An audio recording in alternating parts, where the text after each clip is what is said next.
On the very day of September 11, several commentators drew a parallel with the historical events of Pearl Harbor. And it's a day that will, as was the case with Pearl Harbor, live in infamy in American history. The last time there was an attack like this on the United States was Pearl Harbor.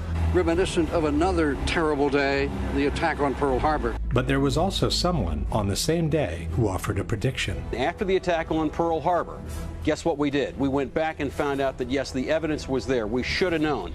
And again, I think what we're going to see, even in this instance, this Pearl Harbor of the 21st century is very much the same kind of thing. In fact, the more information that has been emerging about September 11, the more we have come to realize that many different aspects of the two events bear a chilling resemblance to each other.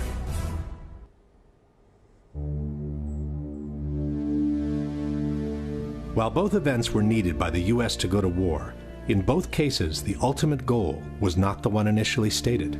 Roosevelt knew a surprise Japanese attack would enrage the public and jumpstart the American war machine. In this way, FDR would get backdoor entry into what he really wanted: war with Hitler. According to their own documents, before 9/11, the neocons knew that a surprise attack, like a new Pearl Harbor, would enrage the public and jumpstart the war machine against Afghanistan. In this way, they would get a backdoor entry into what they really wanted: the war with Saddam Hussein. From the very beginning, there was a conviction that Saddam Hussein was a bad person and that he needed to go. He says that going after Saddam Hussein was topic A 10 days after the inauguration, 8 months before September 11th. Before and during the war, the propaganda machine made a relentless effort to create a direct connection between Hitler and Japan. One poll taken immediately after Pearl Harbor showed that more than 60% of Americans believed that Germany was behind the attack. The Bush-Cheney propaganda machine made an even harder effort to create a direct association between Iraq and Osama bin Laden. By the end of 2003, nearly 70% of Americans believed that Saddam was implicated in the September 11 attacks. Top levels of the Roosevelt administration knew in advance that Pearl Harbor was going to be attacked. General Marshall and Admiral Stark, and indeed FDR, indeed knew that Pearl Harbor was being painted for a bombing run by the Japanese. Secretary of State Cordell Hull even knew the exact day of the attack, a week before it took place. Cordell Hull was Secretary of State, and he called me on Saturday morning and he started to relate that Pearl Harbor would be attacked on December the 7th. Before September 11, many in the intelligence community knew the attacks were on their way. There was so much discussion about this attack. Everybody was talking about it. George Tenet had some meetings. Other analysts had meetings at the White House. Vital information on the Japanese attack was kept from those who could have used it to defend the Hawaiian port and to minimize the number of American casualties. Two men could use that information immediately: Admiral Husband Kimmel and Lieutenant General Walter Short, the commanders at Pearl Harbor. But they never get it. According to Hill, that was no mistake. If FDR and his administration deliberately withheld the vital intelligence from Pearl Harbor, and all the evidence indicates that they did, then it was certainly a deliberate conspiracy to set Pearl Harbor up for a total defeat. Before September 11, important information was kept from counterterrorism czar Richard Clark, who could have organized a defense and even have prevented the attacks altogether. You have to intentionally stop it. You have to intervene and say, no, I don't want that report to go. We therefore conclude that there was a high-level decision in the CIA ordering people not to share that information. In both cases, the pre-knowledge by the U.S. government on the upcoming attacks was denounced in front of Congress. In September 1944, Republican Representative Forrest Harness of Indiana made the first congressional charge about a Pearl Harbor conspiracy. He said that 3 days before Pearl Harbor, the Australian government had warned Washington that a Japanese aircraft carrier was headed towards Hawaii. But, he said, that information was withheld from Kimmel and Short. After September 11, Republican Congressman Curt Weldon denounced the pre-knowledge of information on the upcoming attacks, which was intentionally withheld from the intelligence community. This is an attempt to prevent the American people from knowing the facts about how we could have prevented 9/11, and people are covering it up today. When honest officials stumbled on important information on the Japanese attack, they went straight to their superiors, only to see that information ignored, diverted, or suppressed altogether. The Chief of Naval Intelligence in Washington, Captain Alan Kirk, recognized the message as plans for a bombing raid, but his persistent attempts to warn Kimmel ended when he was assigned to other duties. At Pearl Harbor, the Admiral had no way of knowing that Kirk had been repeatedly refused permission to warn him. In August 2001, FBI agent Colleen Rowley discovered information that could have led to uncover the September 11 plot. But her memos never got past her superiors, while she was prevented from pursuing the investigation any further. Finally, it turns out they were not read by the lawyer in the FBI who had the duty to send those over to the Department of Justice. Hours before the Japanese strike, Roosevelt's chief of staff, George Marshall, became suddenly unavailable, delaying the process of communication within the chain of command. General George Marshall, the man who should have acted, was nowhere to be found. Colonel Rufus Bratton was responsible for keeping Marshall supplied with such vital information. For Bratton, Marshall's sudden unavailability at a time when America was on the brink of war could not have been accidental. In the crucial hours of September 11, Defense Secretary Rumsfeld and other top military became suddenly unavailable, hampering the decisional process within the chain of command. For 30 minutes, we couldn't find him. Withholding information, however, may not have been sufficient to guarantee the success of the Japanese attack. The military capacity of the Hawaiian port was also kept below its requirements. General Short, faced with the need to send out long-range patrols, had only a handful of suitable aircraft. His demands for more were not seen as a priority. On September 11, only 4 jets remained on alert to defend the entire sector of the country most likely to suffer an attack. I've determined, of course, that with only 4 aircraft, we cannot defend the whole northeastern United States. President Roosevelt gave direct orders not to interfere with the Japanese attack. President Roosevelt told General Marshall to send a message to the Hawaiian and Philippine commanders, don't interfere with Japan's overt act of war. The United States desires that Japan commit the first overt act. There's no argument about what FDR meant.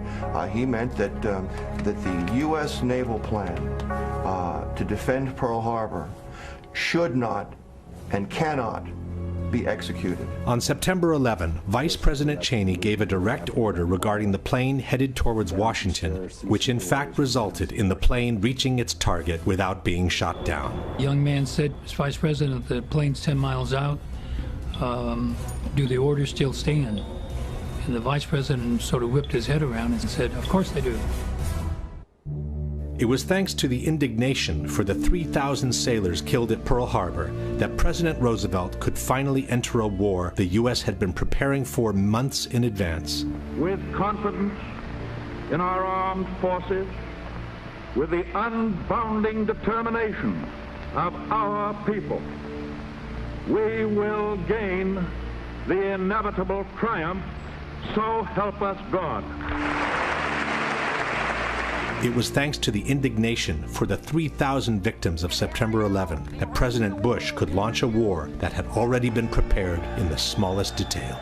CNN and Time magazine have reported that on September 10, 2001, a military plan to attack Afghanistan had been placed on George Bush's desk to be signed by the president upon his return from Florida. May God grant us wisdom, and may He watch over the United States of America.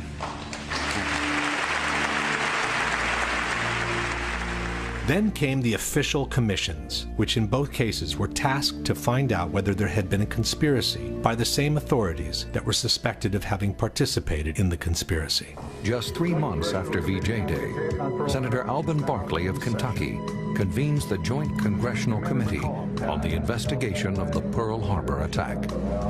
The committee lays much of the blame on the commanders at Pearl Harbor and largely exonerates FDR and his top advisors. But its conclusions draw charges of cover-up and cronyism. gross negligence becomes high treason when the motive is discovered or understood.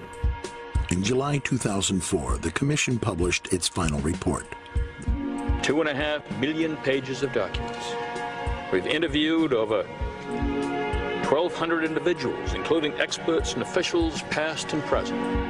However, the Commission report failed to meet many of the family's expectations and concluded that 9/11 was merely a failure of imagination. Published in 2004, the 9/11 Commission report has become the central focus of criticism by the 9/11 Truth Movement, a movement comprised of thousands of individuals and associations from all over the world, all connected through the Internet.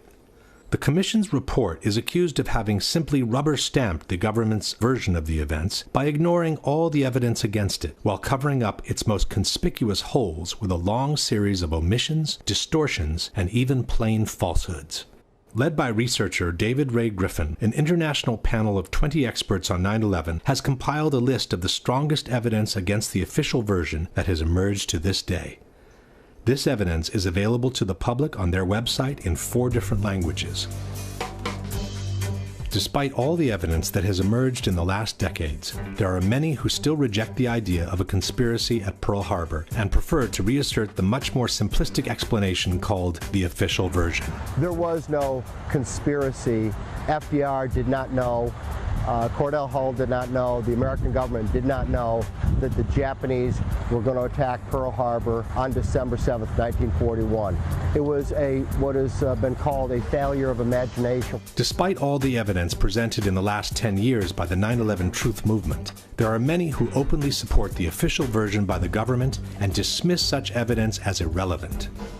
These people are known as debunkers, as their stated intent is to debunk the evidence presented by the 9/11 Truth Movement against the official version. The most authoritative debunker in Italy is Paolo Attivissimo, a member of an organization called CICAP, which has openly declared war on the so-called conspiracy theorists. Attivissimo has held numerous conferences on 9/11 in which he has covered all the most important aspects of the debate. The most prominent champion for the official version in France is Jérôme Quirant, who also wrote a book called September 11 and the Conspiracy Theories. Quirant also participated in numerous conferences and television debates on 9/11 in his own country. But the flagship for the debunkers worldwide is certainly the American magazine Popular Mechanics. In 2006, they published a book called Debunking 9/11 Myths, in which the authors purport to have refuted all the major claims against the official version by the 9/11 Truth Movement. Jim Miggs is the editor of Popular Mechanics magazine. In 2005, he and a staff of reporters decided to take on the factual and scientific claims made by members of the 9/11 conspiracy movement. The results were first published in a magazine article, then more fully developed in a book titled Debunking 9/11 Myths: Why Conspiracy Theories Can't Stand Up to the Facts. I think what Popular Mechanics did with the 9/11 conspiracy theory was just about one of the best things ever done in the history of skepticism. That is exactly how it should be done. Here's the claim, here's the answer. Here's the claim, here's the answer. By the end, they got nothing to stand on. Boom, end of story. But is it really so?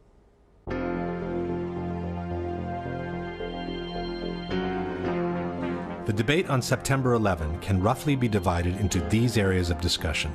We have the 4 hijackings as the overarching event of the day, and we have the 3 different locations that were hit by the 4 airplanes. One of them hit the Pentagon, another crashed in Shanksville, Pennsylvania, the other 2 hit the Twin Towers in New York. The debate on the hijackings is divided in 3 parts. The first one focuses on the air defense and whether the failure to intercept the hijacked airplanes was accidental or intentional. The second focuses on the hijackers and whether they were actually aboard the airplanes or just the usual patsies. The third part focuses on the aircraft themselves and whether the 4 airplanes used in the attacks were the same ones that took off from the airports that morning or were something that only resembled them from the outside. What initially raised suspicions on the true role of the military on September 11 is the fact that the U.S. air defense, which is arguably the most advanced and sophisticated in the world, was unable to intercept even one of the 4 hijacked airplanes in the course of over 1.5 hours. I remember thinking, where on earth are the interceptors? I'm an old interceptor pilot, and it's absolutely unbelievable that hijacked airliners could fly around for an hour and 40 minutes without being intercepted. As a former Minister of National Defense, why did airplanes fly around for an hour and a half without interceptors being scrambled? Take them, with a quick reaction alert. They should have been in the air in 5 minutes or 10 minutes. If not, as a Minister of National Defense, I would want to say, why not? This astonishing failure to respond was remarked by Senator Mark Dayton in the post-9/11 congressional hearings. But what I find much more shocking and alarming were the repeated and catastrophic failures of the leaders in charge and the other people responsible to do their jobs, to follow established procedures, to follow direct orders from civilian and military commanders.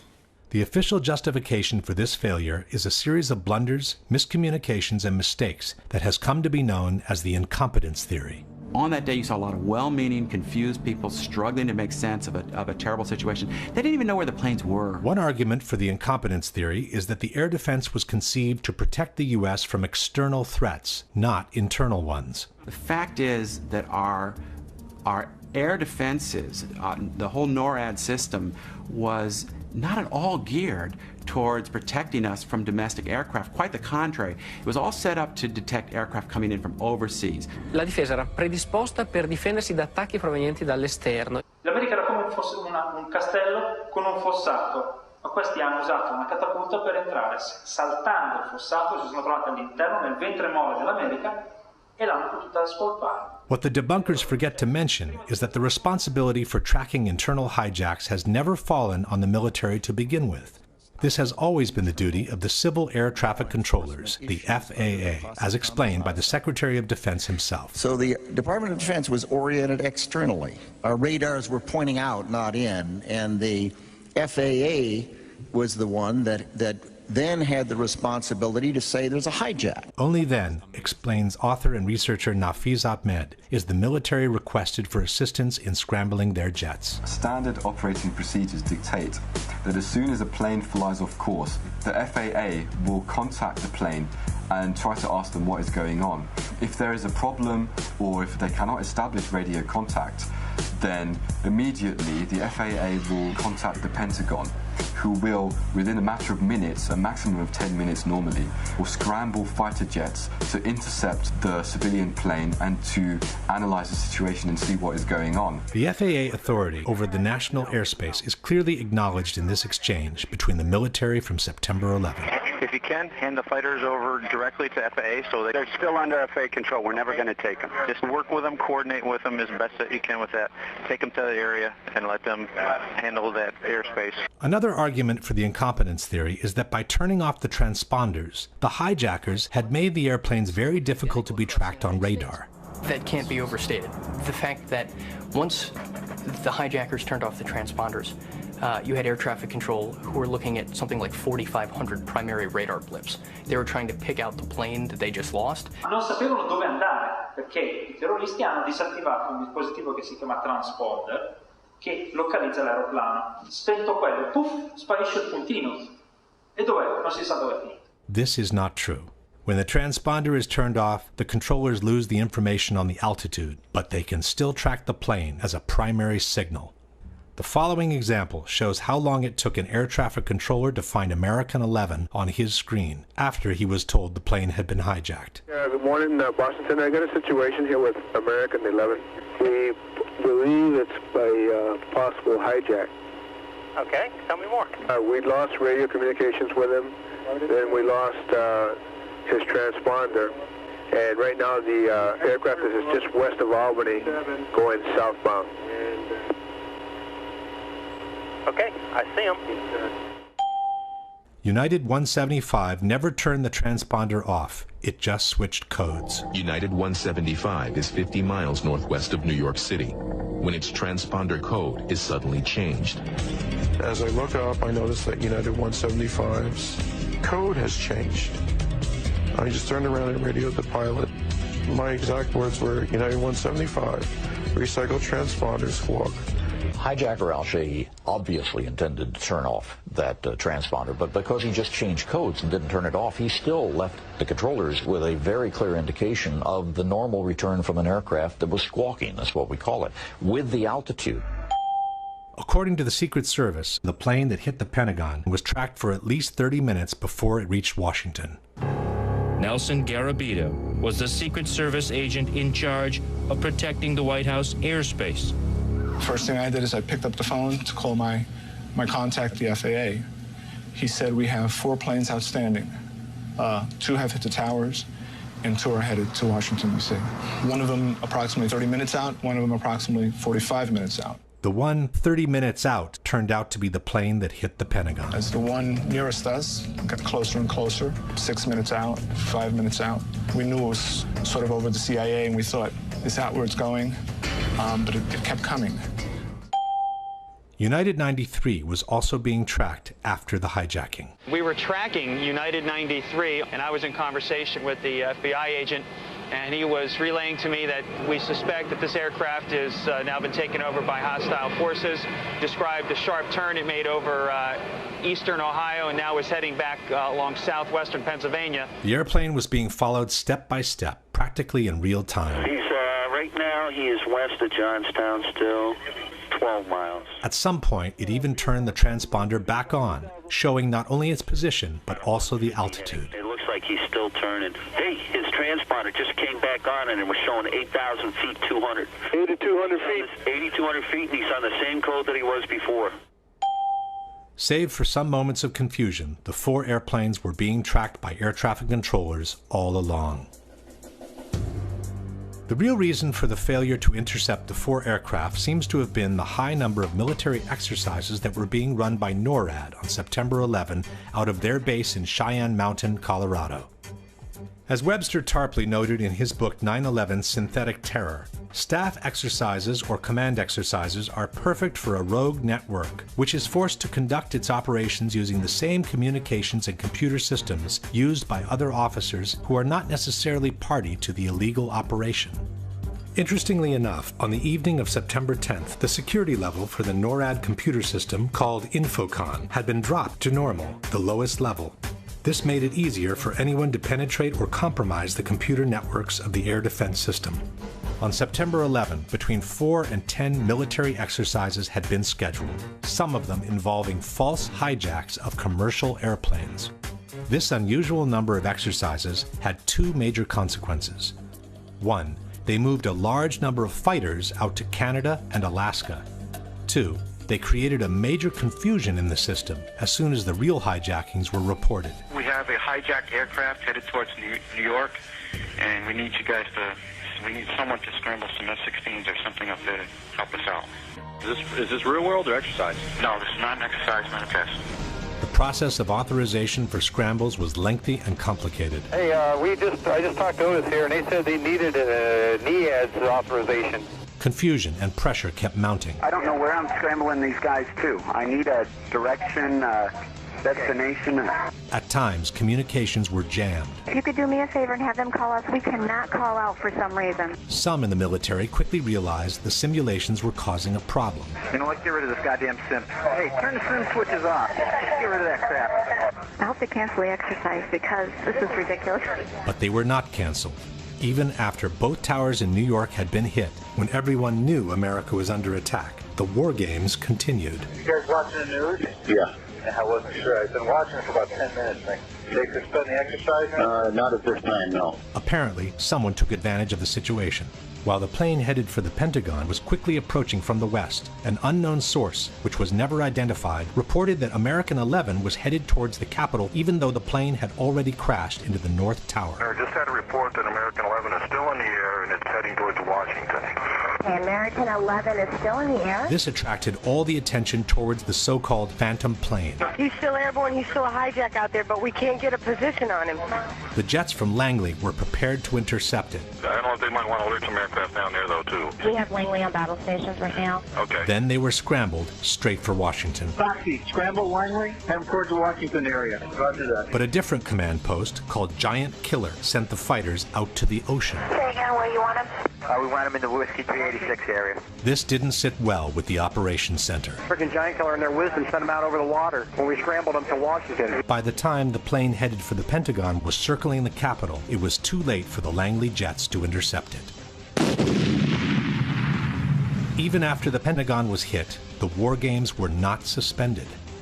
And again, while United 93 was being hijacked, another false alarm attracted the attention in the opposite direction. Did you get the word? I got a Delta 89er southeast of Toledo. Delta 89, that's a hijack. They think it's possible hijack. Fuck. South of Cleveland, we have a code on it now. Good. Pick it up. Find it. Fuck, another one. Major Nazipany turned to Toledo Air Force Base. I'm sorry to be so brief and quick on this, but there's another possible hijack about 50 miles east of Toledo, and you guys are the closest, and we need somebody airborne. But instead of getting help, his authority was questioned. What authority is this coming from? What authority is this coming from? The DO is the best I can tell you. Nazipany vented his frustration to his superior, Colonel Marr. He's going to tell his commander, the commander's going to call you, because he doesn't believe the authority. Then they tried Duluth Air Force Base. What about Duluth? Okay, Duluth, you got no fighters. Nazipany went all the way to the western quadrant looking for help. This is Major Cheney. Who is this? Hey, Kenny, this is Nasty. How you doing? Hey, doing all right. Hey, we're not doing so good right now. What I'd like to do, possibly steal some aircraft out of Fargo from you guys. But here, too, there were no planes ready for scramble. You're going to get 2 aircraft up in about 15 minutes. They tried Syracuse, but 20 minutes was the best they could do. Syracuse 2 airborne in 20 minutes. They tried Alpena, but the planes were just returning from their training. The Alpena thing isn't what we thought. There's 4 guys coming home from the range right now. They started looking for planes that were already up in the air for exercises. So, anybody in training, send them home. These moving missions of Falcon, send them home. But those planes were spent at that point. They got no weapons. They just go around and straight around up to the range. They blew all their load. By the time refueled and armed jets were finally scrambled, the Delta flight turned out to be another false alarm. He was a hijacked aircraft. He is not a hijacked aircraft.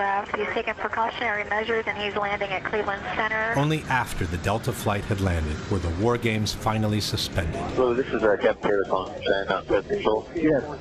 What we need you to do right now is to terminate all exercise inputs coming into Cheyenne Mountain. By then, also the 4th hijacked airplane had been turned into a pile of smoking rubble.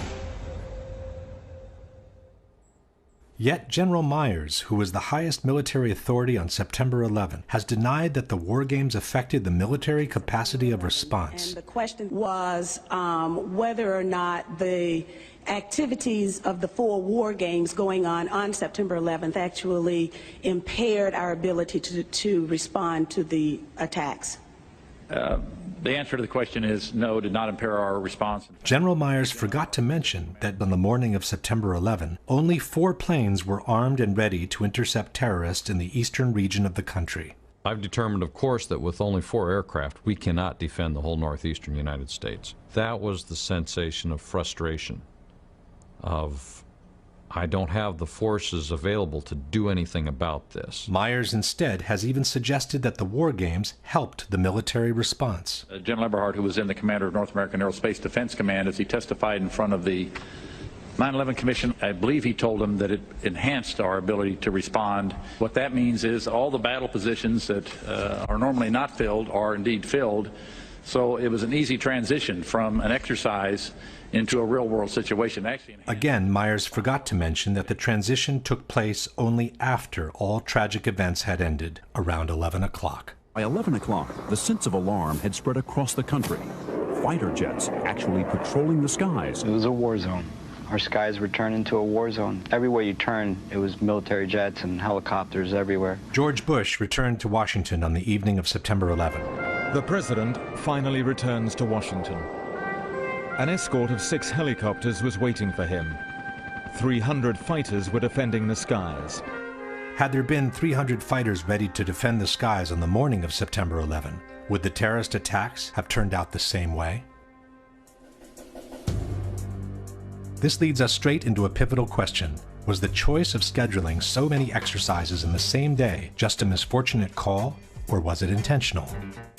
To answer this question, we need to take a closer look at some of the warnings the U.S. had received in the months prior to September 11. By the spring of 2001, The system was blinking red, according to intelligence chiefs. The U.S. administration has always maintained that they knew the attacks were on their way, but they didn't have specific information on them. I knew there was another attack planning. I knew there was another attack coming.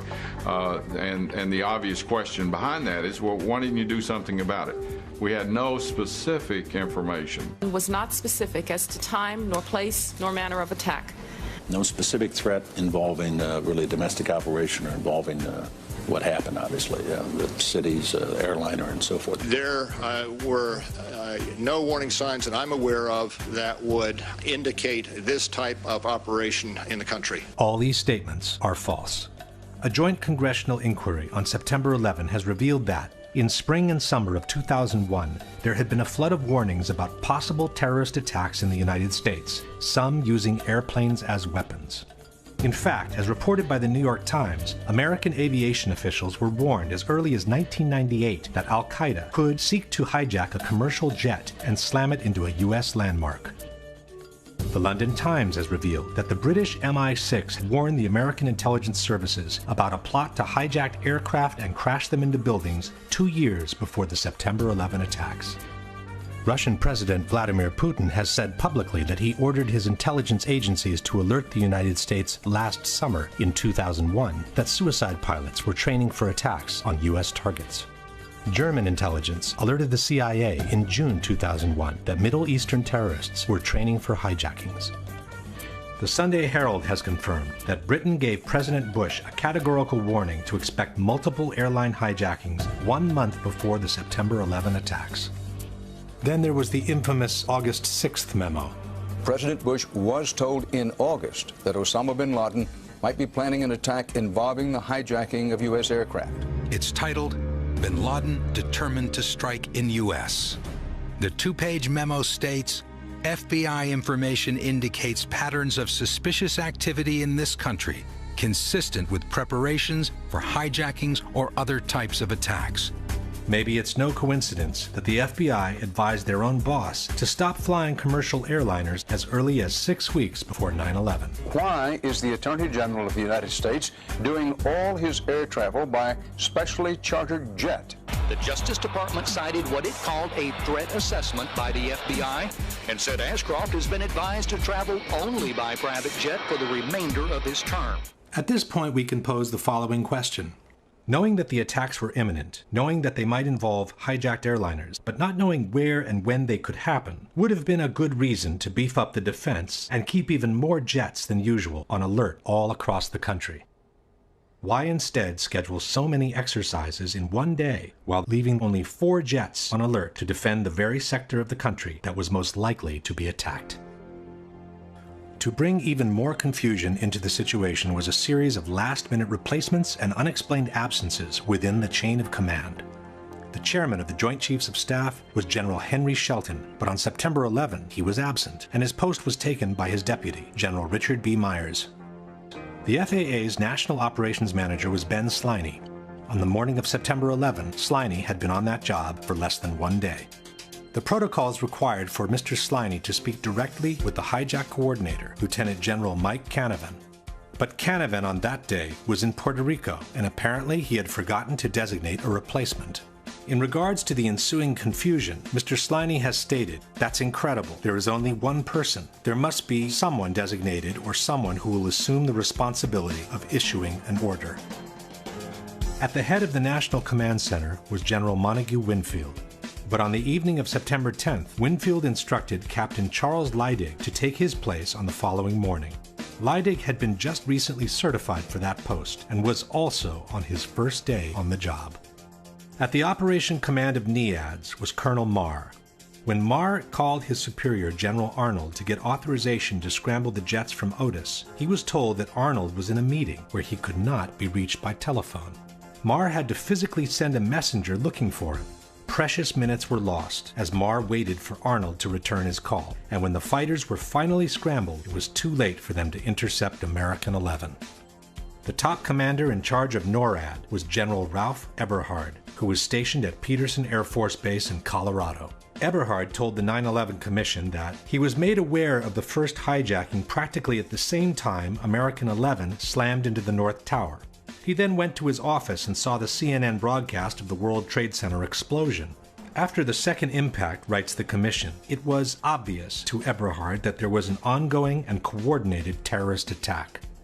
At that point, Eberhard called General Myers to update him on the situation. But even though both generals knew the country was being attacked by hijacked airplanes, neither of them suggested suspending the war games and recalling all the fighters available as soon as possible. Furthermore, instead of getting on the phone and taking control of the situation in the most crucial moment of the day, General Eberhard chose to get in his car and drive from the Peterson base to Cheyenne Mountain.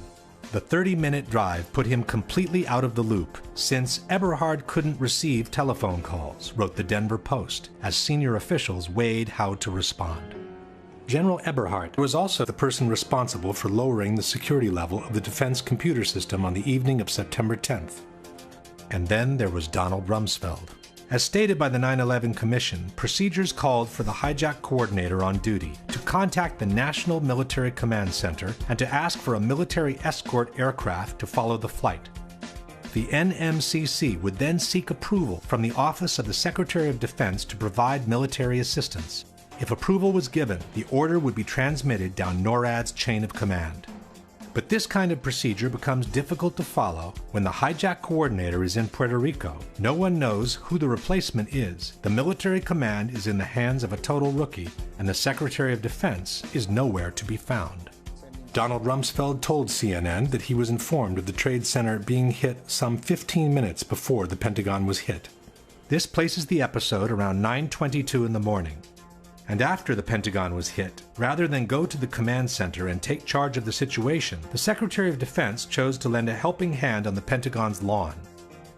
It's almost as if Rumsfeld didn't feel the need to be informed about what was happening to his country under attack. The Secretary of Defense is outside the burning building, while inside the Pentagon. For 30 minutes, we couldn't find him.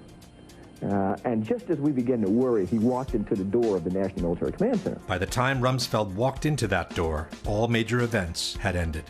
In fact, Rumsfeld told the 9/11 Commission that he was just gaining situational awareness when he spoke with the Vice President at 10:39.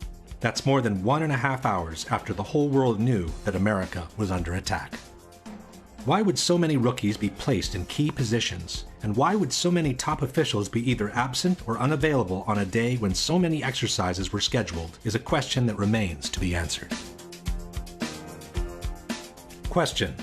After having realized that the country was being attacked by hijacked airplanes at 9:03, why didn't Eberhard immediately suspend all the war games and recall all the available jets to their bases? Why didn't Myers order him to do so after having been briefed by Eberhard on the ongoing attack? And why hasn't the 9/11 Commission ever asked either general these most fundamental questions? The final argument against the incompetence theory is offered by researcher Nafiz Ahmed. If we try to explain it by using the incompetence theory, it doesn't make sense. For example, if it was incompetence, we would expect that there would have been a normal inquiry into what went wrong. We would have expected that there would be some kind of reprimands, that certain officials would be downgraded, or they would lose their jobs, or something would have happened to correct the situation. But we find that there has been no such reprimands at all. Not only that didn't happen, but the opposite took place. After 9/11, most of the high-ranking people involved in this catastrophic failure were either confirmed to their posts or promoted to higher levels.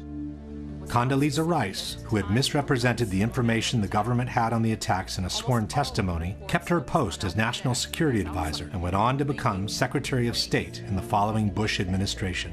General Eberhard, the NORAD commander who didn't think of recalling the war games as soon as he knew his country was under attack, was chosen to lead the newly created U.S. Northern Command, which the Department of Defense has termed the nation's premier military homeland defense organization.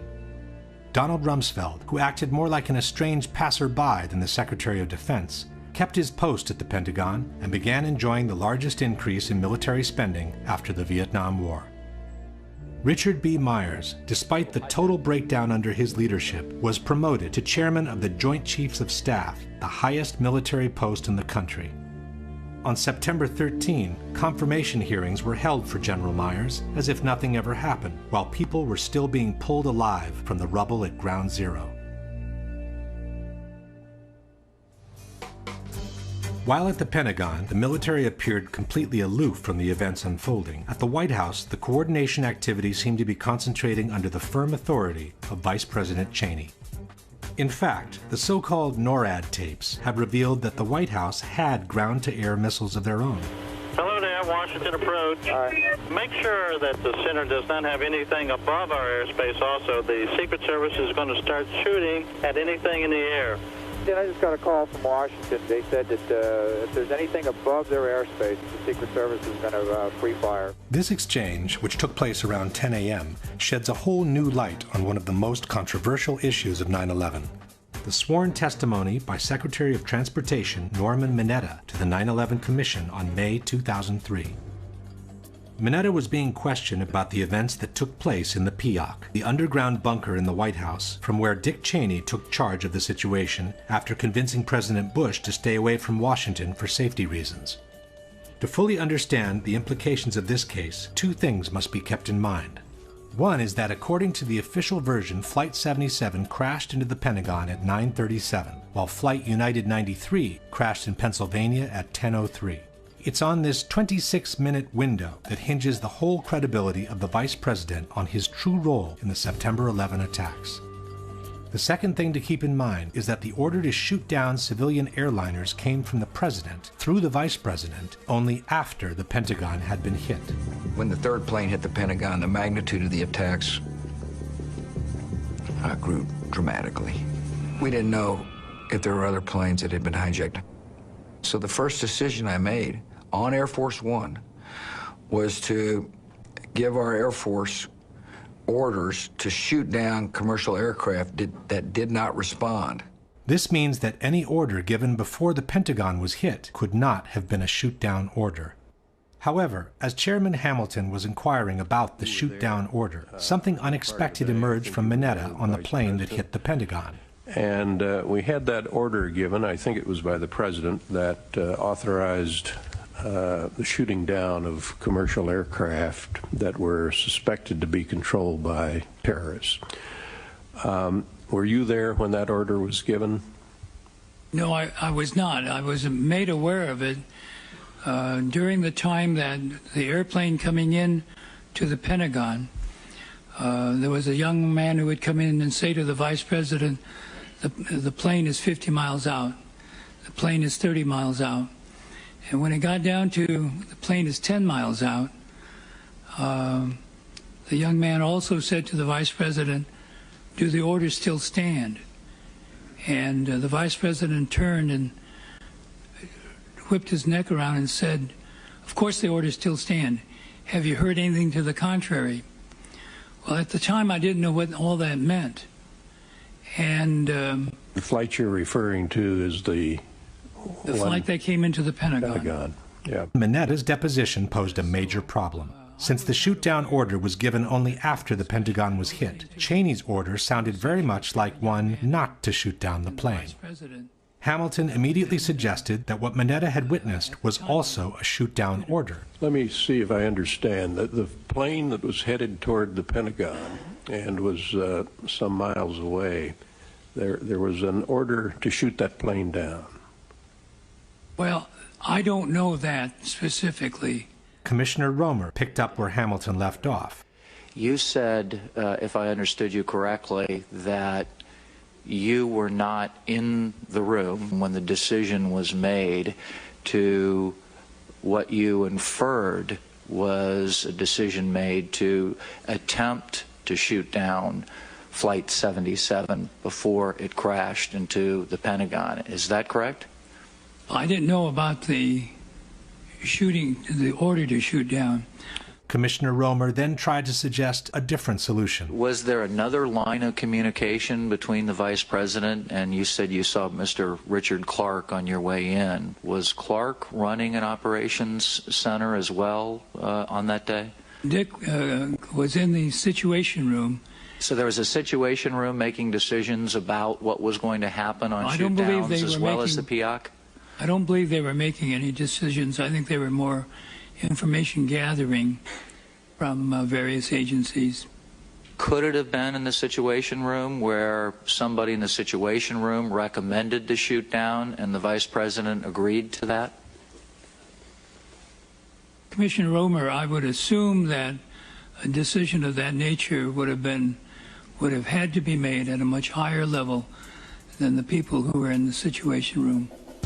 Unable to resolve the discrepancy, the 9/11 Commission took a series of dramatic steps. Firstly, they simply excluded Minetta's testimony from the final report. In the 560 pages of the report, Norman Mineta is mentioned only once, in an unrelated circumstance. His presence in the PIOC is never even acknowledged, and the video segment you have just seen has been removed from the Commission's official website, and it's no longer available. Secondly, the 9/11 Commission moved Dick Cheney's arrival in the PIOC to after the Pentagon had been hit. From the final report we read, the Vice President entered the underground tunnel leading to the shelter at 9:37, which is the same time the Pentagon was hit. The Commission stated that Dick Cheney remained in the tunnel for more than 20 minutes trying to complete a call to the President, and that he only entered the PIOC at 9:58. Why would the Vice President spend more than 20 minutes in a tunnel trying to make a phone call when the PIOC is fully equipped with all kinds of telephones has never been explained. As a third step, the Commission moved the exchange with the young man to after 10 o'clock and rewrote it in order to reconcile it with the official version. From the final report we read, at some time between 10:10 and 10:15, a military aide told the Vice President and others that the aircraft was 80 miles out. Vice President Cheney was asked for authority to engage the aircraft. The military aide returned a few minutes later and said the aircraft was 60 miles out. He again asked for authorization to engage. The Vice President again said yes.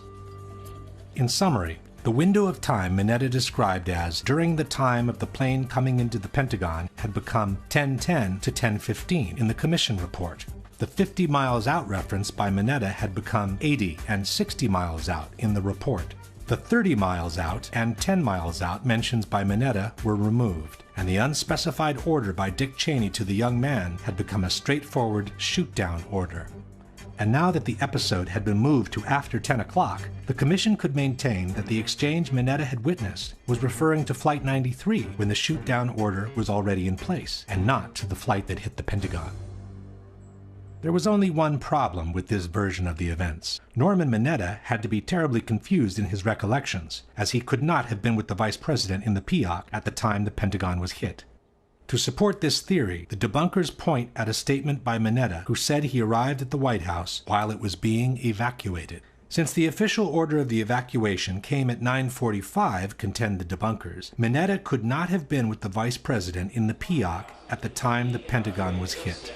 Stanno evacuando la Casa Bianca quando ci sono arrivato. Quindi questa informazione ci permette di localizzare cronologicamente il momento in cui Mineta è entrato alla Casa Bianca. But in the same deposition, Mineta also stated that he arrived at the PIOC at about 9:20 a.m.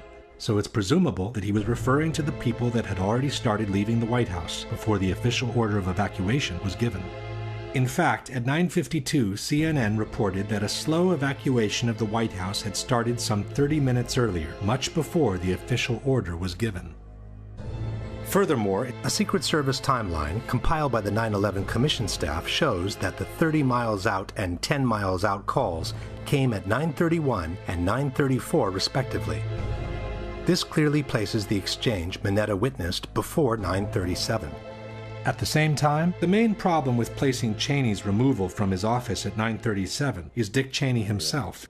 On September 16, 5 days after the events, Cheney stated on Meet the Press that he was taken into the bunker shortly after the second tower was hit, which happened at 9:03. So we turned on the television and watched for a few minutes and then actually saw the second plane hit the World Trade Center.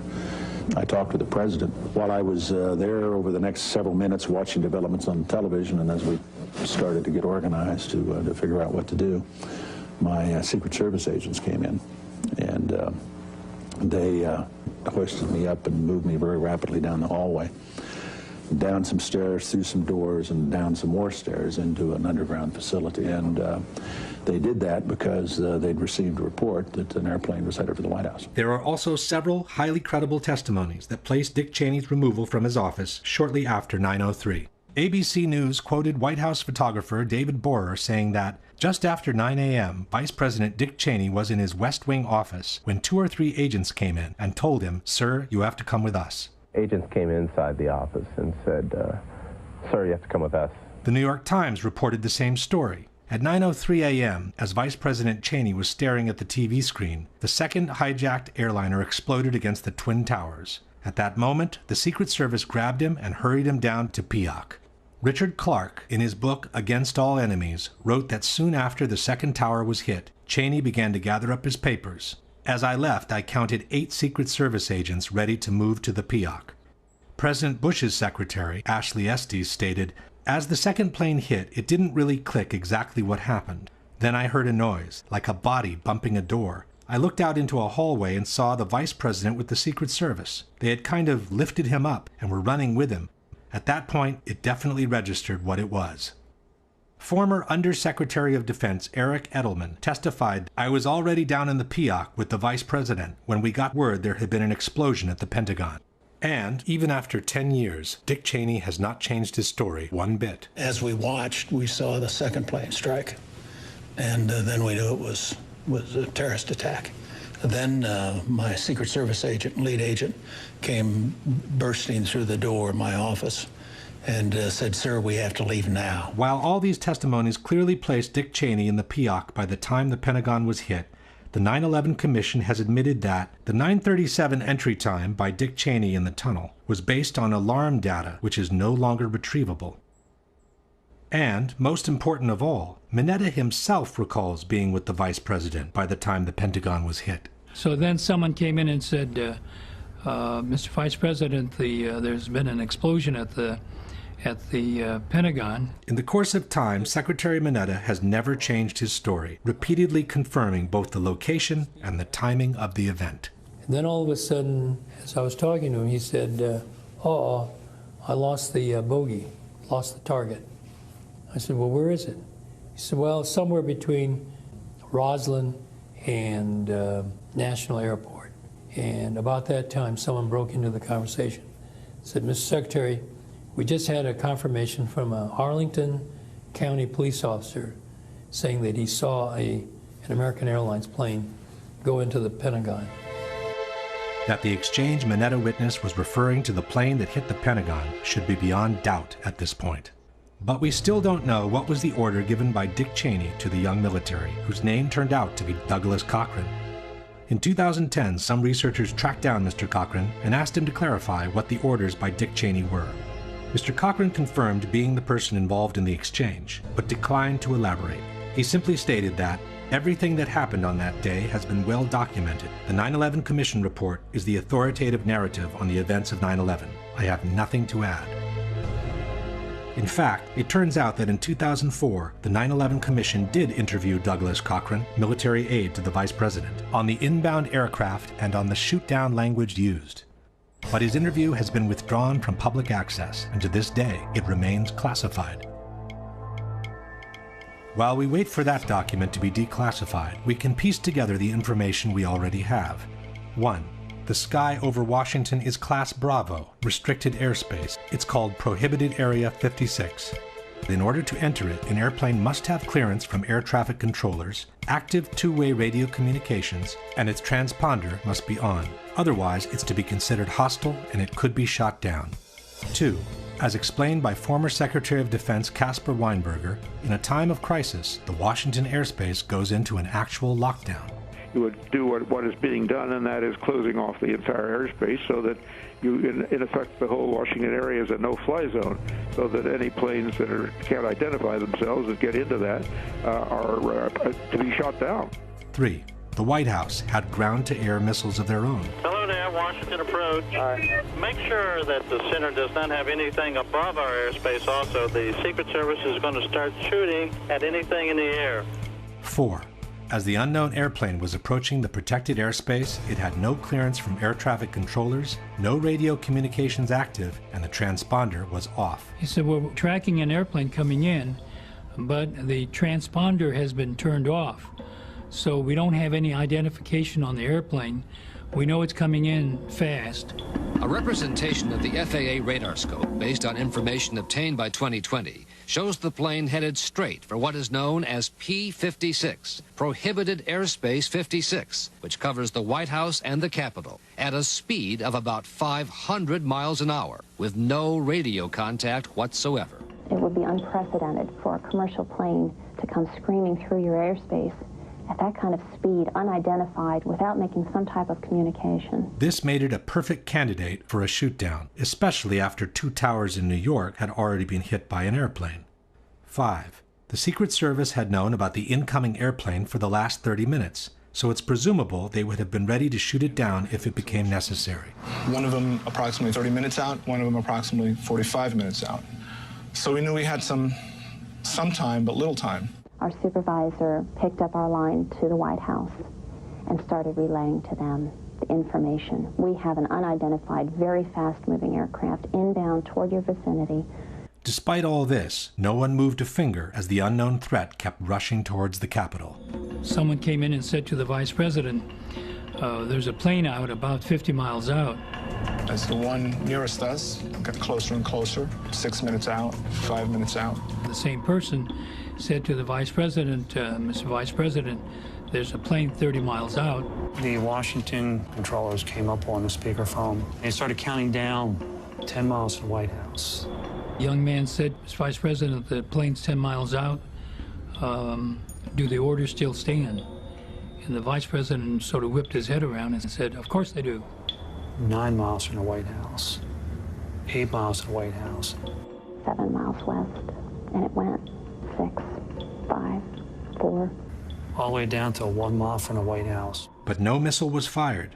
Undisturbed, the plane turned around and went on to strike the Pentagon, causing the death of at least 125 people between military and civilians on the ground. Question.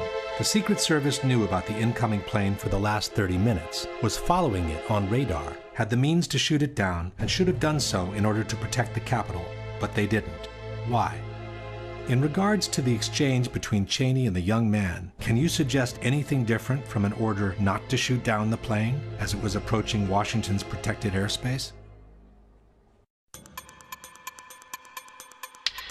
While the military defense leaves many unanswered questions, even more doubts arise when taking a closer look at the 19 alleged terrorists. The first problem is that apparently these guys could barely fly at all. While they are known to have taken some flight lessons with small single-engine airplanes, none of them had ever flown a jet before in their life, let alone a large commercial airliner, which is obviously a league of its own. Adam Shaw is an acrobatic pilot and a flight instructor with 6,000 hours of experience, half of which spent flying upside down. For people who are really piss-poor student pilots, to be able to get in the cockpit of big jets and fly them as accurately as they were flown, at close to max speed, and be able to hit the trade towers. The idea that someone could make the transition from a small single-engine plane traveling at 100 miles an hour to a commercial airliner traveling at 500 miles an hour without a long, exhaustive training is very hard to believe. People don't realize that to hand fly an airliner at those speeds is extremely difficult, and particularly if you're a novice, because a novice that's learned in little airplanes, they over-control everything. To justify this apparently impossible transition, the debunkers maintain that the terrorist had spent some time in flight simulators, and that the equipment they encountered in the Boeing cockpits on September 11 was similar to the simulators they had trained on. But this is false. For example, the only simulator Hani Hanjour is known to have ever trained in is the Boeing 737, an airplane designed in the 70s, with a totally different cockpit from the 757 he is alleged to have hijacked on September 11. If anything, his training would have confused him, not helped him in any way. Another argument by the debunkers is that all the hijackers really had to do once in the cockpits was to set the automatic pilot in order to reach their targets. Perché è una banalità sconcertante, me lo sono fatto spiegare, è come fare un SMS sul telefonino. E l'aereo va automaticamente a raggiungere la destinazione richiesta. Quindi io faccio, non so, JFK e lui mi porta all'aeroporto Kennedy. Appena io sono in vista dell'aeroporto Kennedy, prendo in mano I comandi e mi schianto contro le torri. But this is hardly what happened on September 11. Dave Bottiglia is the air traffic controller who followed the hijacking of United 175. Now, as I'm watching, United 175 makes a hard left-hand turn and starts climbing. Not only did he make a sharp turn, but he also climbed 3,000 feet in a matter of approximately 1 minute, which is a very fast rate of climb. This is something that we have never seen before. After the sudden ascent, the plane started a breathtaking descent toward the ground. We were counting down the altitudes, and they were descending right at the end at 10,000 feet per minute.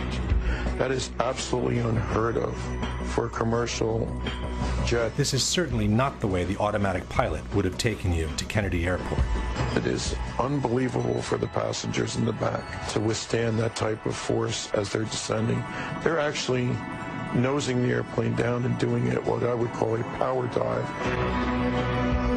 At 9:01 a.m., United 175 is hurtling at more than 400 miles per hour toward the Statue of Liberty and New York Harbor. One of the controllers started counting out the altitudes, and he says, my God, he's going down at 8,000 feet a minute. Now it's 10,000 feet a minute.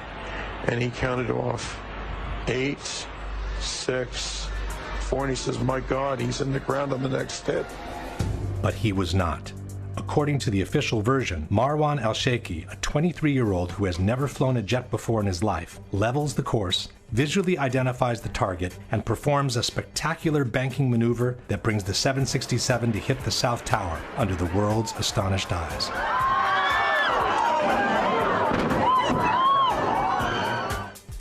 Question: Marwan Al-Sheikhi had never flown a jet before in his life, let alone a huge airliner. How was he able to perform ascents of 3,000 feet per minute and plunges of 10,000 feet per minute while keeping full control of the plane? And why would he want to take such unnecessary risks, including collisions with other airliners, instead of flying safely with the autopilot towards the intended target? Ziad Jarrah, the alleged hijacker of Flight 93, wasn't known for his piloting skills either. As reported by the 9/11 Commission in July 2001, he had asked to fly the Hudson Corridor near Manhattan with a small private plane. But because Hortman Flight School deemed Jarrah unfit to fly solo, he could fly this route only accompanied by an instructor.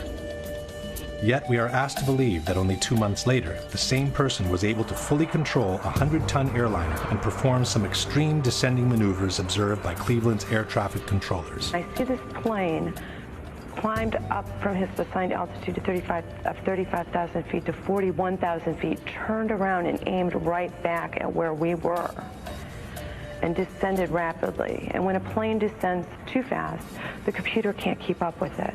Ziad Jarrah had never flown a jet before in his life, let alone a large airliner, and even his experience with small airplanes was rather poor. How could he perform a descent so fast that the computer can't keep up with it while maintaining full control of the plane, and why would he need to take such an unnecessary risk, including collisions with other airplanes, instead of safely flying with the autopilot towards the intended target? But the feat of the century must be awarded to Hani Hanjour, a hopeless amateur who is alleged to have been at the controls of American 77. As he finally reached Washington and had the Pentagon in sight, Hani Hanjour did not make the easy choice and just plunge the plane onto the roofs of the building. He instead disconnected the autopilot and performed a hand-flown, high-speed descending maneuver of 330 degrees that brought him to lose sight of the target again while forcing him to a much more difficult approach close to the ground. Seen from above, the Pentagon offers some 30 acres of unobstructed target. Hitting it anywhere on the roofs would have caused a major devastation and possibly thousands of casualties. Coming in from the side instead, the approach is filled with obstacles, and the target is reduced to a tiny strip of cement coming at you at 500 miles an hour. The debunkers, however, seem to have a good explanation for this apparently illogical maneuver. Normalmente l'aereo dovrebbe scendere in picchiata. Allora, si chiede a un pilota e il pilota ti dice subito: guarda che quella è la manovra più difficile, la fa un pilota esperto.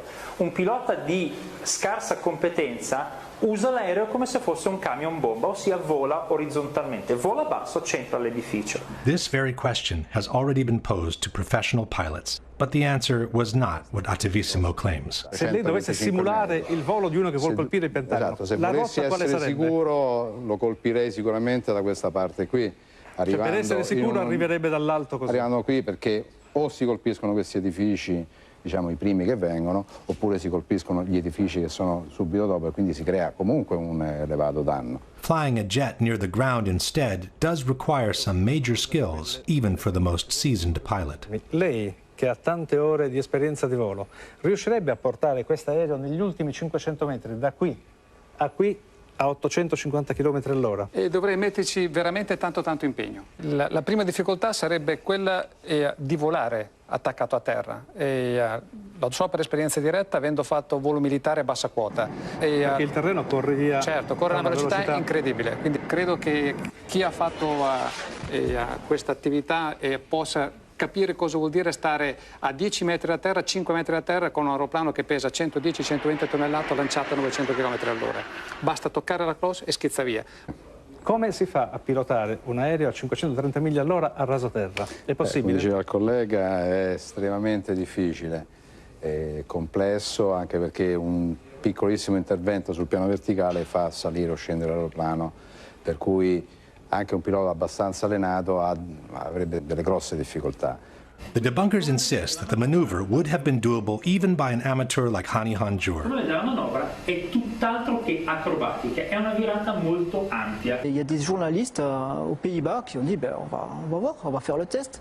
To prove their point, the debunkers refer to a documentary by Dutch television in which the Pentagon attack is replicated in a flight simulator.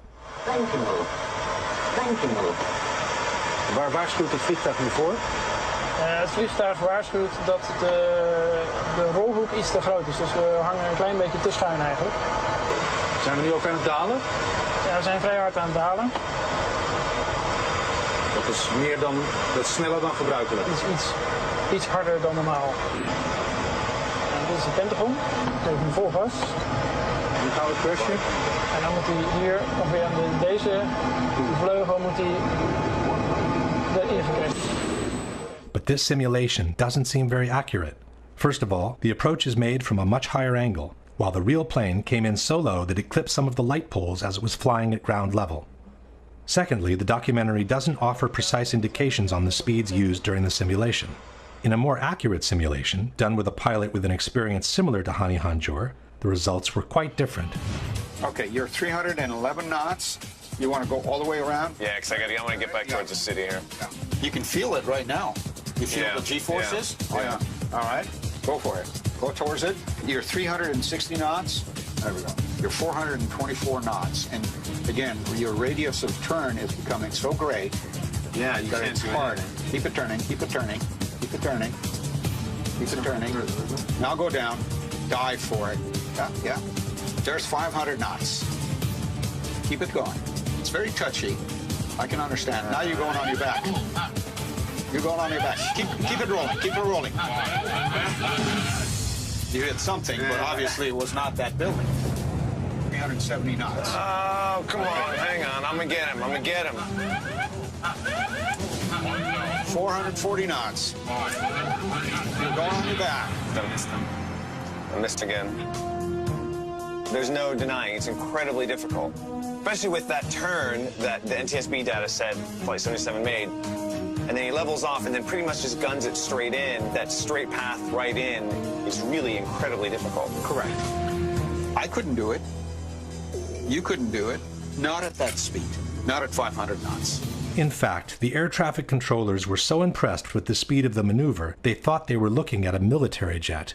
But nobody knew that was a commercial flight at the time. Nobody knew that was American 77. What did you think? It was a military flight of some kind? I thought it was a military flight. It was really moving fast. It was moving very fast, like a military aircraft might move at a low altitude. Air traffic controller Danielle O'Brien stated, "The speed, the maneuverability, the way that he turned, we all thought in the radar room, all of us experienced air traffic controllers, that was a military plane. You don't fly a 757 in that manner. It's unsafe. Several military and civil pilots have expressed their skepticism about the maneuver. Commander Ralph Kolstad is a former fighter pilot, air flight instructor, and a retired commercial pilot with 27 years of experience. At the Pentagon, he stated, the pilot of the Boeing 757 did quite a feat of flying. I have 6,000 hours of flying in Boeing 757s and 767s, and could not have flown in the way the flight path was described. Commander Ted Muga, former civil and military pilot. I just can't imagine an amateur even being able to come close to performing a maneuver of that nature. Captain Russ Wittenberg, a former fighter pilot and an airline pilot for 35 years. For a guy to just jump into the cockpit and fly like an ace is impossible. There is not one chance in 1,000. To expect the alleged airplane to run these maneuvers with a total amateur at the controls is simply ludicrous. To be able to fly that curving, descending, high airspeed trajectory into a very low building, you have to be Chuck Yeager to fly that trajectory. Not only was Hani Hanjour no Chuck Yeager, but apparently he was a terrible pilot with small planes as well. An instructor from one of his flight schools stated, Hani Hanjour was not someone cut out to be a pilot. He had no motivation, a poor understanding of the basic principles of aviation, and poor judgment, combined with poor technical skills. The debunkers contend that Hanjour had obtained a regular pilot's license, and therefore he had to be able to fly. But it is exactly because of that license that major suspicions on Hanjour kept emerging. In a 2002 article called A Trainee Noted for Incompetence, the New York Times wrote that Hanjour was reported to the aviation agency after the instructors had found his piloting skills so shoddy and his grasp of English so inadequate that they questioned whether his pilot's license was genuine. The article concludes quoting a former employee at the flight school who said, I'm still to this day amazed that he could have flown into the Pentagon. He could not fly at all. The manager of another flight school in Phoenix said, I couldn't believe he had a commercial license of any kind with the skills that he had. At yet another flight school in Maryland, instructors found he had trouble controlling and landing the single-engine Cessna 172. This was confirmed in this radio interview by Neela Sagadevan, a pilot and an aeronautical engineer. You know, I got to say something about Hani Hanjour. I've spoken with two of his flight instructors. This guy could not solo a Cessna 150. It's a little single-engine two-seat trainer. And what I mean by solo, it's a pilot's first time out without anyone else in the cockpit with him. It's the most simple, most fundamental flying exercise one can engage in. You're seated inside the aircraft, you hit the power, you take off, make a couple of 90-degree turns, maximum altitude of around 900 to 1,000 feet, come back and land. You're saying this alleged hijacker, Hani Hanjour, could not solo a 150? He could not solo. In fact, one of his flight instructors, and I quote him, he said, the man could not fly at all. How could an amateur who was deemed unable to fly solo in a Cessna 150, had a poor understanding of the basic principles of aviation, and had never sat once in the cockpit of a 757, suddenly become able to control such a large airliner flying at top speeds?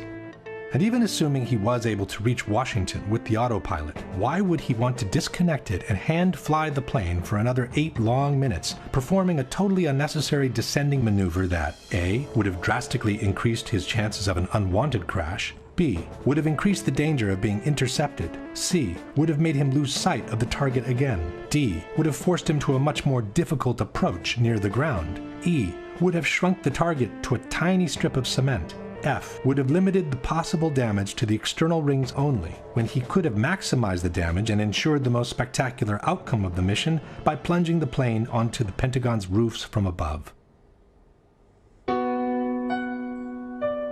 It should be noted that such an illogical maneuver from a terrorist's point of view becomes almost mandatory if seen from the opposite side of the chessboard. If the operation was in fact orchestrated by someone within the military, no one would want a 757 to plunge from the sky onto the Pentagon's roof. That would cause a major devastation, cost thousands of lives, and possibly kill generals and even the Secretary of Defense. To justify the claim of having been attacked, all that was needed was a strike on the side wall in a less populated area away from the top brass offices, where the number of casualties would be kept to a minimum. Maybe it's just a coincidence, but the area of the Pentagon that was hit with the strange maneuver not only satisfied all these requisites, but had just been reinforced in order to withstand a terrorist attack. Exactly where the plane went in was an area that had recently been redeveloped with very heavy blast walls and firewalls. All the outside windows had been equipped with Kevlar coating to guard against blast. This portion of the building that had been remodeled, heavy blast walls put in, and the old portion had already been vacated in preparations of the remodeling effort, and the number of dead is probably considerably less than it would have been if this part of the Pentagon had been up to full staff. Fortunately, too, this is exactly the opposite side of all the critical command centers in the Pentagon, the Secretary of Defense's office, the Chairman of the Joint Chiefs office, the National Military Command, where some of the most critical military decisions are made. Fortunately, they were all on the other side of the building. The renovated section had just been reinforced by floor-to-ceiling steel beams that ran through all 5 floors. When the building section collapsed, the structure was held together by the web of 6 by 6 inch steel columns. Between these columns was a Kevlar-like mesh similar to the material in bulletproof vests, which kept masonry from becoming shrapnel in case of an explosion. The suspicion that a strike on this section of the building was expected doesn't rest on the major beefing up of the structure alone. Apparently, the rumor of a strike on the external ring had already been circulating among the top ranks of the military. On September 11, Jim Miklaszewski was the NBC correspondent at the Pentagon. The first time I heard the word terrorism out of any U.S. official came shortly after the second plane had hit. And I bumped into a U.S. military intelligence official, and I said, look, what have you got? And he said, obviously, this is clearly an act of terrorism. And then he got very close to me and almost silent for a few seconds, and he leaned in and he said, this attack was so well coordinated that if I were you, I would stay off the E-ring where our NBC office was, the outer ring of the Pentagon, the rest of the day, because we're next. Question. Even if someone could predict that the Pentagon would become a target, one would imagine a plane to plunge from the skies onto the roofs of the building. Why would anyone suggest to stay away from the external ring, in particular, unless he knew in advance what was going to happen? While we were asked to believe that 19 Islamic terrorists were responsible for the hijackings, no one has ever produced a single image of these alleged terrorists boarding the 4 hijacked airplanes. All major airports in the world have security cameras practically everywhere, covering every public area of the airport 24 hours a day. But the only image of the terrorists released after 9/11 was this shot from a security camera showing alleged hijackers Abdulaziz Al-Omari and Mohammed Atta going through a security checkpoint. The 2 men, however, are not boarding Flight American 11 from Boston to Los Angeles, but a previous connecting flight from Portland, Maine to Boston in the early hours of September 11. Only in 2005 were some images of the terrorists in one of the 3 airports released. They showed the group that allegedly hijacked Flight 77 passing through security checks at Washington Dulles. But the timestamp, which is always embedded in security camera recordings, was either cropped out or absent altogether. This means that the video could have been shot at any time prior to 9/11, possibly during a dry run the terrorists did along the same routes. In fact, the 9/11 Commission has stated that many of the terrorists, including Atta, Sheikhi, Jarrah, Hanjour, Hazmi, took cross-country surveillance flights early in the summer. There is another element that makes these images suspicious. In 2001, most security cameras functioned as time-lapse photography, recording an average of 1 frame per second. This video instead is a continuous recording, similar to those obtained with regular consumer-type camcorders. In any case, the fact remains that in 10 years, we have never seen a single image proving that the 19 alleged terrorists boarded the hijacked airplanes. To address this blatant oddity, the 9/11 Commission wrote that the security checkpoint in Newark, like the checkpoints in Boston, lacked closed-circuit television surveillance. But in a Los Angeles Times article dated September 13, 2001, Former FBI Assistant Director Louis Shaliro is quoted saying that FBI agents examined footage from dozens of cameras at the 3 airports where the terrorists boarded the aircraft. We also have the account by David Brent, a technical information engineer who worked for the company that had installed the security cameras at Dulles. After the 9/11 attacks, Brent stated, "I was part of a team that had the laborious task of reviewing all the video from the airport. That's every frame from over 300 cameras with 30 days of retention time. The task took 3 weeks of 15-hour days." So where are the images of the terrorists? Even if the checkpoints from 2 of the 3 airports didn't have cameras, we should have dozens of images of the 19 terrorists standing in line for the check-in, getting their boarding passes, moving through the lounge areas, making phone calls, using stairs and conveyor belts, visiting the duty-free shops, or having a snack before departure. Each of these premises has also plenty of cameras of their own, which are used to keep an eye on their customers. And then we should have seen the terrorists seated in the departure lounges, waiting for the boarding call, and finally proceeding through the gates that would take them to the airplanes. But we have never seen any of this. Question: why were we never shown a single image of the 19 alleged hijackers moving through the different areas of the 3 airports on the morning of September 11? Since Washington Dulles did have security cameras at the checkpoints, why were we never shown the properly time-stamped images of the 5 terrorists boarding Flight 77 on the morning of September 11? Not only do we not have a single image of the 19 hijackers at the 3 airports on September 11, but we also don't have a single soundbite of their voices from the 4 cockpit voice recorders. With 4 hijackings that lasted between 18 and 41 minutes each, we should have some 2 hours of continuous recordings of what happened in the cockpits of the 4 airplanes. We should have heard the struggles of the terrorists storming in and overcoming the pilots, and then we should have heard their conversations in Arabic as they try to figure out where they are and how to get from there to their designated targets. But we never heard any of that. For American 11, the plane that hit the first tower, we were told that the cockpit voice recorder was never found. For United 175, the plane that hit the second tower, we were also told that the cockpit voice recorder was never found. For the flight that hit the Pentagon, we were told that the voice recorder was found, but it was damaged to the point that the contents were unusable. This is very curious, as black boxes are built specifically to withstand extremely high temperatures and the most violent of impacts. Planes have 2 so-called black boxes, actually painted orange to make them more visible. They're kept at the back of the plane. 2 shells of stainless steel and a heat-protective material shield the flight data recorder and the cockpit voice recorder. They can withstand pressure down to 6,000 meters and heat of 1,100 degrees centigrade. For United 93, the voice recorder was found, we were told, and was in good condition. But, for unknown reasons, the recording was never made public. In December 2001, members of the victims' families formally asked the FBI to release the voice recordings from the cockpit of Flight 93. But the FBI replied, "While we empathize with the grieving families, we do not believe that the horror captured on the cockpit voice recording will console them in any way." At the end of the day, the only sound bites from the alleged hijackers we ever heard are a couple of clips recorded by air traffic controllers on the ground as the terrorists apparently punched the wrong keys talking to their passengers. Going back to the airport. Don't try to make any stupid moves. Curiously, the hijacker from another flight made the exact same mistake. Here's the captain. I would like to order the remain seated. All aboard and going back to the airport and hand over the man. So please remain quiet. But these recordings could have been transmitted by anyone and from anywhere. They don't prove that the terrorists were actually aboard the planes.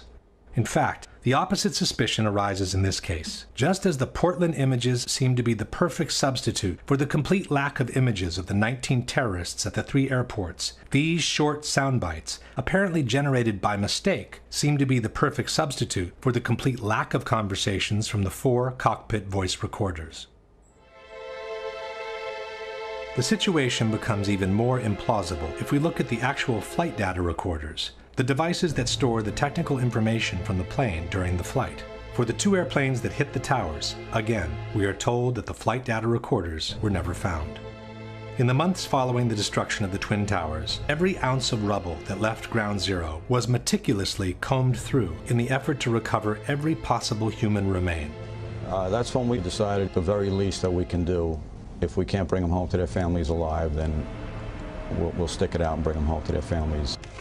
There wasn't a piece of rubble that left that pit that wasn't gone over with a fine-tooth comb. This practice went on until the end of the removal operations. The big pile that you see in the background there is what remains of one of the towers. A tractor basically comes in, takes a shovel full of it, and then he feathers it out across the field out there.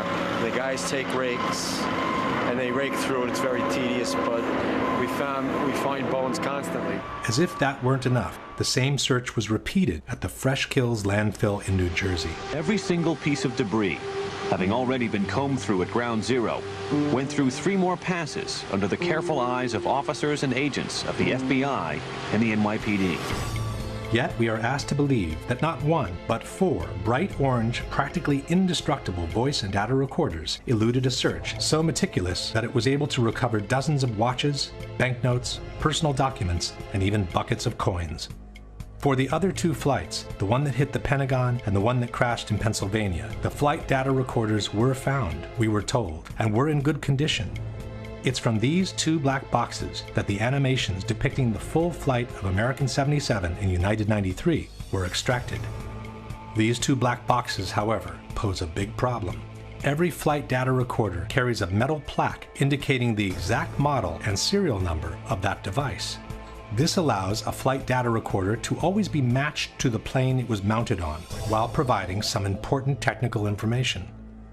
As explained by the NTSB, the serial number is used to identify when a recorder manufacturer switched from a certain memory configuration to another. This information is necessary to perform the correct recovery of the data. In virtually every accident report filed by the NTSB in the last 20 years, both the cockpit voice recorder and the flight data recorder's serial numbers are listed. But in the reports from Flight 77 and Flight 93, for some reason, they are not. An independent researcher has filed several Freedom of Information Act requests with the NTSB, the Federal Aviation Administration, and the FBI, requesting information on the missing serial numbers, but his requests were always denied. As no one has ever released the serial numbers of the 2 flight data recorders, it's impossible to know whether they came from Flight 77 and Flight 93, or from a totally different source. All in all, we have this paradoxical situation where the contents of 6 black boxes out of 8 were never released, while the other 2 cannot be verified as genuine both in origin and content. As far as we know, the 4 airplanes that crashed on September 11 could have been totally different machines from those that left the airports earlier that morning. The obvious inability by these amateurs to fly the 4 airplanes in the way they were flown, and the total lack of proof that they were even aboard those planes, poses a serious question. If not them, then who was piloting the planes? One thing everyone can agree on is that no professional pilot in the world would ever crash his own plane into a highly populated target like the Pentagon or the Twin Towers in New York. Even at gunpoint, once he knew his plane was doomed, at the last minute he would steer it away from a populated target or plunge it directly into the sea. I don't believe any airline pilot would intentionally fly into the World Trade Center, even with a gun at his head. It is inconceivable to me that any airline pilot would allow anyone to force him to fly into an inhabited building. I cannot imagine how any pilot could be conscious or capable of doing anything to control that airplane at the time that it was directed at one of these buildings. But then, who was in the cockpits? What may seem as a far-fetched possibility was actually suggested by TV reporters less than 10 minutes after the impact on the second tower. That is a very large aircraft. It would be enormously significant if someone was able in some way to get their hands on a 727 or a similar sized commercial aircraft and then crash it in. Ollie? Jim, what you're saying could be a drone aircraft. That's an aircraft that's guided electronically to its target without having a pilot. Now that is a possibility as well. One fact that seems to support this possibility are the exceptional speeds these airplanes were able to achieve at low altitudes, near sea level. As we know, a person can easily run at top speed through normal air, but he cannot do the same in a much thicker medium like water. If he were to be pushed at the same speeds in the thicker fluid, he would probably lose his arms and legs due to the excessive resistance he encounters. The same thing can happen to airplanes if they are pushed beyond their design structural limits. At 30,000 feet, the air is very thin, and the airplane can easily travel beyond 500 miles an hour without encountering much resistance. As soon as it starts descending, however, the atmosphere gets thicker and thicker, and the plane needs to reduce the speed accordingly in order to preserve its structural integrity. Below 10,000 feet in altitude, speeds around 250 miles per hour are recommended. In fact, each airplane has a specific maximum operating velocity called VMO, which should never be exceeded at low altitudes. Never means never for a reason. Should the VMO be exceeded, a phenomenon called flutter can occur, which can quickly cause irreversible damage. The flutter phenomenon can affect any kind of airplane, from large military bombers to small single-engine airplanes. Once the VMO is exceeded, not only are the wings and the ailerons at risk, but also the fuselage begins suffering from the air pressure caused by the speed. This is what happened to an Air China 747, which exceeded the maximum operating speed, or VMO, in the desperate effort to recover from an engine failure. For the first time, Captain Ho takes manual control of the plane. Airspeed 270, 280. The plane is about to exceed its maximum speed. Approaching VMO. The stress of the dive tears the landing gear doors off the plane. VMO. Emergency. Emergency! Luckily, the pilots were able to regain control of the plane and perform an emergency landing. The damage caused by the excess velocity was visible all over the plane. The maximum operating speed for a 767, two of the 4 hijacked airplanes, is 414 miles per hour. For the other 2 airplanes, the 757s, the VMO is even less, 402 miles per hour. Yet on 9/11, all 4 airplanes were flown at speeds close to or beyond 500 miles per hour near sea level without suffering any visible structural damage, while remaining perfectly under control all the way into their targets.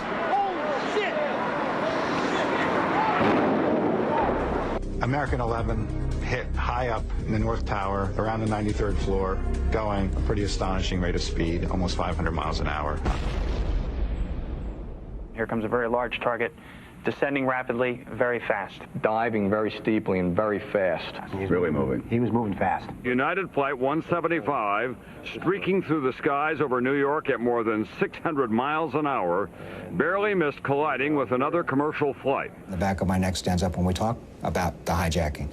We watched the speed, very high rate of speed. I believe it was about 600 knots southbound, which was extremely unusual for an air carrier. According to the NTSB, during the descent from 12,000 to 6,000 feet, the aircraft ground speed remained between 500 and 520 knots.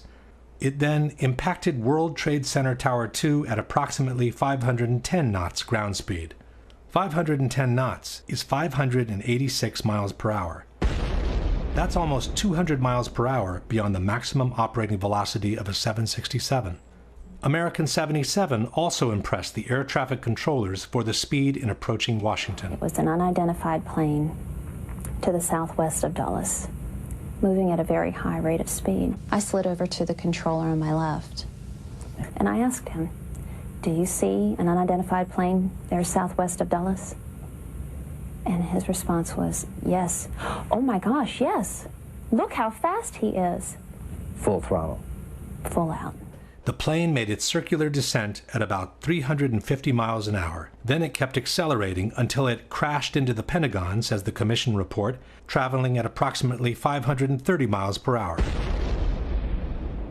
While flying at 5,000 feet of altitude, United 93 began performing a series of hard left and right maneuvers at 350 miles per hour.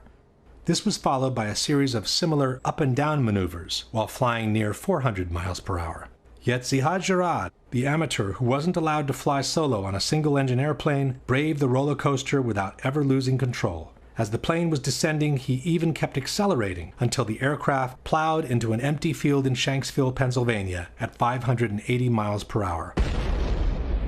These exceptional speeds, achieved at low altitudes, have raised more than an eyebrow among aeronautical experts and pilots alike, especially those who had flown the actual airplanes involved in 9/11. I flew the two actual aircraft which were involved in 9/11, the flight number 175 and flight 93, the 757 that allegedly went down at Shanksville, and flight 175 is the aircraft that's alleged to have hit the South Tower.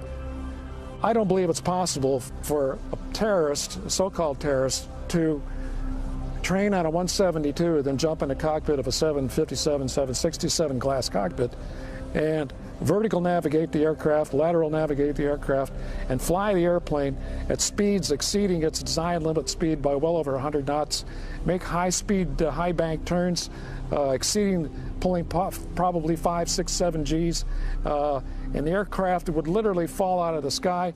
I couldn't do it, and I'm absolutely positive they couldn't do it. How do you feel about United 175 reaching 510 knots? Physically impossible. To have a clocked airspeed of 510 knots with a commercial airliner at sea level is physically impossible. Flight 175 that hit the second tower, they said it was going at roughly 560 miles an hour at sea level. No, that's impossible. You need so much power to push yourself through that air. So the engines have the right amount of horsepower for cruising at 30,000 feet at 500 plus miles an hour. To do that at ground level, you need 6 times that amount of power. Those engines can't put out 6 times more power. If you changed out the motors so they were motors that had 6 times the thrust, then theoretically you could, but then the structure is not strong enough. Under all circumstances, I'd say an absolute resounding no. To me, it's impossible. Any pilots that has been in a commercial jet would probably laugh at if you said 510 knots. Is it possible to fly over 500 miles an hour at sea level? No. It would be above the indicated airspeed would be greater than its maximum speed at sea level. Even, like, say if it was even in a shallow type of dive, would it be able to? Any airplane can be dive, of course, then you've got the assistance of gravity, right? But there comes a point where the drag of the air overcomes the aerodynamics of the airplane. For a final word, the same researcher has called Boeing Corporation. It has to do with the maximum speed of a 767-200 at 700 feet altitude. Or 200? Yeah, 767-200, yeah. Like I had asked some people, and they assumed it would be about 250 miles an hour or something. That sounds pretty likely because at 35,000 feet it's 530 miles. So there's no way that it could be going 500 miles an hour at 700 feet altitude then. No, that's not that fast. Question. Can you produce any evidence that a Boeing 767 equipped with regular engines can fly for almost 2 minutes beyond 500 miles per hour in the lower strata of the atmosphere without suffering any visible structural damage? Can you explain how amateur pilots who had never flown a jet before in their life could maintain full control of an airliner that has exceeded the VMO by almost 200 miles per hour? And why would some terrorists who have been lucky enough to get within reach of their target want to risk the entire operation by imposing such a stress on the airplane that it would almost certainly cause them to crash before they complete their mission? One question becomes inevitable at this point. If those were military drones and not regular airliners, what happened to the passengers? With certainty, no one can answer this question.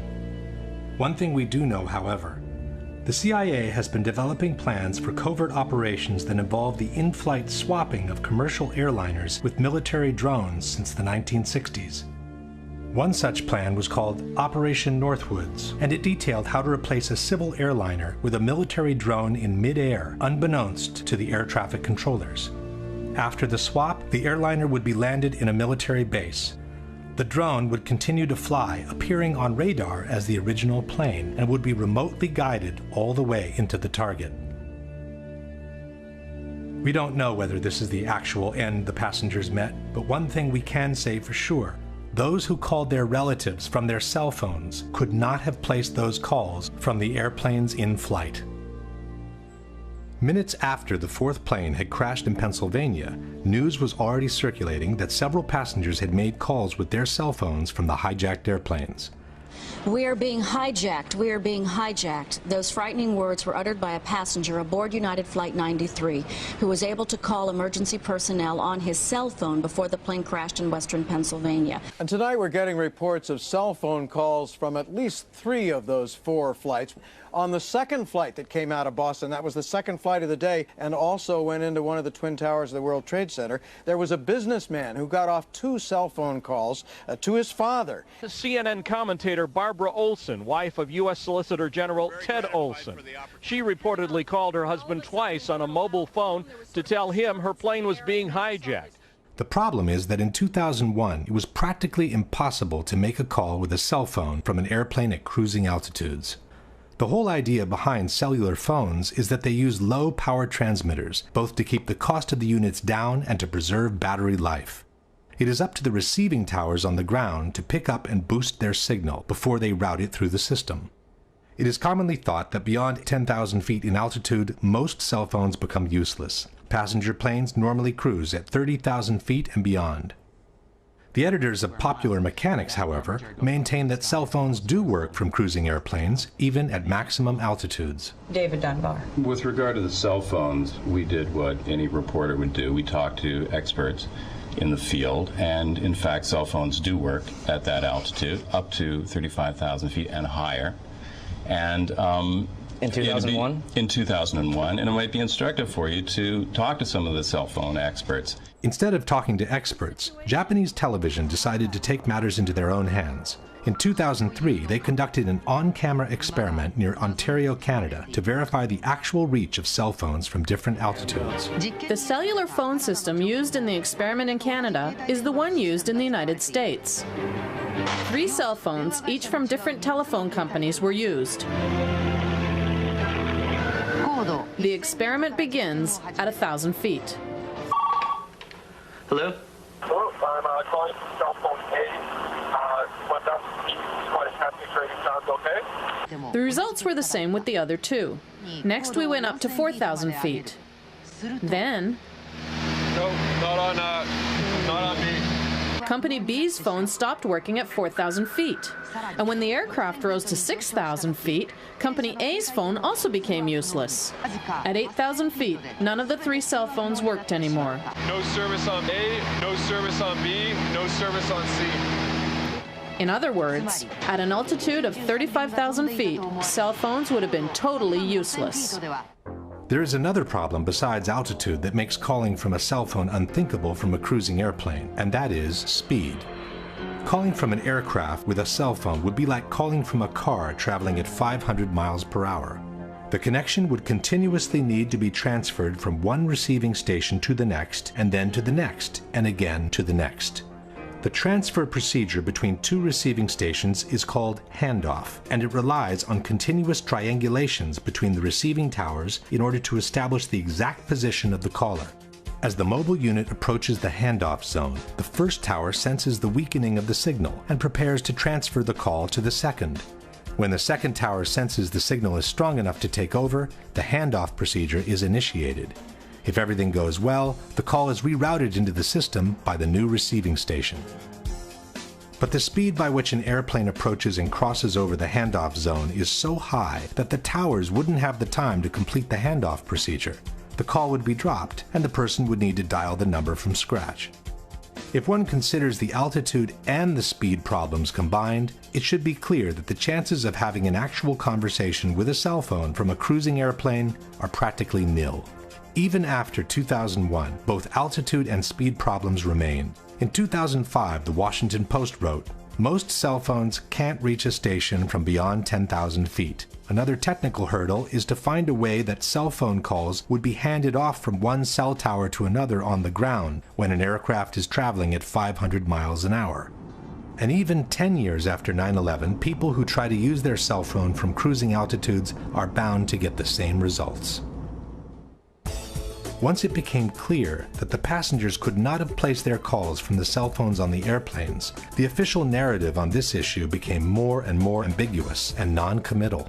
Theodore Olson, who had initially told the press he had received 2 cell phone calls from his wife Barbara, changed his story to calls made from an airphone. And by the time the 9/11 Commission published their final report, only one mention on the cell phone calls remained. Shortly thereafter, wrote the Commission, passengers and flight crew began a series of calls from GTA airphones and cellular phones. No indication on which calls were made from cell phones and which ones with airphones was given. The authorities from the Moussaoui trial also avoided being too specific on the origin of the calls. Within the official documentation, they released this flash animation, which contains all the basic information on the 4 hijacked airplanes. By clicking on any of the flights, one can view the passengers list. By clicking on the telephone icon at the bottom, the passengers who have made phone calls are highlighted. And by clicking on any of the passengers' names, the list of the calls they have made is displayed. Each of the calls lists the exact time it was placed, the duration, the initial part of the number dialed, and the name of the person receiving the call. But the number from which the phone call was placed is missing. The only information available is the location on the plane the calls were presumably made from, row 30 in this case. It's as if the authorities were trying to suggest that the calls were made from airphones without having to put it down on paper. Only in 2 cases did the authorities openly state that a cell phone was used. One is the call allegedly placed to 911 by a passenger who had locked himself in a lavatory where airphones are not available. The second is a call placed by flight attendant C.C. Lyles to her husband, who later described his surprise in receiving a call from her cell phone in a television interview. Once the phone got disconnected, then I sat up in the bed like, it was like I just woke up. I'm like, was that a real call? So I looked at the caller ID and noticed that it was a call, and it was from her cell phone. And I'm like, okay, wait a minute. How can she call me from on the plane from a cell phone? Because cell phones don't work on the plane. That's what I'm thinking. As only these 2 phone calls were admitted by the authorities, the debunkers have universally adopted the only 2 cell phone calls made position. Le telefonate non sono state fatte con il cellulare, sono state fatte con gli earphone. In soli 2 casi è stato usato un cellulare, quindi quelle 2 telefonate brevissime, frammentarie, sono state fatte quando l'aereo era una quota perfettamente compatibile con la rete cellulare americana. But one thing is the number of cell phone calls admitted to. Another is the number of calls that were actually made. In the days following 9/11, the FBI interviewed the various people who had received a phone call from their relatives on the planes, and their reports tell a different story. One of the reports reads, starting at approximately 6:30 Pacific Standard Time, which is 9:30 New York time, Dina Burnett received a series from 3 to 5 cellular phone calls from her husband, Thomas Burnett. Burnett was able to determine her husband was using his own cellular phone because the caller ID showed his number. Only one of the calls did not show the caller ID as she was on the line with another call. According to the official documentation, Thomas Burnett made a total of 3 calls. One at 9:30, one at 9:37, and one at 9:44. This means that at least 2 of these calls, if not all 3, were made from Burnett's cellular phone. At 9:30, the plane was flying at 32,000 feet and climbing. At 9:37, it had reached 36,000 feet and was still climbing.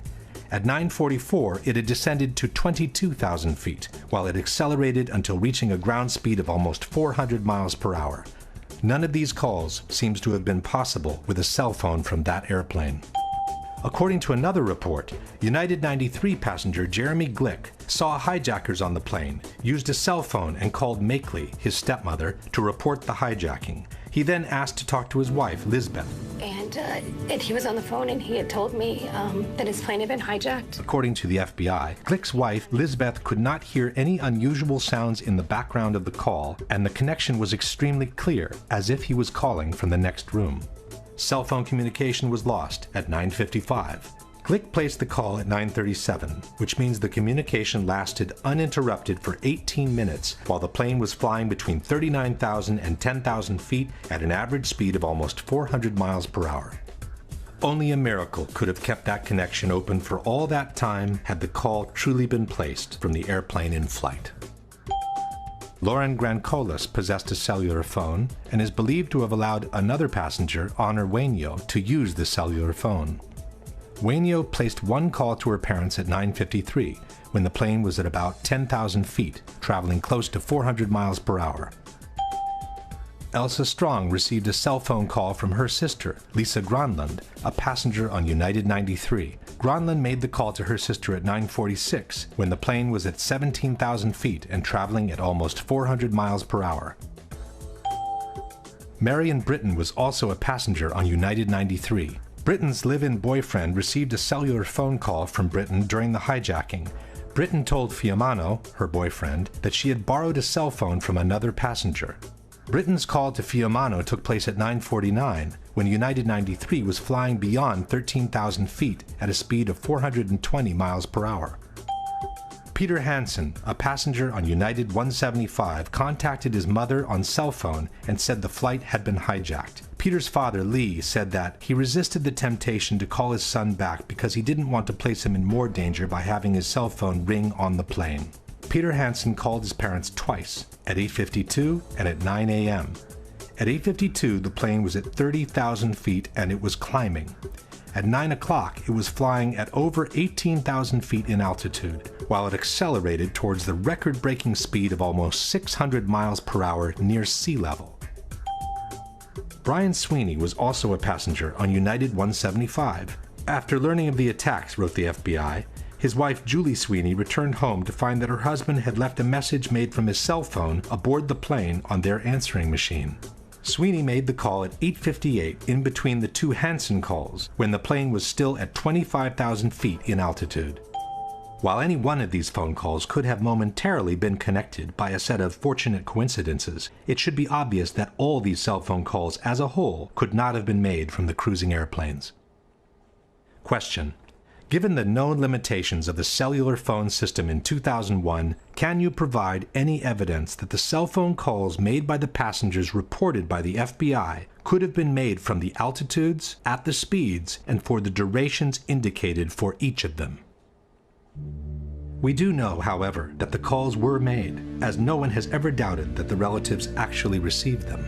This opens the way to a disturbing possibility, which seems to support the in-flight swap hypothesis, that the passengers were forced to call their relatives under duress, pretending to be on the airplane, while in fact they had already been landed in some unknown location.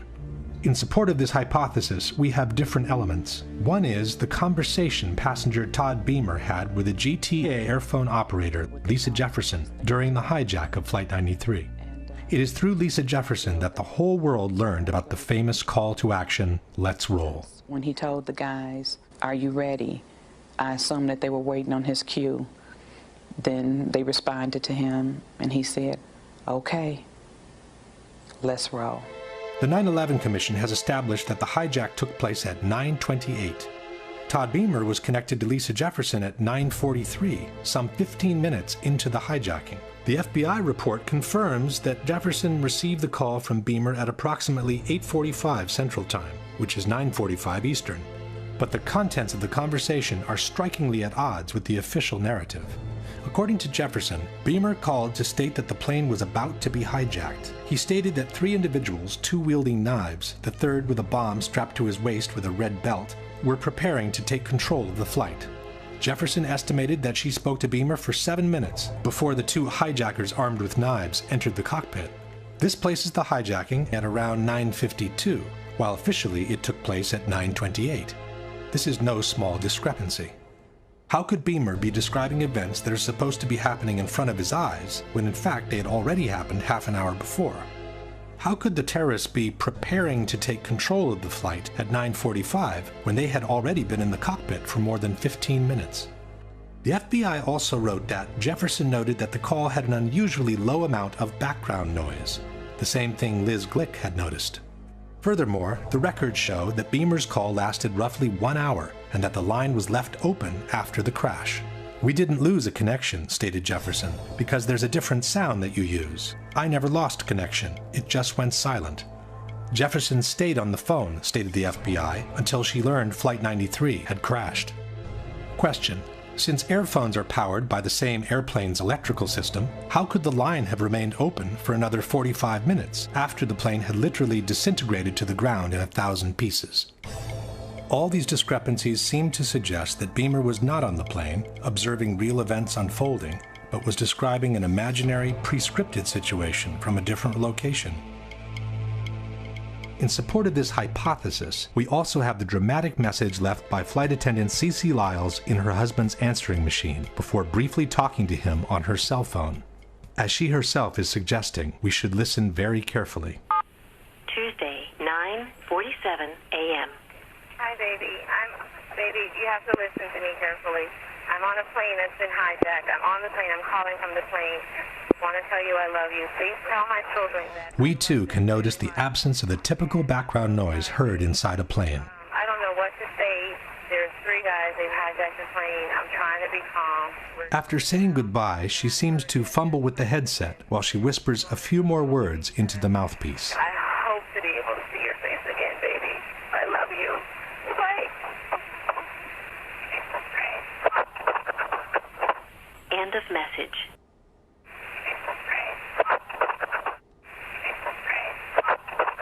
Even by playing the segment several times, it remains difficult to hear anything different from the words, "It's a frame."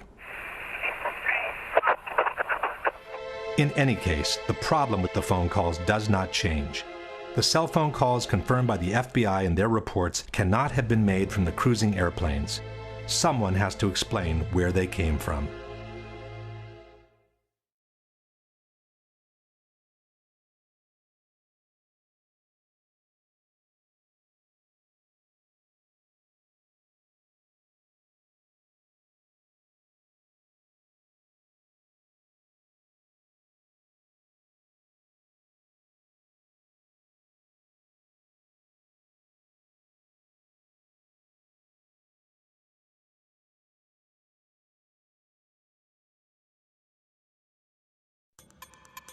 According to the 9/11 Commission, the airplane that appeared over Washington and went on to strike the Pentagon was Flight American 77, the same plane that had disappeared from radar screens over West Virginia almost 1 hour before.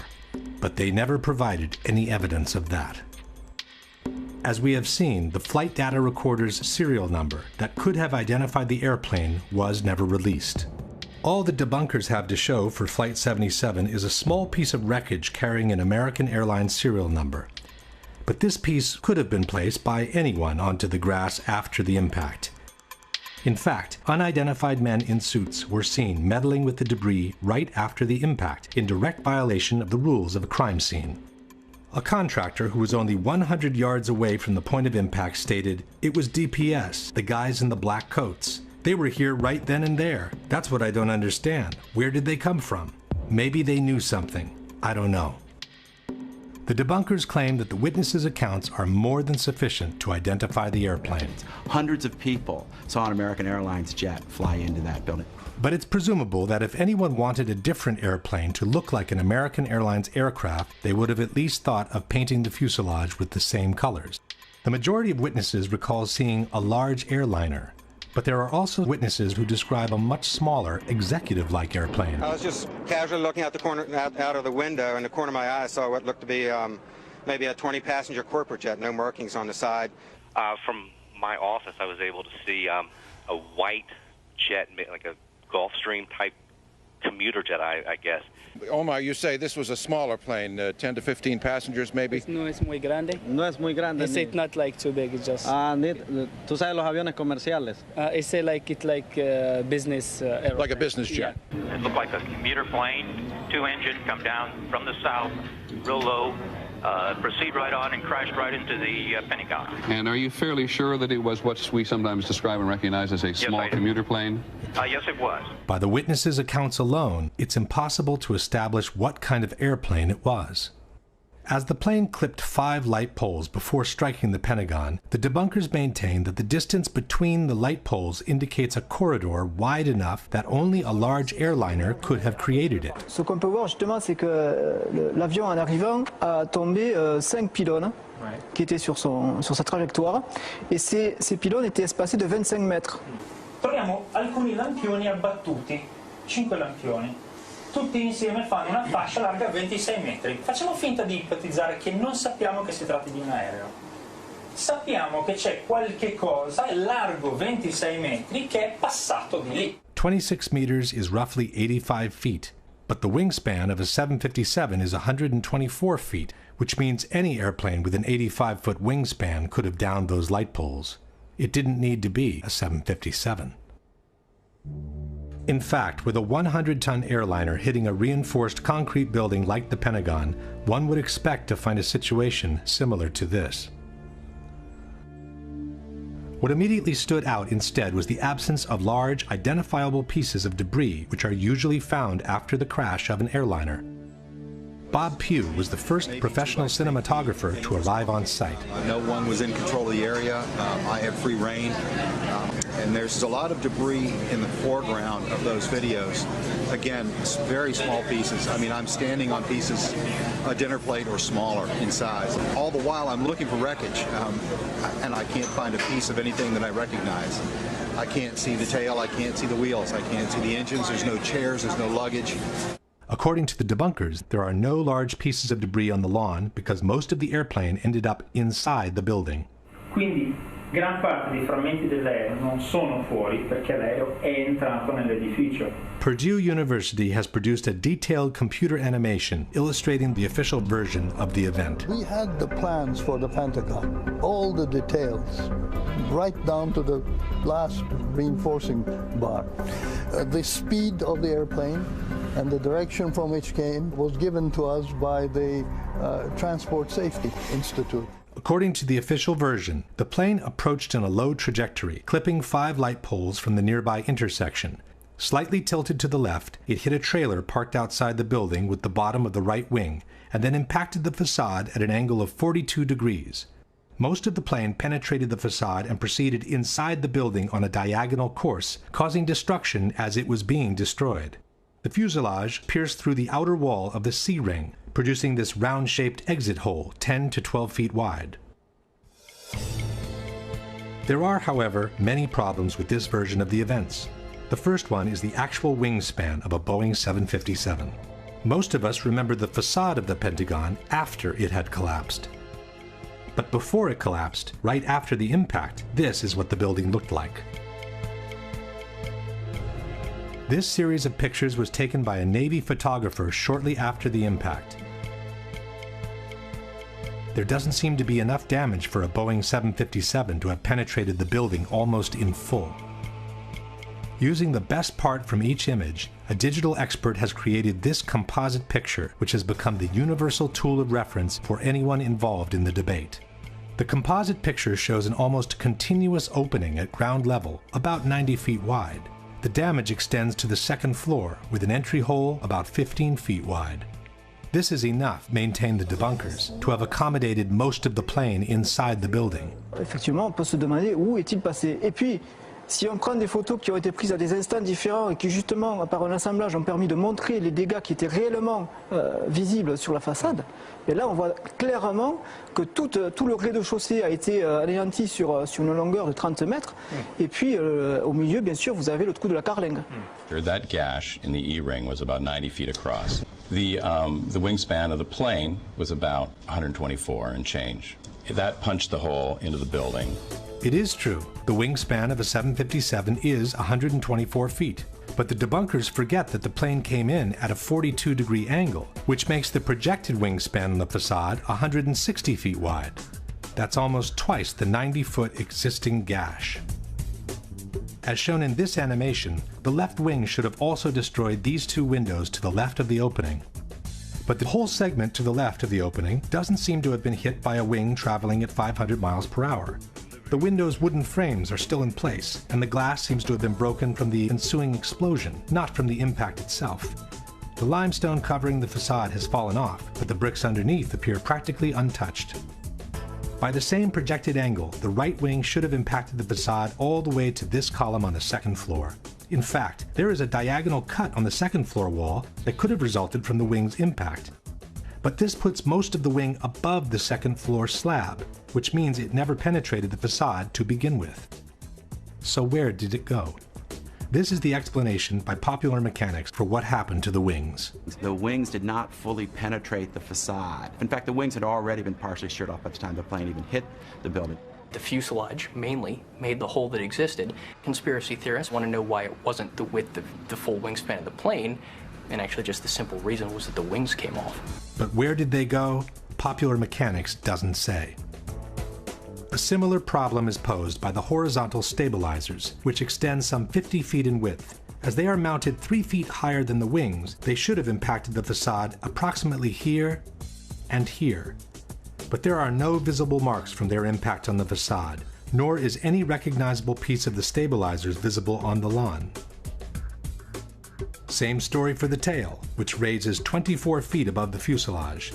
At the time of impact, the tail should have hit as high as the windows on the 4th floor. The Purdue animation shows the tail entering the building in full, as if it were cutting through butter. But the facade above the entry hole doesn't show any significant damage, and the glass from the windows around the hole isn't even broken. For the missing tail and stabilizers, Popular Mechanics offers this generic explanation. A plane flying 500 miles an hour hitting a concrete wall that is extremely reinforced, there's not going to be much left of it. You're not going to see it sitting on the lawn of the Pentagon in 1 or 2 or 3 pieces. But here is the problem. If part of the wings, the stabilizers, and the tail disintegrated against the facade, how could the fuselage penetrate it almost entirely?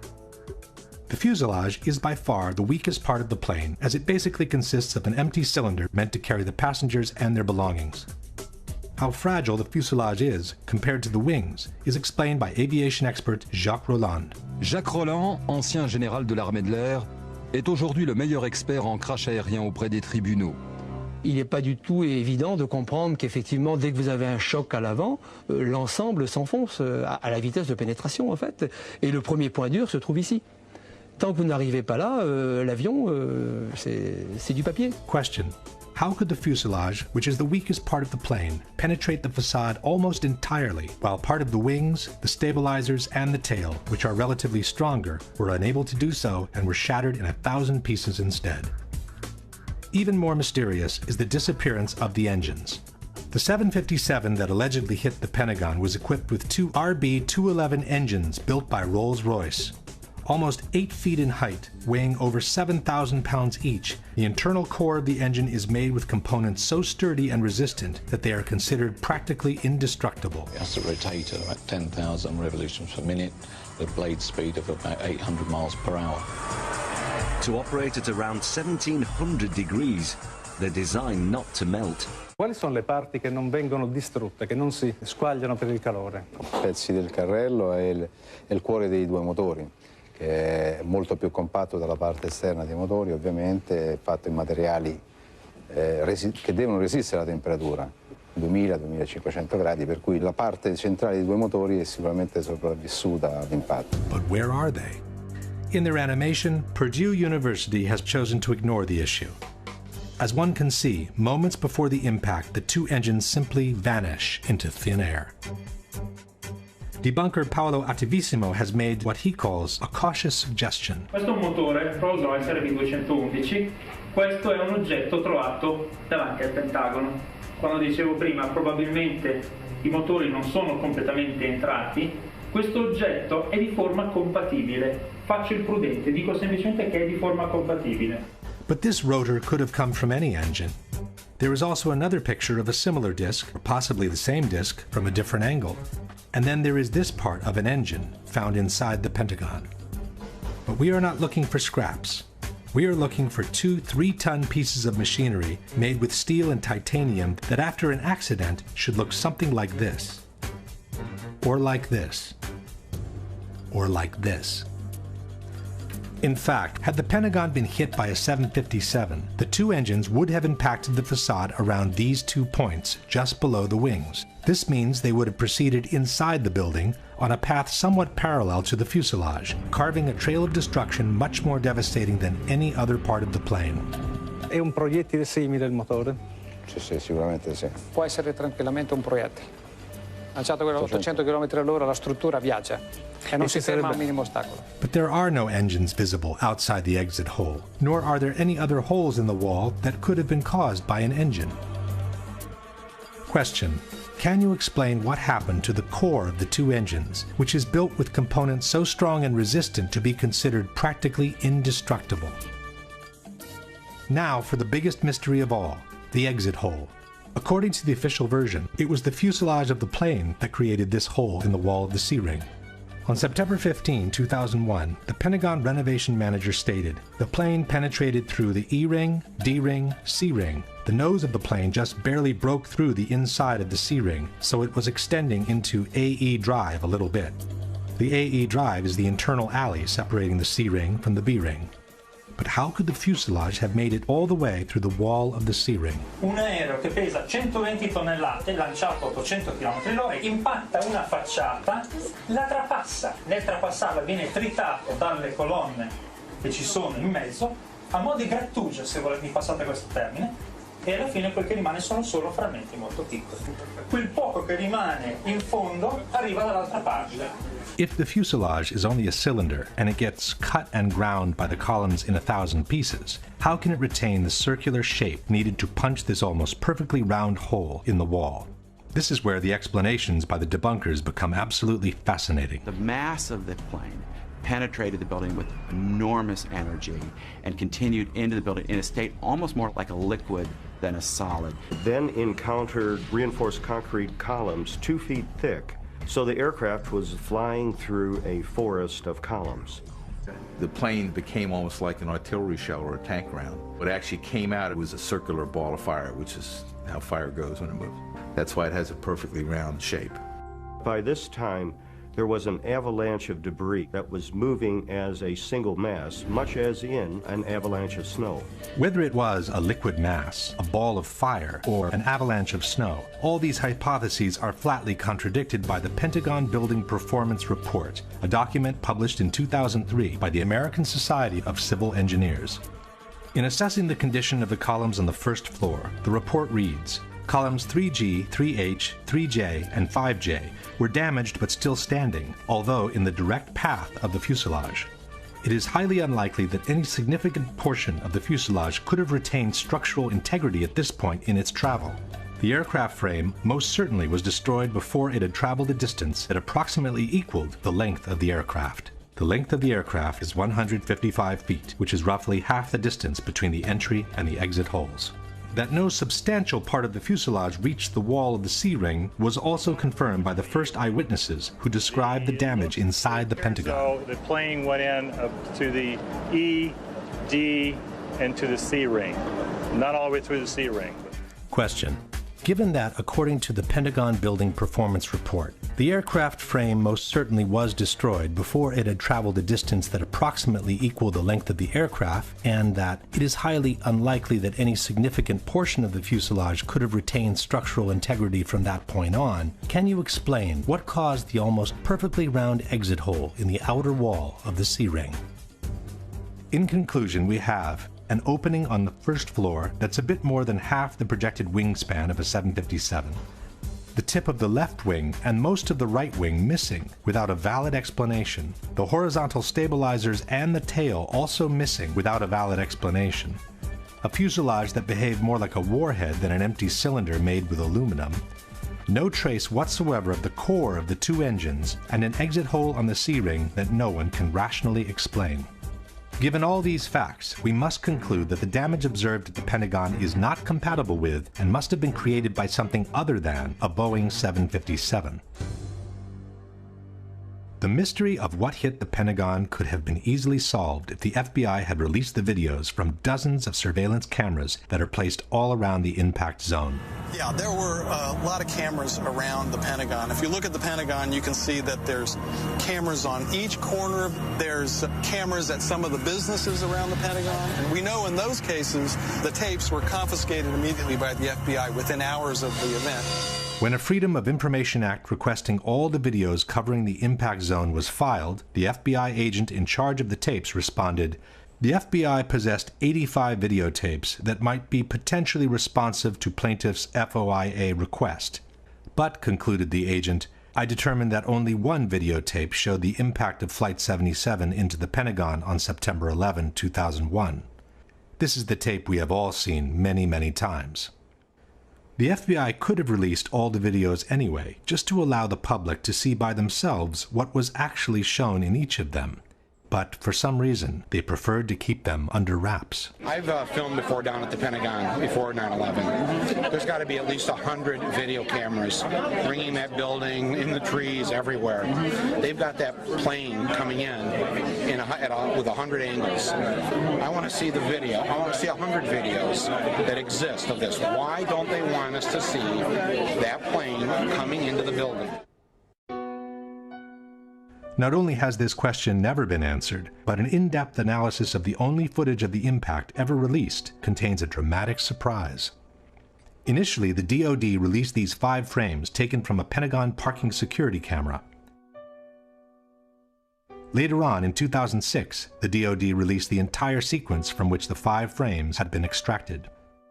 The time-lapse sequence runs at approximately 1 frame per second, and it shows the moments leading up to the impact, the large explosion, and a billowing fire that ensued.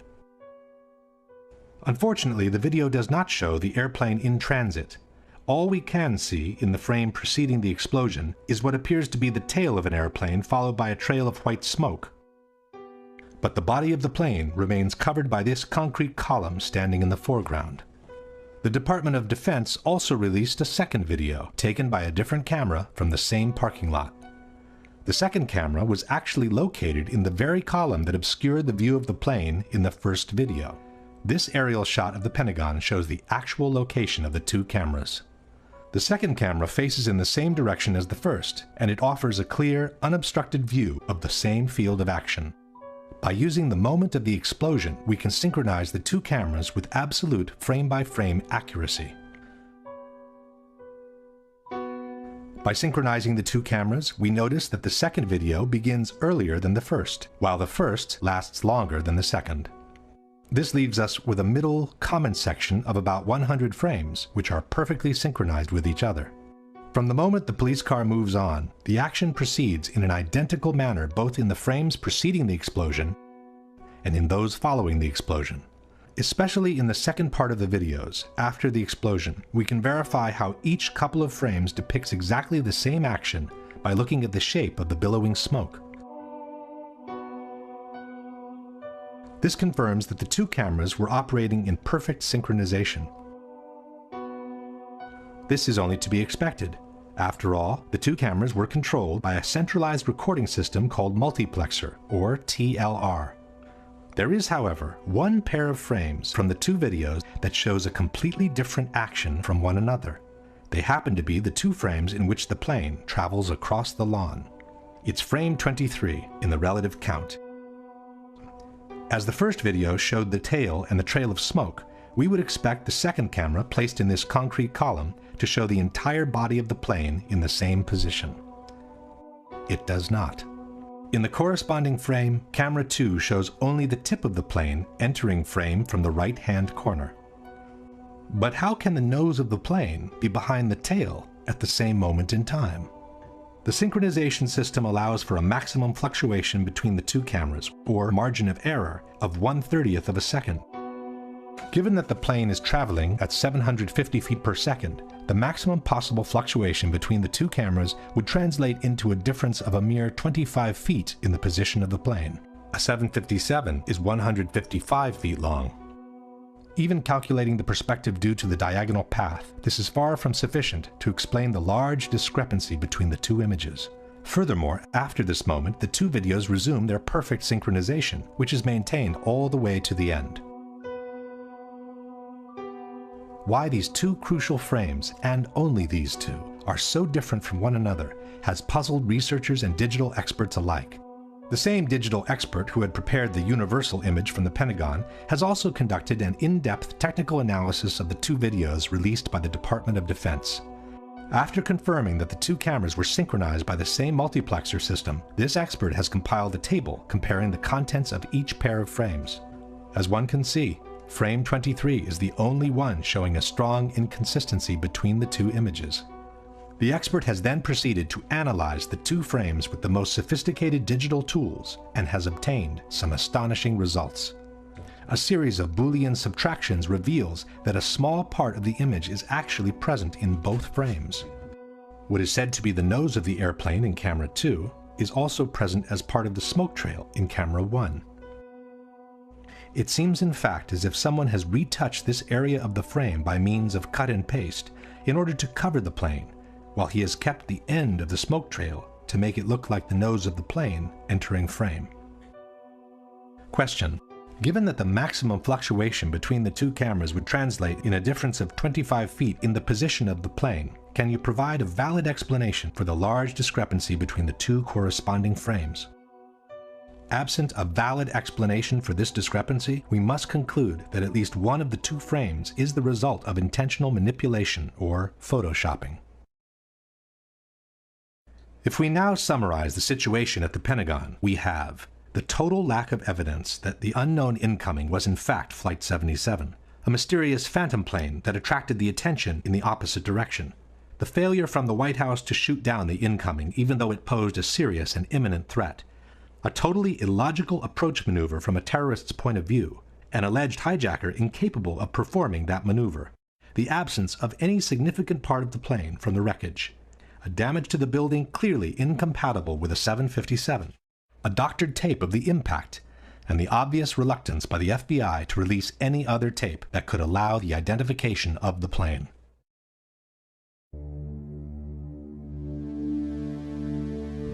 The whole issue of Flight 93 basically boils down to one question. If you just happened to drive by and someone told you that a Boeing 757 has just crashed into this hole and most of the 100-ton airliner is now buried under the ground, would you believe it or not? This is the kind of puzzlement the people from Shanksville experienced when they arrived on the crash site of Flight 93. We drove back that road, and where the road ended, that's where the plane was. And I mean, you know, the only thing I could tell, you know, I get out, you know, like I said, I heard this thing, you know, I felt the explosion, saw the fireball, and I get up there and I'm thinking, where is it, you know?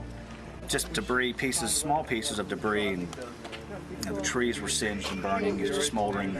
Nothing. It was just little pieces. There was nothing to actually, like a door or window or anything. You couldn't really, it was just little pieces of shrapnel everywhere. What's that right there? Over in here. TV reporters were also at a loss when faced with the idea that an actual plane had just crashed on that site. You know, at first I wasn't even sure that this was, that these were pieces of the plane. They're so small, and it's indistinguishable. You can't tell whether it's a piece of the fuselage or a piece of the seats. You don't know what it is. Chris Kanicki, he's a photographer. He was back there just a couple of minutes ago, and Chris, I've seen the pictures. It looks like there's nothing there except for a hole in the ground. Basically, that's right. From where we could see, there wasn't much left. Any large pieces of debris at all? No, there was nothing that you could distinguish that a plane had crashed there. It's really all you see is a large crater in the ground and just tiny, tiny bits of debris. Alert also went out to Somerset County Coroner Wallace Miller. He hurried to the scene, an abandoned strip mine. When he arrived, he couldn't believe his eyes. It looked like someone had gouged about a 10-foot wide, 10-foot deep trough through the strip mine area. But when you looked in, it was just covered with dirt. There was nothing there that you could really say was an airplane. Dennis Roddy was the editor-in-chief of the Pittsburgh Gazette. Airplane debris? Nothing I could identify. Possibly the most disconcerted of all was the mayor of Shanksville, Ernie Stuhl. Ja, mein Schwager und ein guter Freund von mir waren die Ersten hier. Sie haben in Shanksville an einer Straßenecke gestanden und sich unterhalten.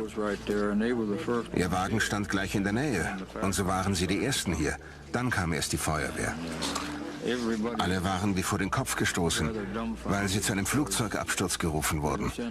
Aber da war kein Flugzeug. Kein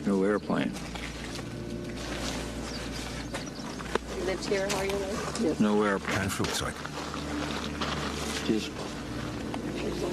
Sie wurden hier zu der Unfallstelle geschickt und da war kein Flugzeug? Nein, da war nichts.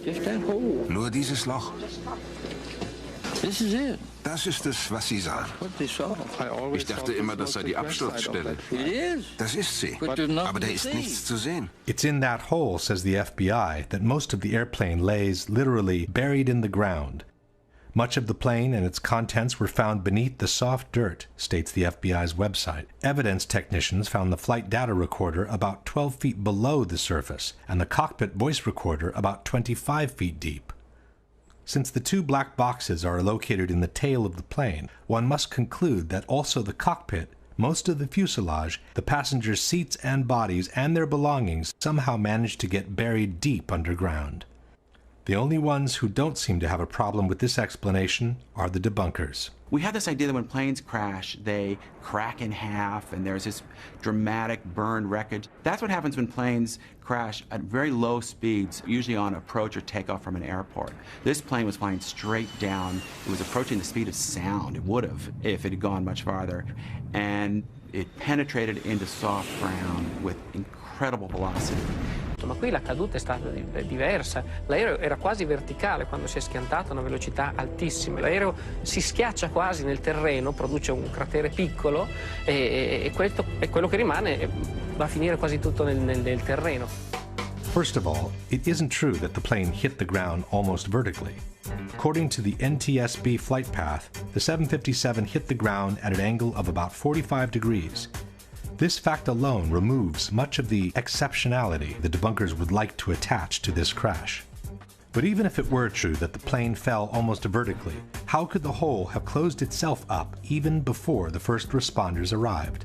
This is not mud. This is your typical hard country soil.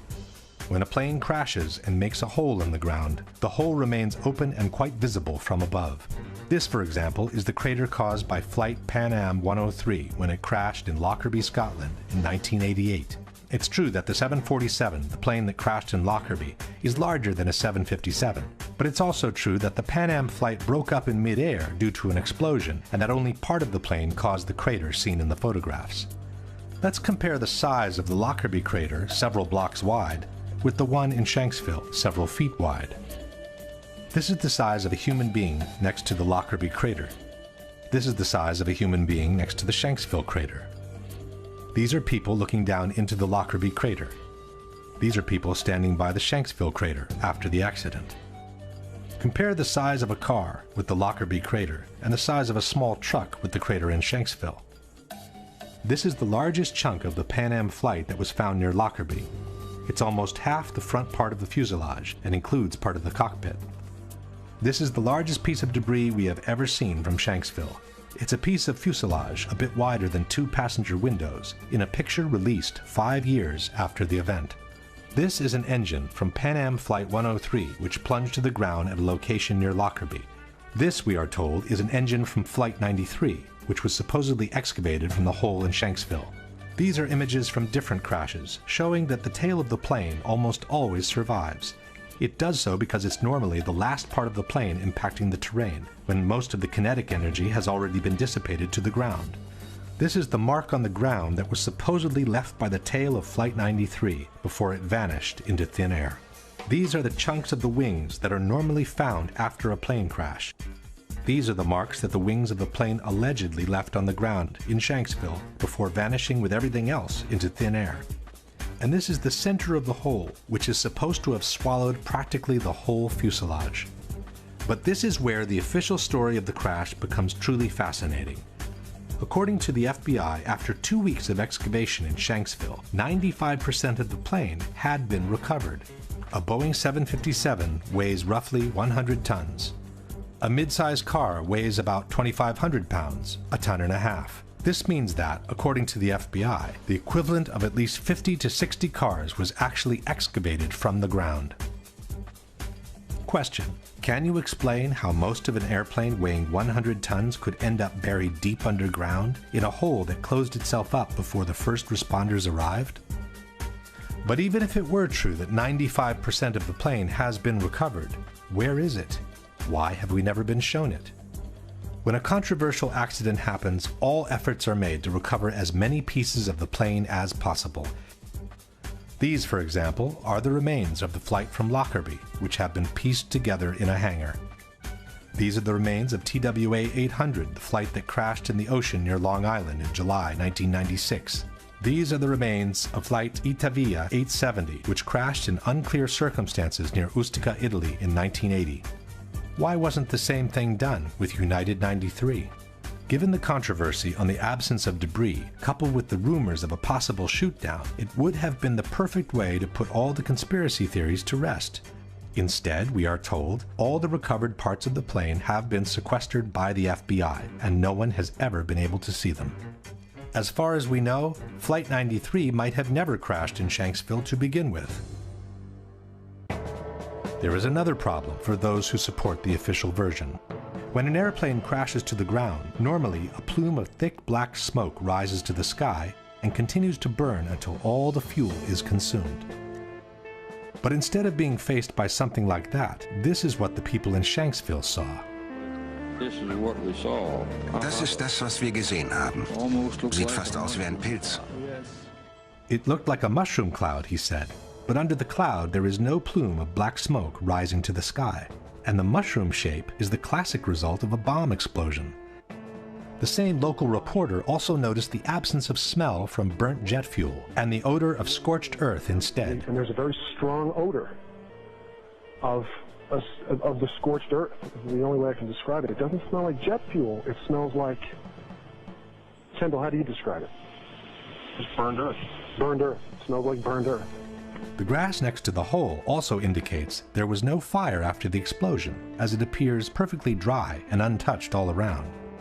Some have suggested that this is only the initial explosion and that the plume of black smoke hasn't started to rise yet. But this hypothesis is disproven by this video, taken by a local amateur shortly after the explosion took place. Crash over on Lambertsville Road. As one can see, the initial cloud floats in the air, but the typical plume of black smoke rising from below is not there. Don't know anything If we fast forward the video, we can see that the situation doesn't change much. After more than 1 minute, the initial cloud is still there, but there is no black smoke whatsoever rising from below. Question: since the plane was carrying 8,000 to 10,000 gallons of fuel at the time of impact, can you explain why there is no plume of black smoke rising from the ground after the initial explosion? But the toughest problem for the supporters of the official version is to explain how different parts of debris could end up several miles away from the crash site, even though the plane is supposed to have hit the ground in one piece. William Bunch was a reporter for the Pittsburgh Gazette. I gathered all the information I could and quickly learned that there were a lot of things about the crash of Flight 93 that didn't really add up right away. The fact that debris fell on this lake a couple miles away at the same time that the plane was crashing. The lake Bunch is talking about is Indian Lake, which is located a couple of miles southeast of the crash site. According to the debunkers, there is a valid explanation for the debris found in the lake. Perché quello che le dice di pezzi trovati chissà dove sono arrivati a Indian Lake, che è a 1600 metri di distanza. Sono stati trovati pezzettini di carta che sono volati perché c'è vento. First of all, it's not true that there was wind on that day. As the images show, there was only a light breeze gently moving the air all around. The very cloud from the explosion, as we have seen before, practically didn't move for over 1 minute. Secondly, it wasn't just small pieces of paper that were found. From the Pittsburgh Tribune we read, by Wednesday morning, crash debris began washing ashore at the marina. Witness John Flegel said there was something that looked like a rib bone amid pieces of seats, small chunks of melted plastic, and checks. In any case, the problem is not limited to Indian Lake, which is 2 miles away from the crash site. Debris from the plane was found as far as 8 miles away, near New Baltimore. This is the map of the debris field published by the Pittsburgh Tribune. CNN also reported the secondary field, confirming that the debris belonged to Flight 93. Well, Darren, in the last hour or so, the FBI and the state police here have confirmed that they have cordoned off a second area about 6 to 8 miles away from the crater here where this plane went down. This is apparently another debris site, which raises a number of questions. Why would debris from the plane, and they identified it specifically as being from this plane, why would debris be located 6 miles away? Could it have blown that far away? Seems highly unlikely. And as to whether it broke up on the way, we don't know that. FBI is being very tight-lipped about that. But again, it leads to that possibility. It certainly leads to a number of questions. Since the plane is supposed to have hit the ground in one piece, can you explain how it was possible for debris to be found 6 to 8 miles from the crash site on a day when only a light breeze was blowing? The extension of the debris field is not the only fact suggesting a shoot-down. There are other elements that seem to confirm it. Standing there watching on TV and the lights flickered in the building. About that time we heard the engines roar, and we took off out of the building. As we were coming out from the office out through the building, the ground shook and we heard a big boom. Looked over and saw the big ball of fire. Flegel later told other people about the lights flickering. I was in Atlanta, and I was sitting there talking to another guy, and I was explaining to him about whenever we were standing in the office and the lights flickered and everything. And as soon as he heard me say that, he immediately stopped me and he said, "Well, I'm retired from the Air Force." He said, "That plane was shot down." And I said, "Why?" And he said, "Because whenever the lights flickered, they zapped the radar frequency on everything before they shoot." The mayor of Indian Lake also remembers the power going off just before the crash. Our power had gone off, and then we felt a tremor. It sounded like a missile came across our house. I mean, they were going that fast. The mayor of Shanksville had something interesting to say. "I know of two people, I will not mention names, that heard a missile," Stuhl said. "They both live very close, within a couple of 100 yards. This one fellow served in Vietnam, and he says he's heard them, and he heard one that day." But who could have possibly shot the plane down? As far as we know, there are no witnesses who saw fighter jets near Flight 93 at the time of the crash. There are, however, some witnesses who saw a small, unmarked white plane which flew over the area just before the crash. I was just driving along here. It was a beautiful day. Had my window open, had the stereo on, and when I got up here almost to the stop sign, this small white plane, at the time, that's what I thought it was, went over top of me. It was so smooth, and it just glided right over me, just like that. And then I ducked, and when I looked up again, then it just banked to the right and went over and went down behind those trees. Something caught my eye, and here was a white plane, and it was coming from the crash site area. The debunkers maintain that there is no mystery behind the white plane. It was a corporate jet, they say, which air traffic controllers had asked to take a look on the ground after they realized they had lost Flight 93. There was, in fact, a little white jet that was seen in the area after Flight 93 crashed. A number of witnesses saw it. It was a little Dassault Falcon corporate jet that was flying to a nearby airport. And what happened is once air traffic control knew they had lost Flight 93, they asked the nearest aircraft to go over the area and actually radio back exact coordinates for the crash site. No. Susan McElwain, however, remembers seeing the white plane before the crash, not after. About 11:30 that night, the FBI came, wanted to talk to me. They kept asking me how big the plane was. I said the plane, you know, it was small, wasn't much bigger than my van that I saw, and that it went over top of me. And I said, you want to make sure maybe it was ours and not somebody else's. And then that's when he did seem to get a little nicer. Told me that it was a white Learjet, someone was taking pictures. I said, before the crash? And he says, well, we got to go. John Flegel also saw the mysterious plane. Since Flegel arrived on the spot within a minute from the crash, the corporate jet sent by the air traffic controllers would not have had time to descend over the area yet, while the mystery plane was already getting away from the spot into the blue sky. We got there, like I said, probably within 45 seconds or a minute of impact. We were there. We were there before any firemen, any paramedics, or anybody. We were on site. When we got there, there was a plane flying up above. And he was smart. He flew straight for the sun. So you couldn't look at it and see exactly what type of plane or if it was a fighter or what it was. But, you know, we caught a glimpse of it, and as he was swinging, he was basically traveling in the same direction as the plane. If the plane was actually shot down, one big question arises. What are we to make of the heroic gesture by the passengers who chose to force the plane to the ground, we are told, in order to save the lives of other fellow countrymen? In truth, this heroic gesture by the passengers has been refuted by the 9/11 Commission itself. It was the hijackers, wrote the commission, and not the passengers, who chose to intentionally crash the plane in Shanksville. The passengers never even made it into the cockpit. From the final report we read, at 9:57, the passenger assault began. But for more than 5 minutes, writes the commission, the passengers were unable to break into the cockpit. After a while, as the outside attack continued, Jarrah asked, "Is that it? Shall we finish it off?" A hijacker responded, "No, not yet. When they all come, we finish it off." It should be noted that this dialogue was allegedly extracted from the cockpit voice recorder of Flight 93, but the actual recording, as we have said before, was never played in public. At 10:02, a hijacker said, "Pull it down, pull it down." The hijackers remained at the controls, but must have judged that the passengers were only seconds from overcoming them. The airplane headed down, the control wheel was turned hard to the right. The airplane rolled onto its back, and one of the hijackers began shouting, "Allah is the greatest, Allah is the greatest." With the sound of the passenger counterattack continuing, the aircraft plowed into an empty field in Shanksville, Pennsylvania at 580 miles per hour, about 20 minutes flight time from Washington, D.C. Jarrah's objective, concludes the commission, was to crash the airliner into symbols of the American Republic, the Capitol, or the White House. Question: given that they were only 20 minutes away from Washington, and for almost 6 minutes the passengers had been unable to enter the cockpit, why didn't the hijackers continue flying towards the Capitol? And even if they thought they couldn't make it to Washington, why didn't they try to crash the plane onto a small town nearby?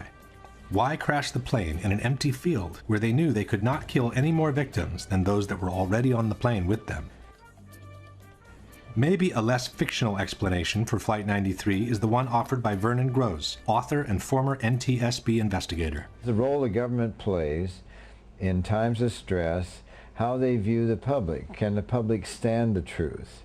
Or shouldn't we, we need a legend at this point. We need a really neat story of reacting against such a dastardly act as was happening. So it's really nice and convenient to think of the Beamer story, let's roll, and that becomes just like the Alamo. And it's just one of those legends, and I think there'll be a lot of pressure to let the legend stay where it is. If we now summarize Flight 93, we have no proof whatsoever that the terrorists boarded the plane, nor that they were ever in the cockpit.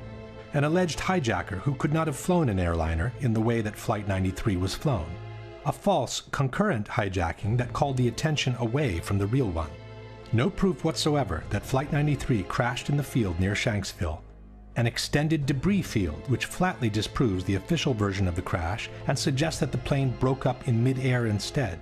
An unexplained small white jet leaving the area right after the impact. And the fact that the passengers who called from their cell phones could not have been on that plane to begin with, which strongly suggests their revolt was a scripted, fictional event intended to fuel a prefabricated legend.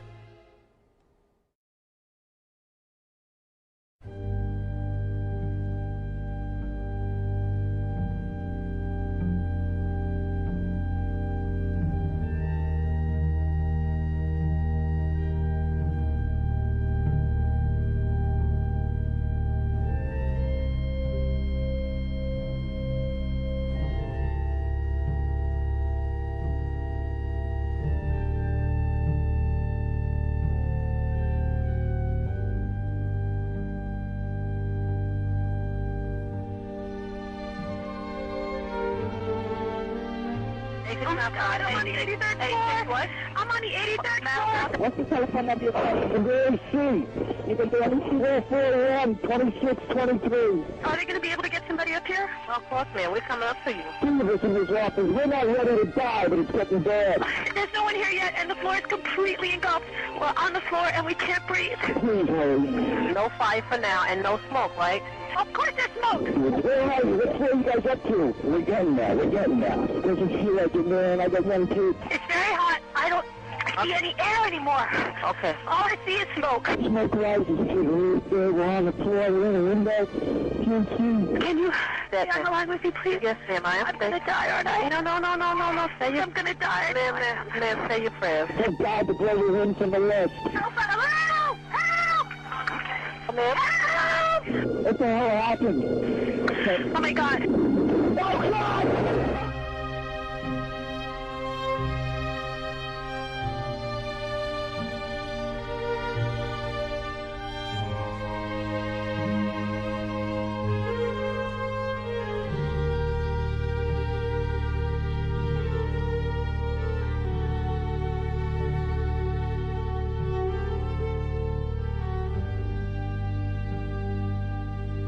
For most Americans, the destruction of the Twin Towers will remain embedded in their memories and their hearts as the epitome of horror, astonishment, and unjustified human suffering.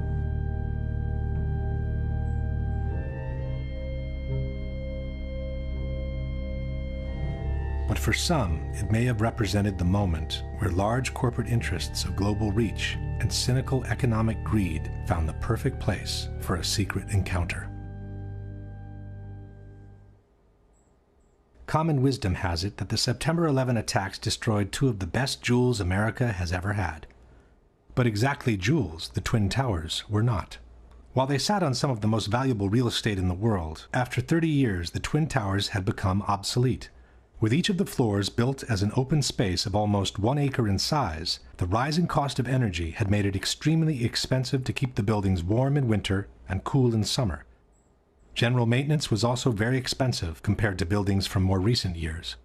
In his 1999 book on the Twin Towers, Divided We Stand, author Eric Darton wrote, "When the World Trade Center was bombed in February 1993, it was already passing its prime as office space, overtaken by a generation of more recent, cybernetically smart buildings with higher ceilings and greater built-in electrical capacity.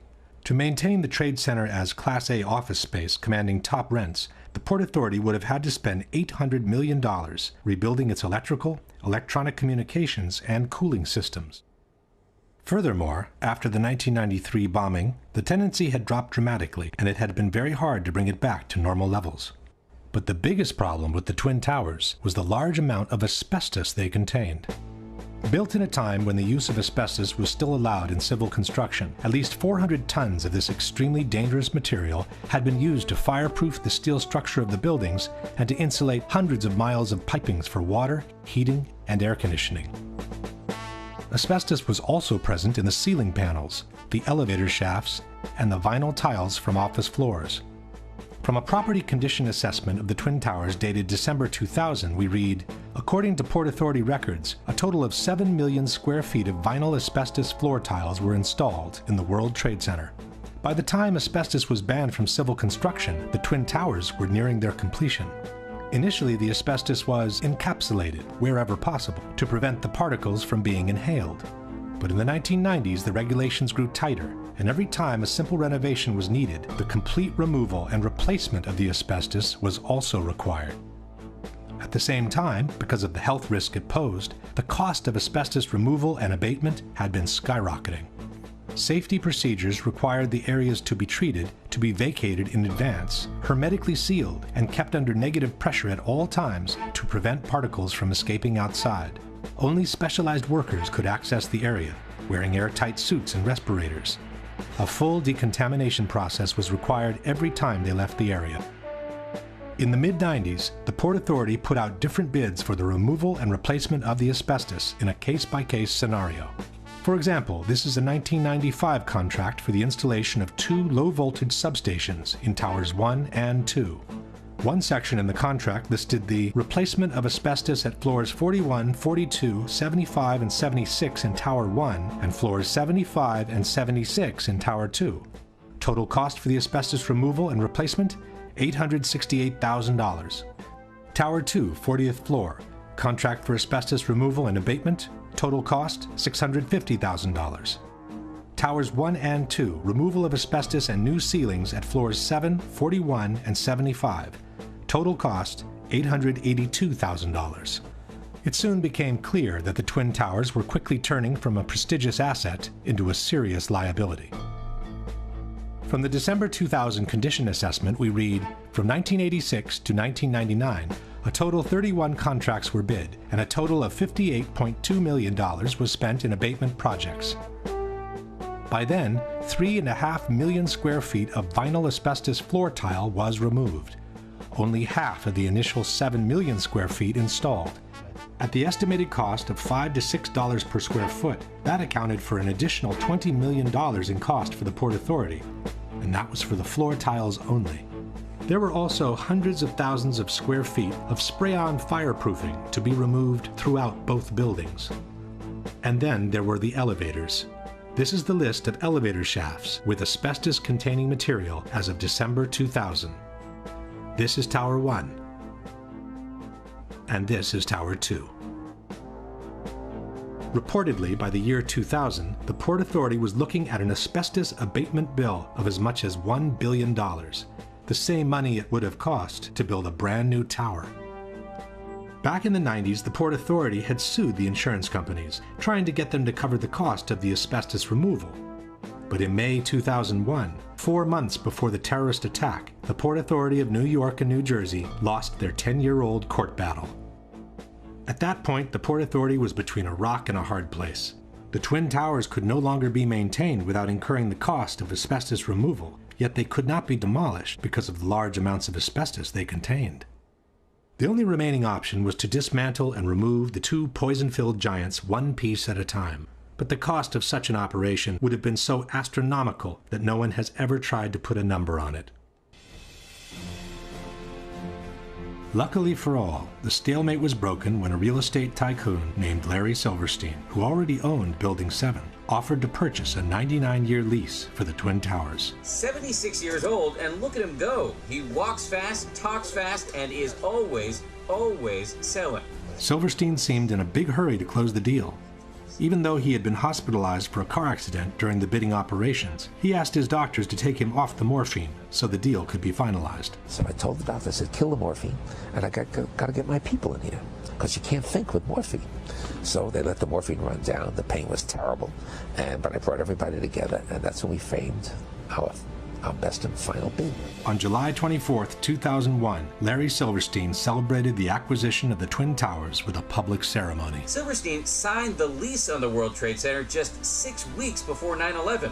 He then took out an insurance policy covering the Twin Towers for $3.2 billion in case of total destruction.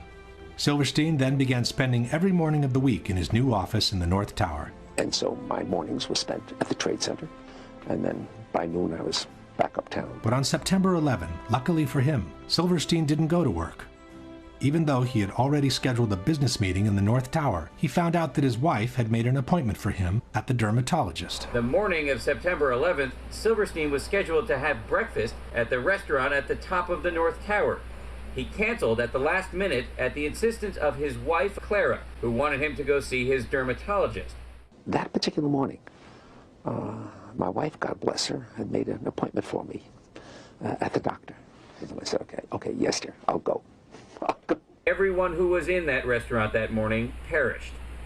And then, just minutes later, received a telephone call to turn on a television set and witnessed this horrendous circumstance.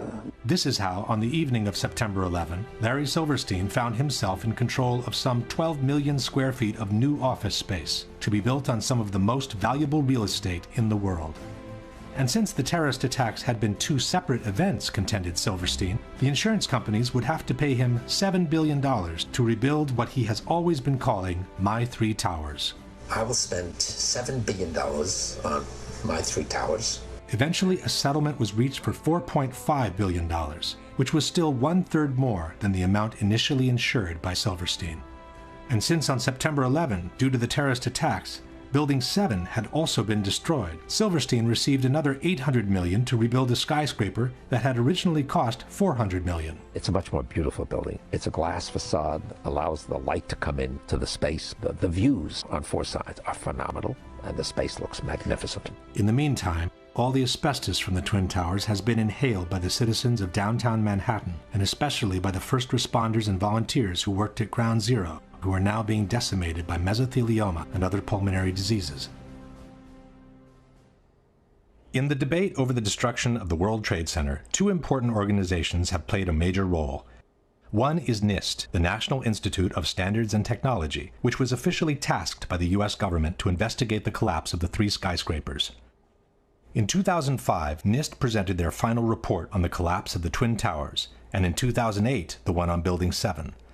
For the Twin Towers, NIST concluded that they were brought down by the consequences of the impacts and the ensuing fires, while Building 7, according to NIST, was brought down primarily by fire alone. In other words, they fully confirmed the official version by the U.S. government. The other organization to bear weight on the debate has been Architects and Engineers for 9/11 Truth, an association of professionals in civil construction founded in 2006 by San Francisco architect Richard Gage. Architects and Engineers lists over 2,000 experts in structural engineering, science of materials, architectural design, fire protection, science of construction, metallurgy, and even experts in controlled demolitions. Since they've entered the fray, Architects and Engineers has brought to the table a solid amount of scientific information refuting the official explanation by NIST on the collapses and confirming the theory of controlled demolitions instead. At the same time, Architects and Engineers has acted as an unrelenting watchdog for every action taken by NIST, pointing out every single error in their work, and even forcing them, in some cases, to make corrections to their reports. I think it's something that we need to clarify and correct in the final version of the report. Okay. The first issue that needs to be clarified is the actual strength and solidity of the Twin Towers, since both the 9/11 Commission and the debunkers have made extensive efforts to depict them as extremely light and fragile buildings. The outside of each tower was covered by a frame of 14-inch wide steel columns. The centers of the steel columns were 40 inches apart. These exterior walls bore the majority of the weight of the building. The interior core of the buildings was a hollow steel shaft in which elevators and stairwells were grouped. Le torri di New York invece erano sostenute da un'intelaiatura esterna, da sottili nervature d'acciaio, insomma erano come dei parallelepipedi vuoti. Il World Trade Center era una struttura leggerissima, era la massima espressione del grattacielo leggero, come lo chiamano i tecnici. C'è un solo altro edificio che io sappia, che è quella che si chiamava un tempo la Sears Tower a Chicago, che usa lo stesso tipo di struttura. Dopo il World Trade Center nessuno l'ha più usata. As we shall see, all these statements are false. Contrary to traditional skyscrapers, where all the support columns are equally spaced, in the Twin Towers, part of the supporting columns had been moved towards the exterior wall, creating a large column-free space available for rental. For this reason, the external structure had literally become a grid of steel columns made with prefabricated blocks that were mounted on site. These are the thin steel nerves mentioned by debunker Alberto Angela, 244 steel columns placed approximately 2 feet apart, which supported 40% of the weight of the towers. Far from being two empty parallelepipeds, the internal structure was comprised of 47 steel columns, so long and sturdy that a special factory in Japan had to be built in order to assemble them. It was the core structure to support the majority of the weight of the building, 60% of it, and not the external structure.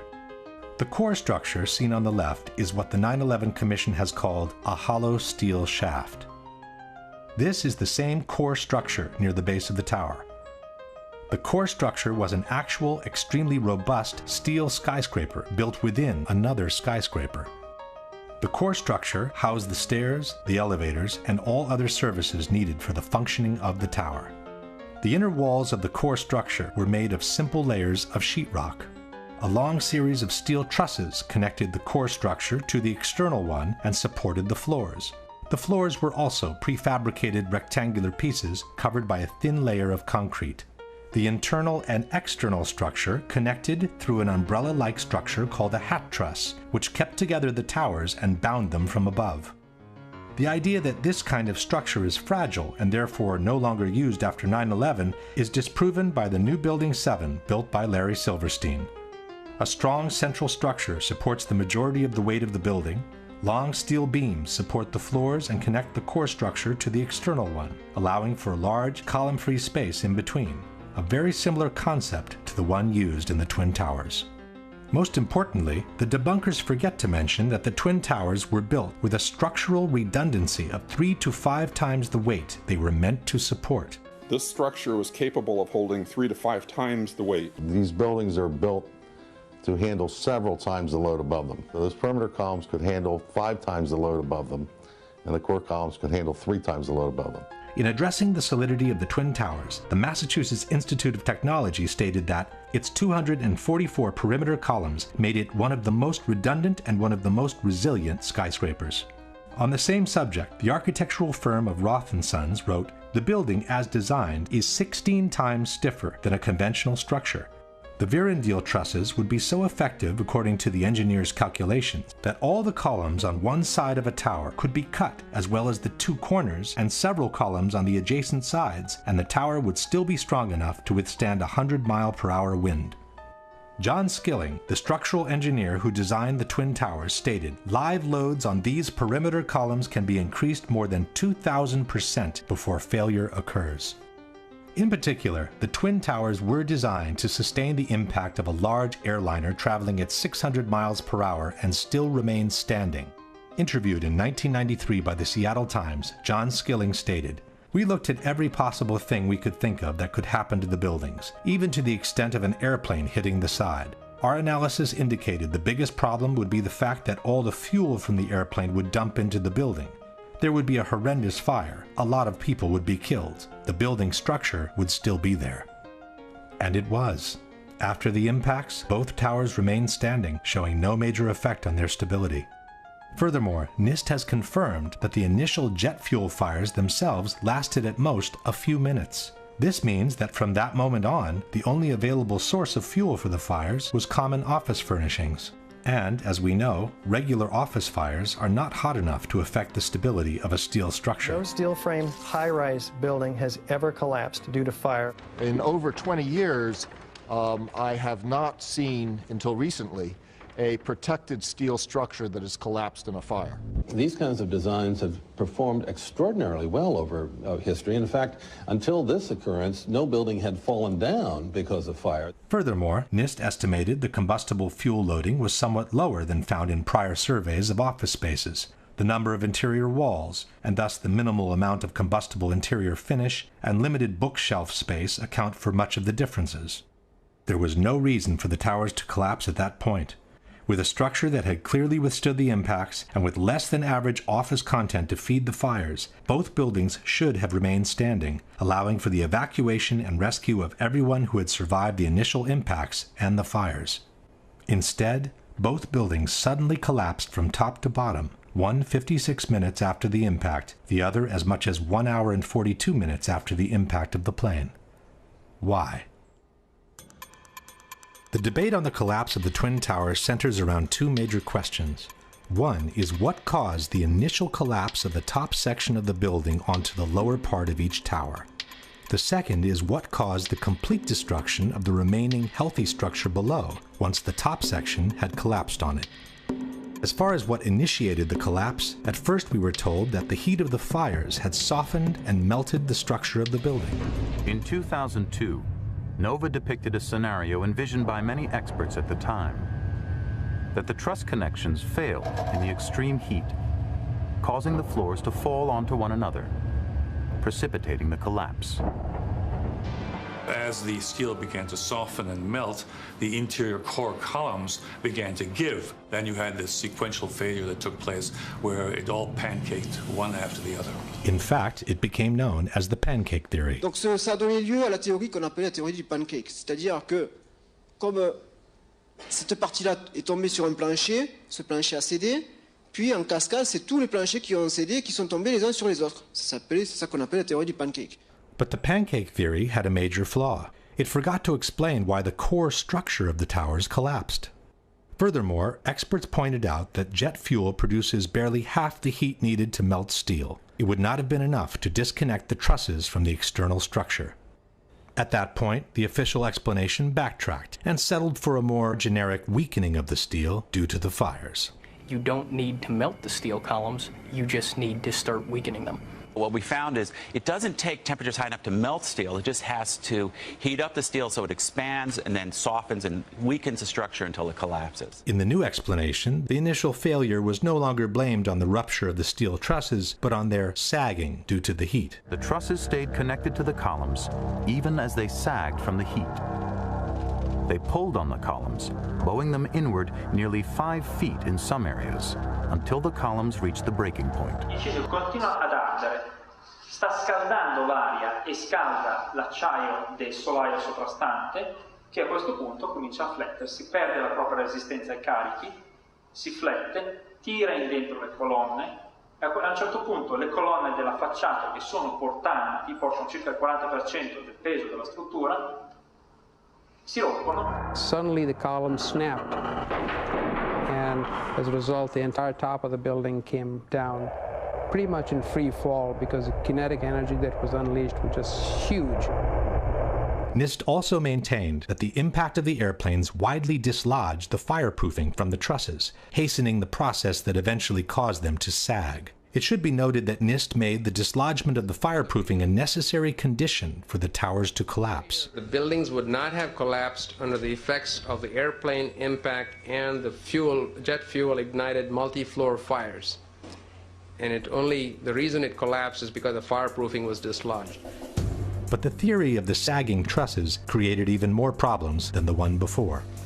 First of all, there is no proof whatsoever that the fireproofing from the steel had been widely dislodged by the impacts, as NIST has maintained. The steel structure of a skyscraper is elastic, not rigid, and it absorbs the impacts by slowly swaying back and forth, not by vibrating. The building swayed slowly one way toward the Hudson River to the west. And by the time it came back, I just jumped up and just had to get out of the elevator. In fact, there are good reasons to believe that the fireproofing from the steel was not dislodged at all, as in the following example. This is James Glanz for the New York Times. When the plane hit the North Tower between the 94th and the 98th floors, Steve McIntyre, an engineer for the American Bureau of Shipping, was reading his email on the 91st floor. The plane hit, and I think he described it as the biggest wham he'd ever heard. But there wasn't much shaking. His email was still there after the impact. He was still staring at a glowing screen. He had a little knick-knack, a piece of slate in the shape of a sailboat, hadn't fallen off his desk. Pictures of his wife and kids, just propped up on a bookcase, were still upright. Nothing had fallen over. McIntyre was just below the point of impact. If his pictures didn't even fall, why should the spray-on fireproofing have been detached from the steel trusses? Secondly, there's no proof that the temperatures were high enough to seriously weaken the steel in any case, with or without fireproofing. The majority of the jet fuel was burnt up instantly in the big fireball, and it was gone. The fires that were left were office furnishings and carpet and things like that. A lot of things in these kind of buildings have to be fire resistant by nature. It's required by code. In their computer simulation, NIST claims to have observed temperatures beyond 1800 degrees during the fires. But NIST has used their own computational model, and they've never published the data from their simulation. When architects and engineers asked to verify the computer model used by NIST, their request was denied. The truth is that NIST itself admitted in their own report to have no proof for temperatures high enough to seriously weaken steel. From the NIST report we read, of the more than 170 areas examined on 16 perimeter column panels, only 3 columns had evidence that the steel reached temperatures above 250 degrees centigrade, or 480 degrees Fahrenheit. Only 2 core column specimens had sufficient paint remaining to make such an analysis, and the temperatures did not reach 250 degrees centigrade. No conclusive evidence was found to indicate that pre-collapse fires were severe enough to have a significant effect on the microstructure that would have resulted in weakening of the steel structure. In other words, NIST openly admits to have no proof to support their own theory. In conclusion, the known facts are: steel melts at about 2800 degrees Fahrenheit. Softening can begin at about 1100 degrees Fahrenheit. Except for 3 isolated spots, NIST admits to have found no proof of temperatures beyond 480 degrees Fahrenheit, which is less than half the temperatures needed to seriously weaken steel. On the other hand, there is multiple evidence that the temperatures needed to seriously weaken steel were not reached for a sustained time in the Twin Towers. The first one is that a group of 16 people managed to descend through the area devastated by the impact without obviously being burned alive. One of them is Brian Clark. And when we came to the 78th floor, the last layer was standing, but it was cracked, and there were flames licking up the other side of the wall like this. It wasn't a roaring inferno. I sensed that the flames were maybe starved for oxygen right there, you know, in the interior. We kept going, and we got onto the 74th floor. When we got down that far, normal conditions. The lights were on, fresh air coming up from below. Attivissimo has maintained that these people managed to survive because in that part of the building the stairwell runs on the side of the tower and not through the center. Quando sono passati di lì, sono passati attraverso una zona che era nell'angolo opposto rispetto agli incendi. Quindi è logico che non siano stati bruciati. Questa scala fa questo giro e scende. In truth, stairwell A traverses to the side of the tower on the 82nd floor, but Clark and his colleagues were on the 84th. This means they descended 2 floors in the center of the tower before crossing over. Furthermore, one of Clark's colleagues went back from the 81st to the 91st floor before descending all the way to the ground. Ron DiFrancesco, who went in the 81st floor with me, he went up to 91, caught up to the people, laying down on the floor, to thinking that there was fresher air at floor level. He made his way back to the stairs. And so I started to run downstairs. And so I ended up on ground level and I went to walk out. Had there been a temperature of 1100 degrees around the stairwell, nobody would have been able to go through it alive. Secondly, there is a series of thermographic images shot with an infrared camera showing temperatures much lower than those needed to soften steel. This is the North Tower, seen from below. It's 9:18, about a half an hour after the impact of the first plane, and the indicated temperatures do not reach the color yellow, which means they don't exceed 100 degrees centigrade or 212 degrees Fahrenheit. And this is the South Tower, some 15 minutes after the impact of the second plane. Here too, the indicated temperatures do not exceed 212 degrees Fahrenheit. But the major problem with the sagging trusses theory is that it doesn't make any sense from a mechanical point of view. Even assuming the temperatures were high enough to make them sag to such an extent, where did these relatively thin trusses find the strength to pull and then break apart a supporting structure much larger and stronger than they were? The phenomenon suggested by NIST is called thermal expansion. If one assumes that the trusses were forced to expand downwards by the vertical structures resisting the push, it means they were weaker than the structure and they would have never found the strength to pull it inwards. If instead the trusses sagged on their own, so weakened by fire to become unable to support their own weight, where would they find the strength to pull and break apart the same structure that had easily supported them when they were strong and healthy? In either case, the idea that the trusses alone would have been able to pull and break apart the external structure makes no sense. As we shall see, the external structure did bow inwards before the towers collapsed. But a much greater force than their own must have been applied to those trusses for them to be able to pull and break apart the structure they were attached to. Question: can you provide any evidence that the fireproofing from the steel trusses was widely dislodged by the impact of the planes, which NIST has made a necessary condition for the collapses to be caused by fire? Can you provide any evidence that the temperatures in the Twin Towers were high enough and lasted long enough to seriously weaken the steel in the areas where the initial collapses occurred? Can you explain how a sagging truss weakened by heat could pull and eventually break apart the structure it is attached to with no external force being applied to it? If the explanation by NIST on what caused the initial collapse seems seriously flawed, their explanation on what caused the complete destruction of the towers does not exist. Within more than 10,000 pages filled with technical data of relative importance, in a footnote on page 82 of the NIST report we read, the focus of the investigation was on the sequence of events from the instant of aircraft impact to the initiation of collapse for each tower. For brevity of this report, the sequence is referred to as the probable collapse sequence, although it does not actually include the structural behavior of the tower after the conditions for collapse initiation were reached and collapse became inevitable. With the simple word inevitable, NIST purports to have explained the total destruction of 80,000 tons of a perfectly healthy steel structure upon itself. The area below the damage zone where the planes flew in and where the fire was, that area below that, those 80 or 90 stories, 80,000 tons of structural steel was not damaged in any way. Yet you stood there and watched it destroy itself, wiping out floor by floor all 287 structural columns as if they didn't exist underneath the damage zone. When a well-known debunking website wrote to NIST asking for a clarification on the sequence of the collapses, it received a similar answer. NIST did not describe the specific sequence of events after global collapse initiated. This astonishing statement has been repeated by NIST over and over again under the most surprising of justifications.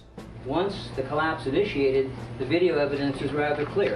It was not stopped by the floors below, so there was no calculation that we did to demonstrate that, what is clear from the good videos.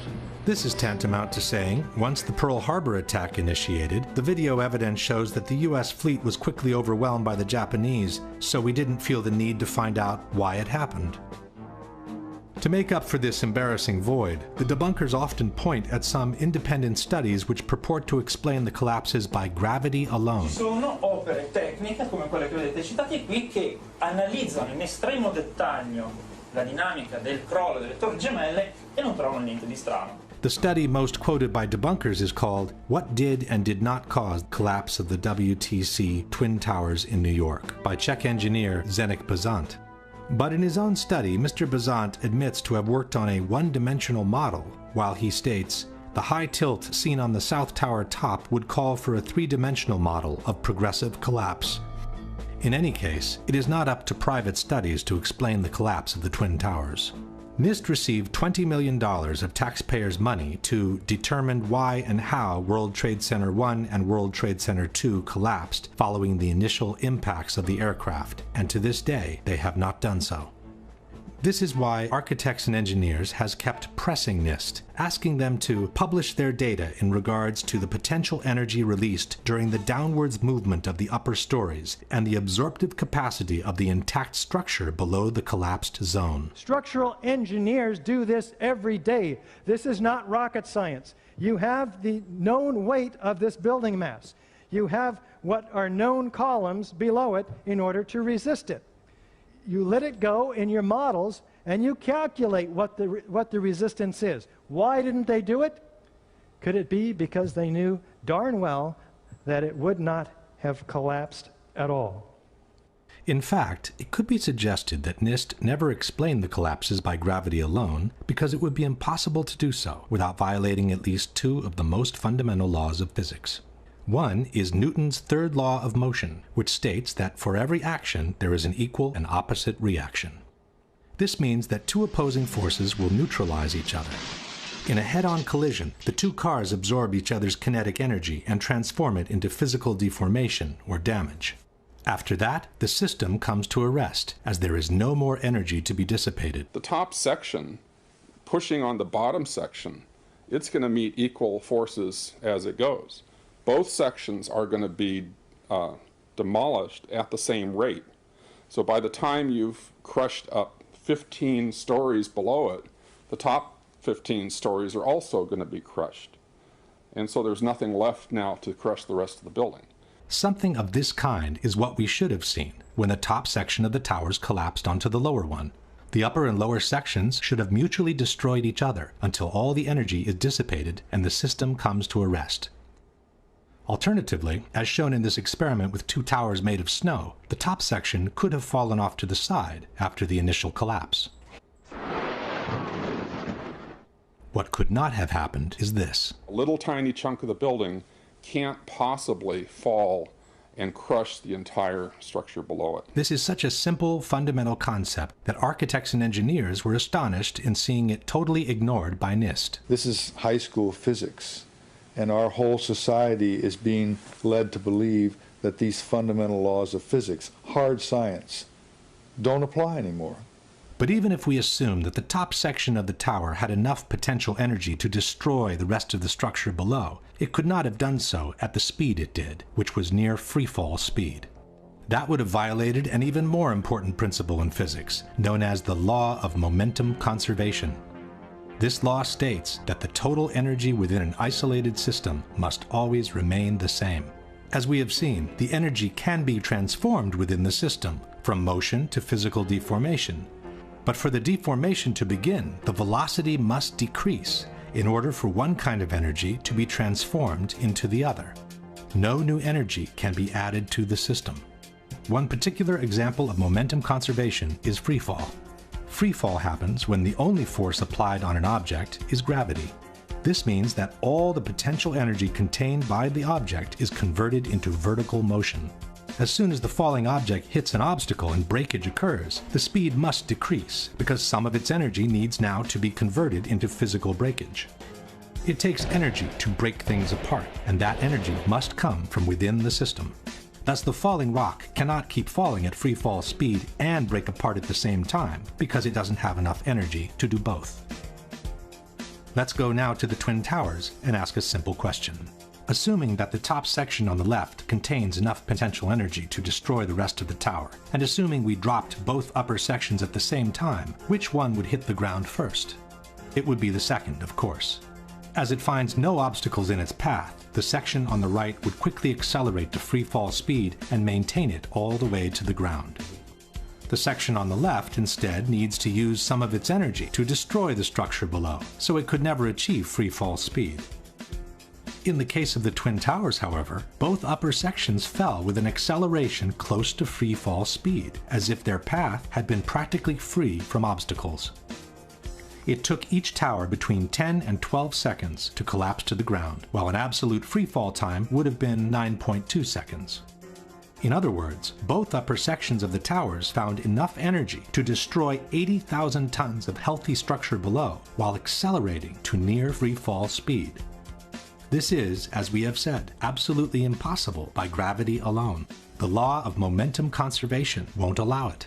A building cannot do free fall with a huge steel structural system in place to support it. The Twin Towers could not have come straight down through the resistance of 80,000 tons of structural steel at the speed of practically free fall.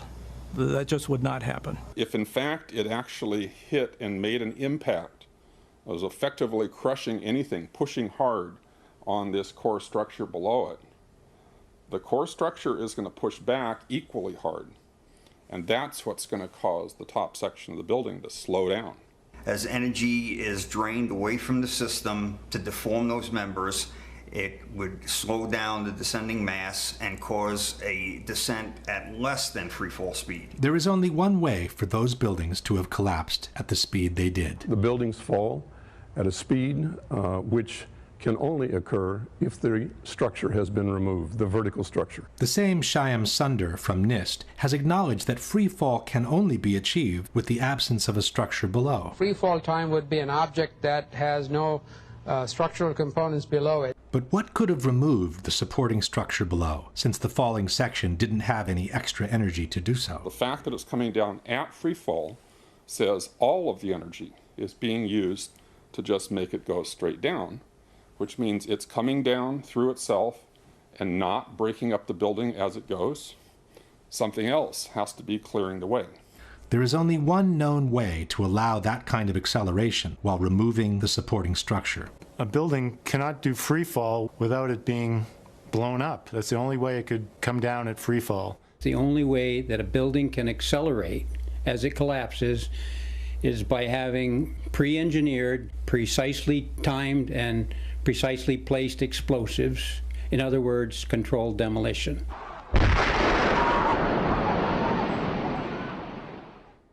Since a near free-fall speed automatically means a controlled demolition, the debunkers have tried to deny that the Twin Towers fell in about 10 seconds each.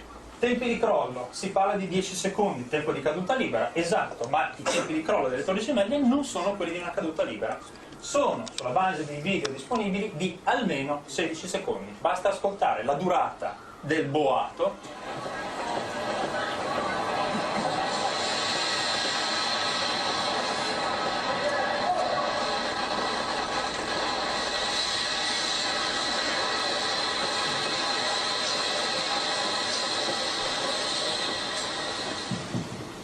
Quindi, se avete contato con me, sono un po' più di 10 secondi. We couldn't count with him, as it's very difficult to establish the exact duration of a collapse by listening to the sounds only. Furthermore, a couple of seconds more or less would not make a big difference, as the time for the transfer of momentum between each collapsing floor must be considered anyway. So a floor impacting on a floor below would transfer momentum, and that floor, those floors would transfer momentum such that in the Twin Towers, if you didn't have any columns whatsoever, it would still take a minimum of 30 seconds for these towers to collapse, just by transferring the momentum of the floors. In any case, the near free-fall speed of about 10 seconds has been confirmed by different official sources. The 9/11 Commission wrote that the South Tower collapsed in 10 seconds. Mr. Sunder from NIST has confirmed similar timings. The measurements have indicated that Tower 1 collapsed in about 11 seconds and Tower 2 collapsed in about 9 seconds. Mr. Sunder has also acknowledged that the towers came down practically at free fall speed. As a result, the entire top of the building came down pretty much in free fall. The same admission is present in the official report. Since the stories below the level of collapse initiation provided little resistance, the building section above came down essentially in free fall. At this point, we can pose the following question. Given that the building section above came down essentially in free fall, given that for free fall to occur, no supporting structure must be present, and given that the falling sections didn't have any extra energy to destroy the structure below, can you suggest anything different from some kind of controlled demolition for the removal of the supporting structure, which was necessary for near free fall speed to be achieved? At this point, one may wonder what the response by the debunkers has been to all the scientific arguments presented by architects and engineers. There has been no response. All the debunkers have done is to either belittle this association of professionals or to ignore it altogether. Et pour les ingénieurs, quand vous regardez les ingénieurs qui ont signé, alors là, c'est hallucinant. C'est-à-dire que vous avez des ingénieurs en électricité, en hydraulique, en sûreté nucléaire. Enfin bon, c'est vraiment la tour de Babel de l'ingénierie. Les personnes qui sont compétentes en calcul de structure, alors je les ai regardées, une petite trentaine, je suis généreux. Hein. Whether the experts in structural engineering are 30 or 300, it should not make any difference. It's their arguments that must be refuted, and Courant has never done so.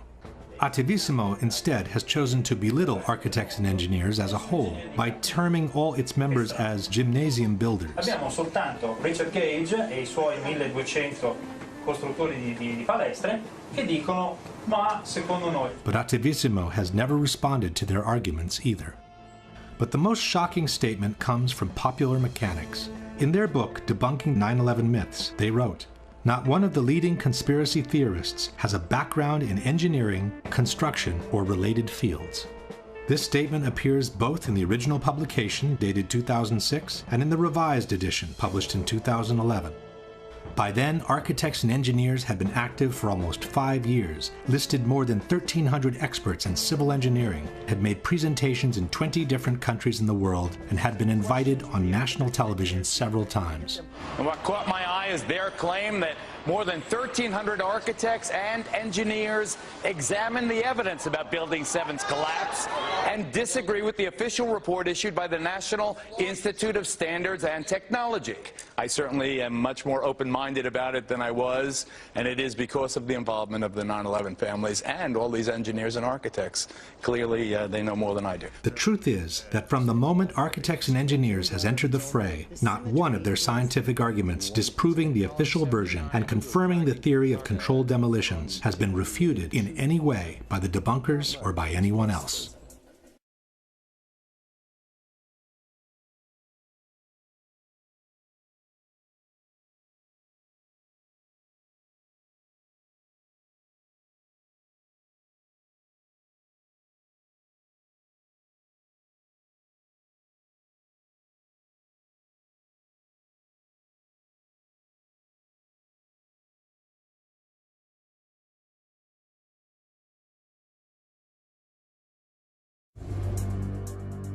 Let's now return to the previous question, which is still unanswered.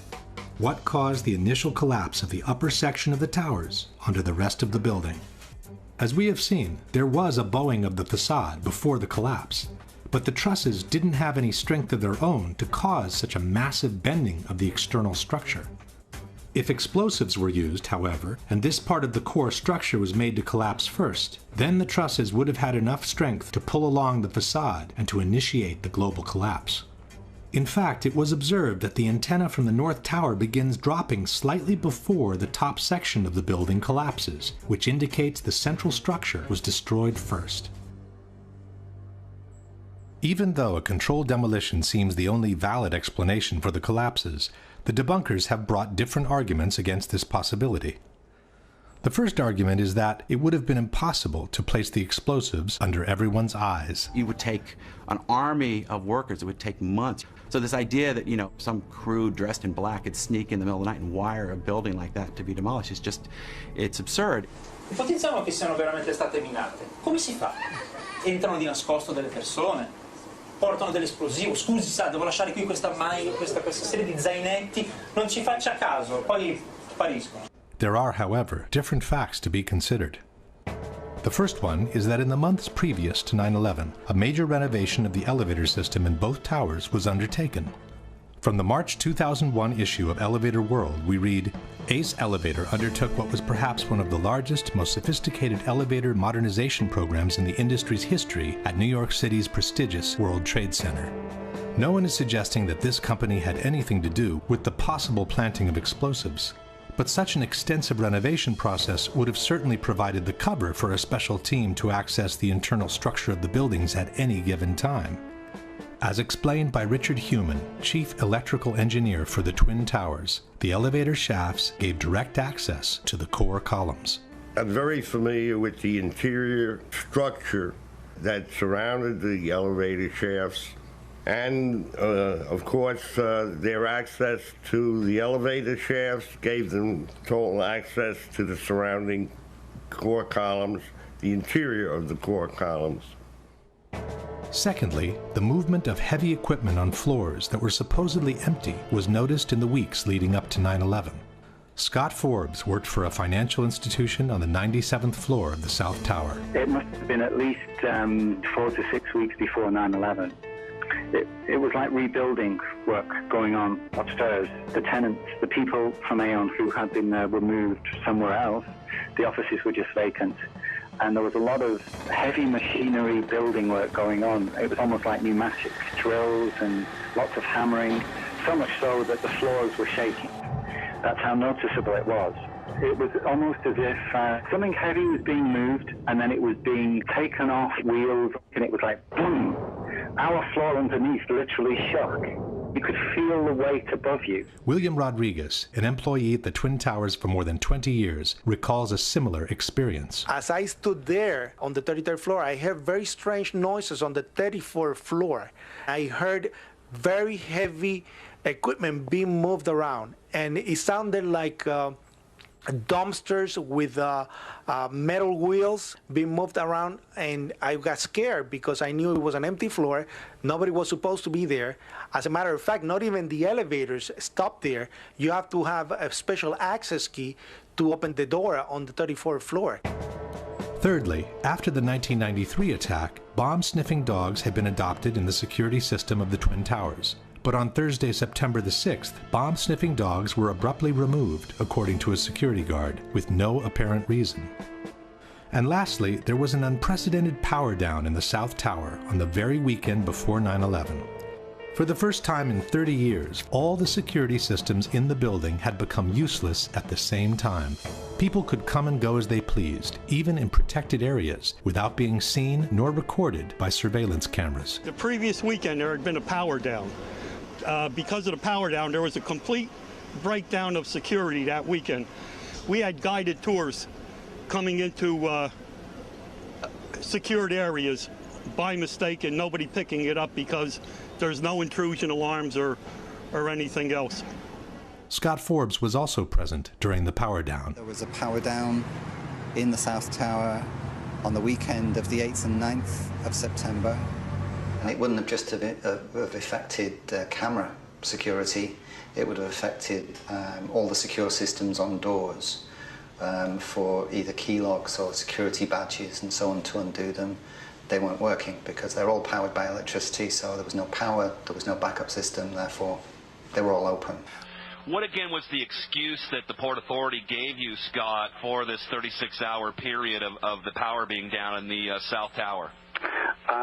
The explanation was that there was a recabling exercise to increase the bandwidth of networks that were available in the towers. But what I can recall is that there were plenty of toolboxes, there were plenty of spools of cable, there were men around wearing overalls. You know, they appeared to be like engineers. At the time, it seemed perfectly legitimate what they were doing because this was the story we were given, that there was a recabling exercise. The debunkers are right. It would have been very difficult to bring in the explosives without being noticed. But with the proper cover story, it could have been done under everyone's eyes, in full daylight, without anybody even questioning what was going on. Another argument by the debunkers is that controlled demolitions, they say, always begin from the bottom, while the destruction of the Twin Towers clearly started from the top. Controlled demolitions always begin from the bottom of a building. you cut the bottom columns and then the building falls. If you look at the World Trade Centers, both of them began at the impact wounds where the planes hit. Il crollo della torre parte dall'alto, mentre nelle esplosioni controllate parte sempre dal basso. Si demoliscono le fondamenta, poi si va su e la torre, il palazzo che deve essere demolito, crolla subito. But this is not true.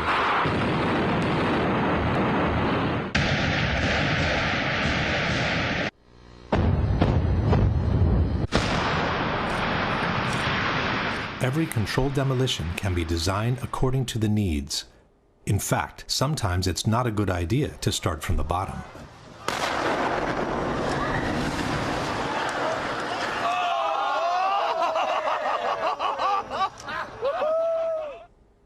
This brings us directly to the issue of explosions. In the same interview where he praised the solidity of the Twin Towers, John Skilling stated, "I'm not saying that properly applied explosives, shaped explosives of that magnitude could not do a tremendous amount of damage. I would imagine that if you took the top expert in that type of work and gave him the assignment of bringing these buildings down with explosives, I would bet that he could do it." On September 11, there were dozens and dozens of loud explosions reported by firefighters, policemen, journalists, and regular citizens both before and during the collapse of both towers. For all these explosions, however, the debunkers have a blanket explanation. The witnesses were confused. They were not real explosions. È interessante notare che tutti I testimoni che parlano di esplosioni le hanno sentite, nessuno le ha mai viste. There are things that happened inside the building, pieces coming loose as a result of the extreme impact, very well may have been interpreted as explosion. Molto spesso I profani parlano di explosion, ma non intendono strettamente la carica di dinamite che fa boom. Parlano di botto, di boato, e il boato può essere dovuto a tante ragioni. What's an explosion sound like? Most people don't know because most people have never heard one. So any sharp, loud bang, that's probably an explosion. The fact is, most of the explosions were reported by firefighters and policemen, and no one knows how to recognize an explosion in a burning building better than they do. As we were getting our gear on and making our way to the stairway, there was a heavy-duty explosion. Everybody just started running for the door. Everybody was trapped. New York's bravest never had a chance. We really never even got to that close to the building. An explosion blew and it knocked everybody over. The whole time you're hearing boom, boom, boom, boom, boom. So I think I know an explosion when I hear it. In August 2005, the New York Times published 12,000 pages of oral histories, rendered in the voices of 503 firefighters and emergency personnel who were present at the Trade Center on September 11. Over 100 of them, 1/5 of the total, has reported explosions in the buildings prior or during the collapses. Regular citizens also seem quite capable of telling an explosion from a simple object falling to the ground. Something, either they blew the lobby up or something, because it blew the glass out of the doors and knocked us all down, and I got smoke and everything on me. I just feel a little shook up because I got blasted, you know. So. Before proceeding, one thing should be known about controlled demolitions. Just like the Twin Towers, most modern buildings are built with a high redundancy factor in terms of structural strength. For this reason, a series of preliminary explosions is normally needed in controlled demolitions to weaken the structure before the actual collapse can be induced.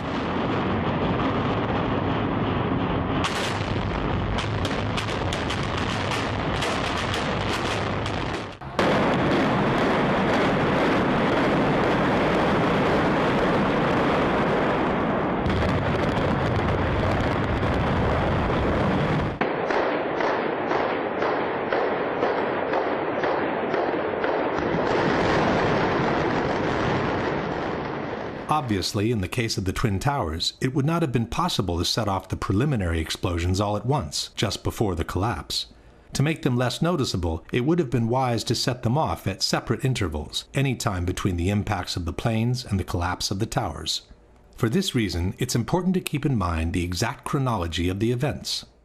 8:46, first impact into the North Tower. 9:03, second impact into the South Tower. 9:59, collapse of the South Tower.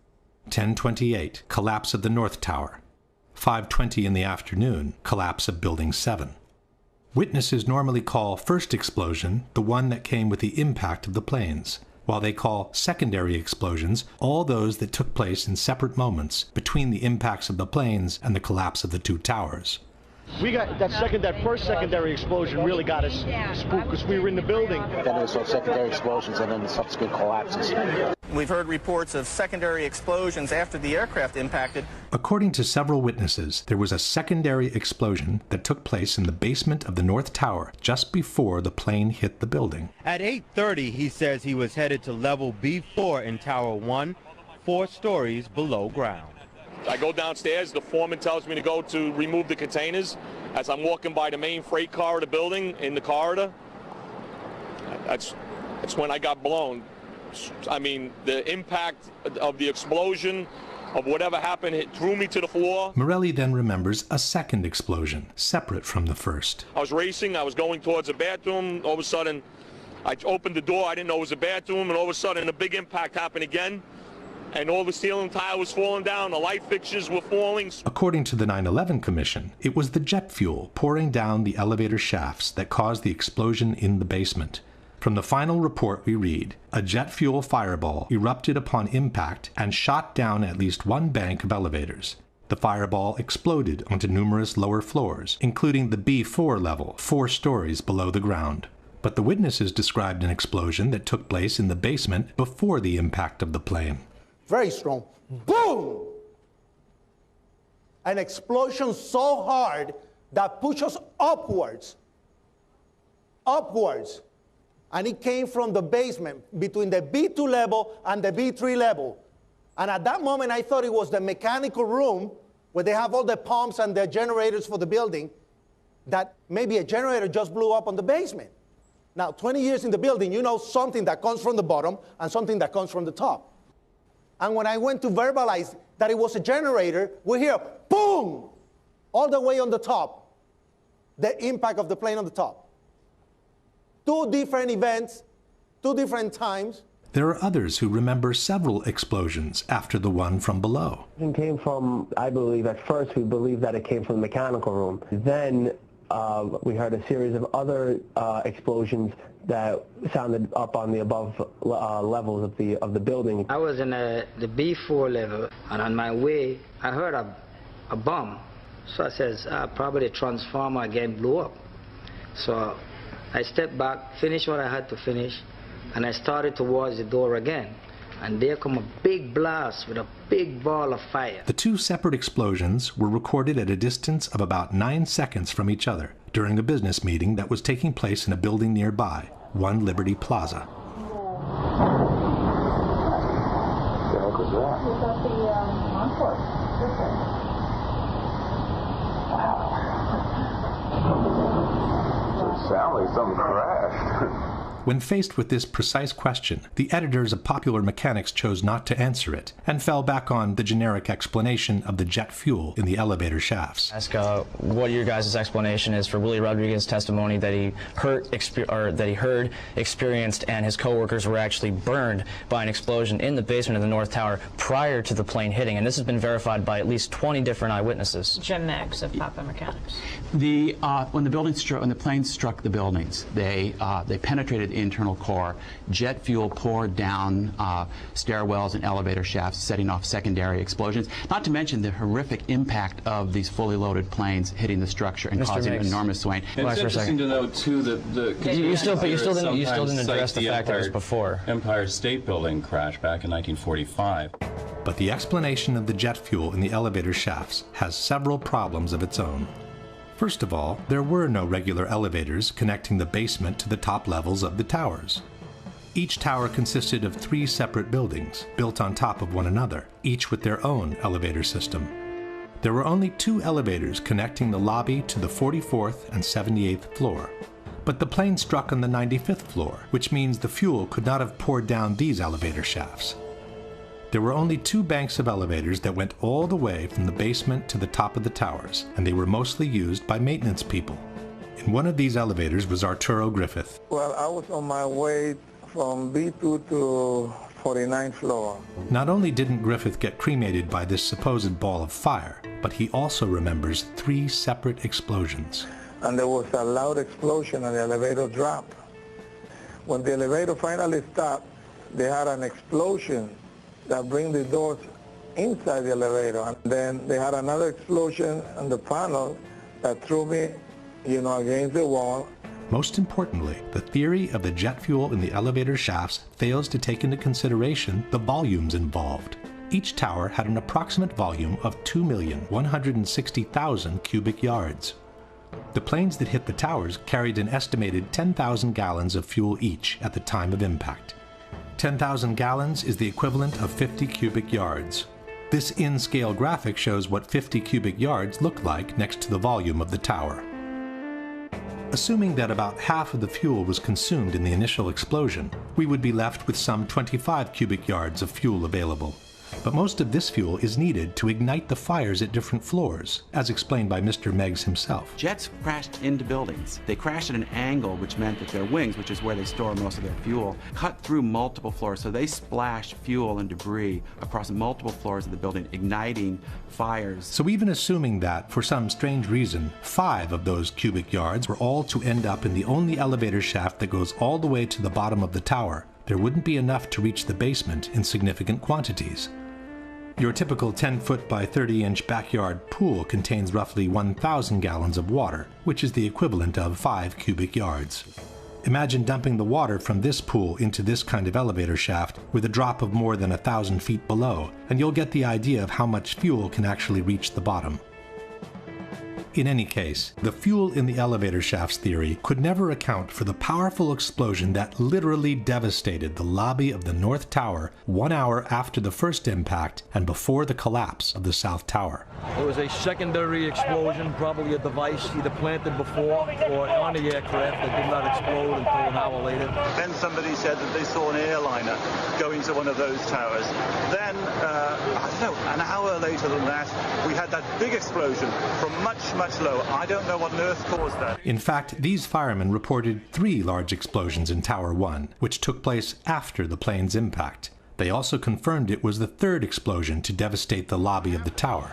It was an explosion. It was in the lobby, and the 3rd explosion, the whole lobby collapsed on us. What you told me is that there was a plane, or whatever hit the building, then a secondary explosion. It was like 3 explosions after that. We came in after the fire. We came when the fire was going on already.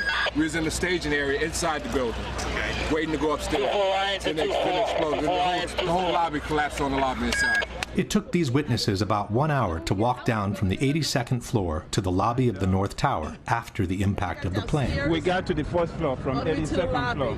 We stuck on the stairs for a while. We finally got down to the lobby. Then we get to the lobby, it was this big explosion. I don't know if everything went just like what you just seen. That's what we went through before we came out of the building. Then when we get out the building, then another smoke cloud came. A similar story here. The long descent from Tower 1 and the big explosion in the lobby. It was like holy hell coming down them stairs. And then when we finally got to the bottom, we were coming out on the mezzanine level there, and another explosion came right on me because everything went flying. Yet another similar story. Big boom, come down the steps, everything fine till we got to the basement, and then everything just fell in. I got trapped under there with another guy, crawled out, kept getting hit in the head, had bags sold around, finally we clawed our way out over the rubble. The situation in the lobby was such that there was no doubt on what had happened. The ladies that are with me were in the World Trade Center in the first building and escaped through the lobby where they report they believe there was a bomb in the lobby. We ran down the steps to the lobby. There was no lobby. Everything was torn up. We came outside in the lobby. There was no lobby. The lobby was totally gone. Did you see other people? People. There was a woman there with her face blown off. Big glass lobby, and all the glass was broken. Wires hanging from the ceiling, the signs that would hang above telling you where to go were all hanging. It was unbelievably scary to look at. Firefighter John Schroeder was climbing the stairs of Tower 1 when he heard the huge explosion from below. We were heading up to the 24th floor of the stairwell, and all of a sudden our building got rocked. We got bounced around in the stairwell like pinballs, man. And we just said, you know what? Time to go. We came down, it looked like a bomb went off in the lobby. Everything was exploded, everything was gone. We're like, what is going on here? For every window in the lobby to be exploded. I mean, them windows were like as thick as forget it. They were 2-3-inch glasses, you know, come on. They exploded out of the lobby. You know, it wasn't from the jet fuel. No way. Then we have the accounts from those who heard explosions moments before the South Tower collapsed. John McLaughlin was a police officer for the Port Authority. Going into Tower 1, we heard a loud explosion coming from the area of Building 2, and at that point, Building 2 was collapsing. We saw the top begin to blow out in a plume of smoke, and we heard the noise associated with an implosion. I was about 5 blocks away when I heard explosions, 3 thuds, and turned around to see the building we just got out of, antenna tip over and fall in on itself. And then all of a sudden 3 tremendous explosions, and everything started coming down. Then there was a tight sequence of detonations during the collapse of the South Tower, which many described as firecrackers. You heard a big explosion before the building fell? I saw it as it was happening, and it sounded as if you had 100 of those little black cat firecrackers and you lit them all off at once. That's what it sounded like. It sounded like the finale of the 4th of July. As the first tower came down, there were a series of explosions. It was like boom, boom. You could hear the echoes of the explosions echoing off the different buildings. The detonation started, and they went boom, boom, boom. They were a little less than a second apart. Below the fire, I saw from the corner, boom, boom, boom, boom, boom, boom, boom, boom, boom. Just like 20 straight hits. Just detonated. They were planned to take down a building. Boom, boom, boom, boom, boom, boom, boom, boom. All the way down. So it was like boom, boom, boom, boom, boom, boom, boom, boom. From far away, boom, boom. And you heard the boom, boom, boom, boom, boom, boom. The same kind of detonations were heard during the collapse of the North Tower. Second tower, number 1, the second tower collapsed.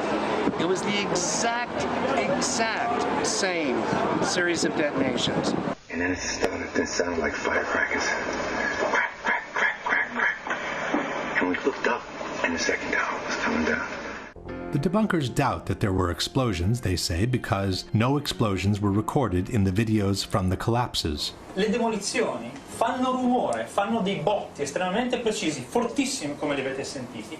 Come mai nelle immagini delle torri gemelle non ci sono le esplosioni, ma c'è un solo boato continuo? Lorsqu'il y a une explosion, on la ressent. On la ressent comme il faut. Ça se mesure, on l'enregistre. Aucune bande de son ne les enregistre. Aucune. First of all, the debunkers forget that most of the television shots were taken from a distance with long telephoto lenses, and they don't carry the actual sound from the towers. While in the videos shot by amateurs, the soundtrack is usually covered by the screams of those standing around the camera.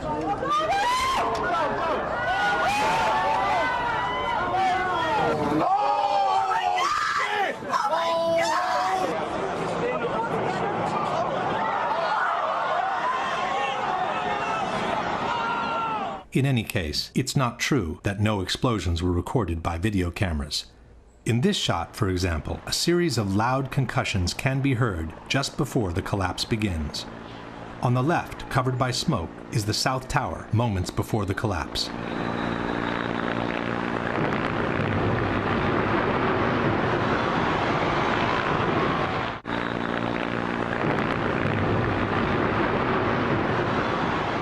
In this shot by ABC television, the initial explosion can also be heard.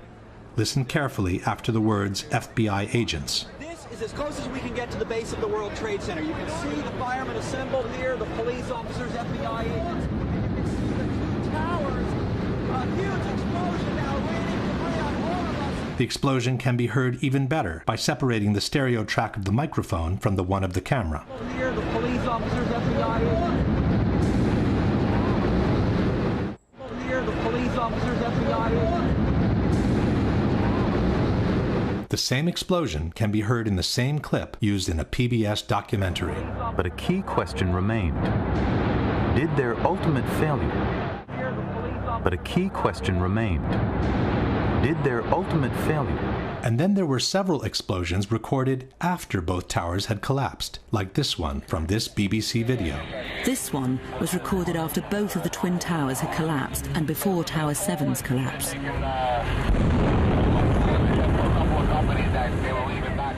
Amateurs also kept recording explosions after the collapse of both towers. It's now 11 o'clock. Still hear continuing explosions, but...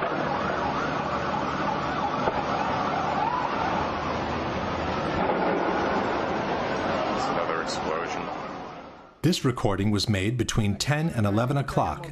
The explosion came from the direction of Building 7. You gotta get back from here. You know that. You gotta get back. All right, smoke it. In fact, a big explosion in Building 7 was reported before either tower had collapsed. Sometime after 9 o'clock, Barry Jennings was descending the stairs of Building 7, trying to reach street level. Well, me and Mr. Hesh, the Corporation Counsel, were on the 23rd floor. I told him we got to get out of here. We started walking down the stairs. We made it to the 8th floor. Big explosion. Blew us back into the 8th floor. Jennings was trapped in the building for several hours, together with his colleague, Michael Hess. Mr. Hess! 8th floor, 7 World Trade. I pass the word! After they were rescued by the fire department, Mr. Hess confirmed the big explosion on the 8th floor. So, Mr. Hess, you were trapped in, I believe, 7 World Trade Center. Go ahead, sir. Yes, I was. I was up in the Emergency Management Center on the 23rd floor. Another gentleman and I walked down to the 8th floor where there was an explosion. In a later interview, Jennings has confirmed the explosion took place before either tower had collapsed. Both buildings were still standing. I was trapped in there for several hours. I was trapped in there when both buildings came down. While he was trapped, Jennings kept hearing more explosions. All this time, I'm hearing all types of explosions. In fact, explosions near Building 7 were recorded up to a few minutes before the building collapsed.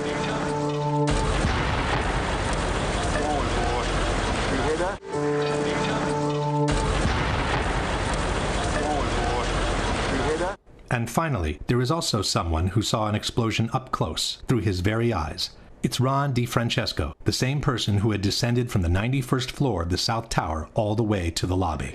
When he was exiting the building, he heard an explosion. He spun around, and a fireball was coming down the hallway at him. He put his arms up, blew him across Church Street. He woke up in the hospital 2 days later. Yeah, I had burns, they say, on 80% of my body, and I had a broken bone in my back, and I guess my ears were turned inside out just with the burns. My head was very swollen.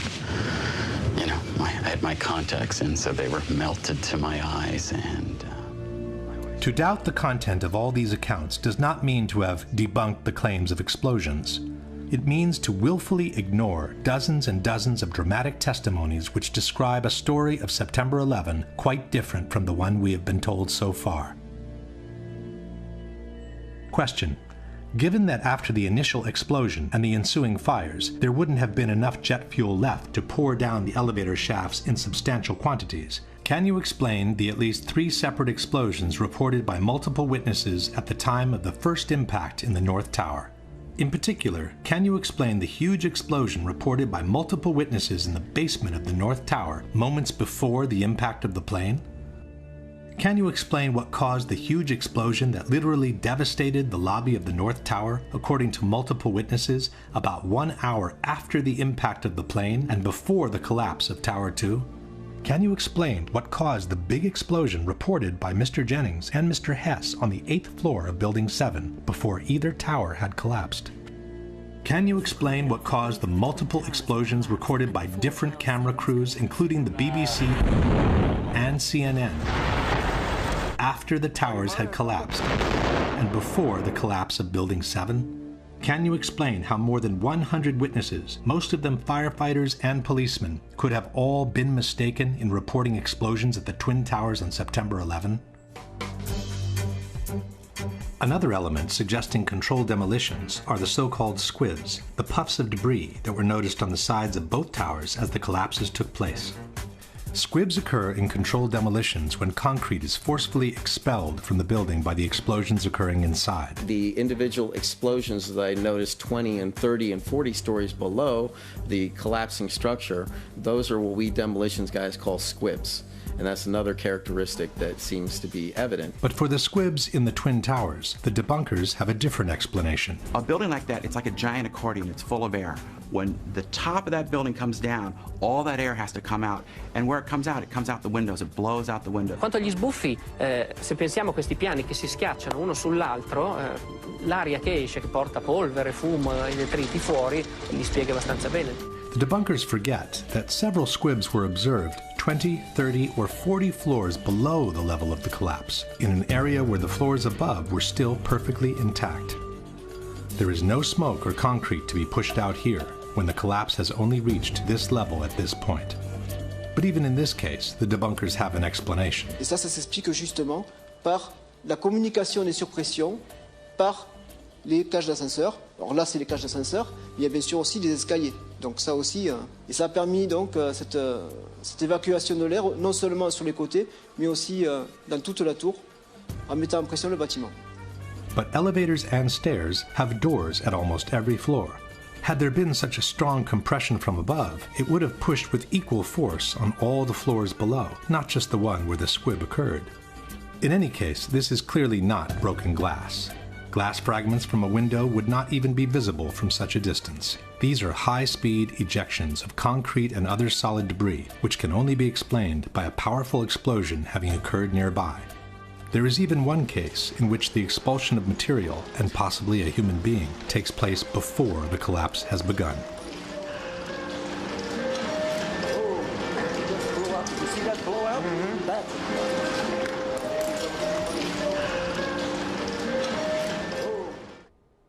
Question. Given that what we see is clearly not glass from a broken window, but concrete and other debris, can you explain what caused the squibs observed 30 or 40 floors below the level of collapse? Technically speaking, squibs are just a particular case of explosions occurring below the level of collapse. But powerful ejections of concrete and other material have been observed throughout the entire collapse of both towers.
The result of such explosive force is the lateral ejection of large chunks of the external structure all around the towers. The spread of debris in a large radius around each tower, what we see is an outward explosion of material beyond the perimeters of each footprint. FEMA has documented a 1,200-foot diameter debris area around each tower where major chunks of the buildings were found. This means that parts of the structure were ejected laterally at a distance twice as large as the width of the tower itself. Large multi-ton beams were hurled hundreds of yards laterally. Gravity works vertically, not laterally. The debunkers contend that the material ejected laterally was only the aluminum foil covering the structure, not the steel beams themselves. Ces éléments qui sont là, certains disent, vous vous rendez compte des poutres qui font plusieurs tonnes? Non.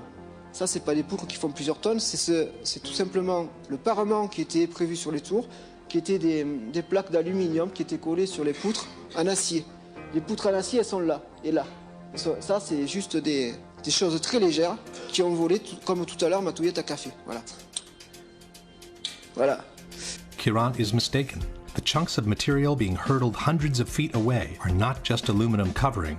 They are the same prefabricated blocks of steel structure used to build the two towers.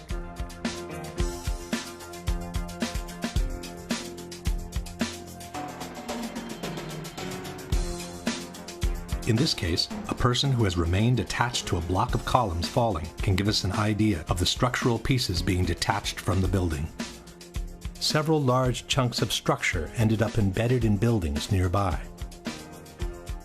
David Chandler of Architects and Engineers has calculated the energy needed to hurtle some of these chunks of structure to such a distance from the buildings. Using special software, we can analyze motion on video clips frame by frame. I have placed markers on each frame so we can track a particular projectile. From the markers, we can get a data table and plot various graphs. The data here shows that the object we were tracking was shot horizontally at over 70 miles per hour. The energy needed to hurl a 4-ton girder at this speed is comparable to the energy needed to hurl a 200-pound cannonball 3 miles.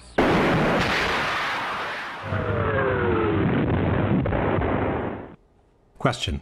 Given that the falling upper sections of the towers had no additional energy to destroy the healthy structure below, where did the energy to hurtle these large chunks of structure at such a distance from the towers come from?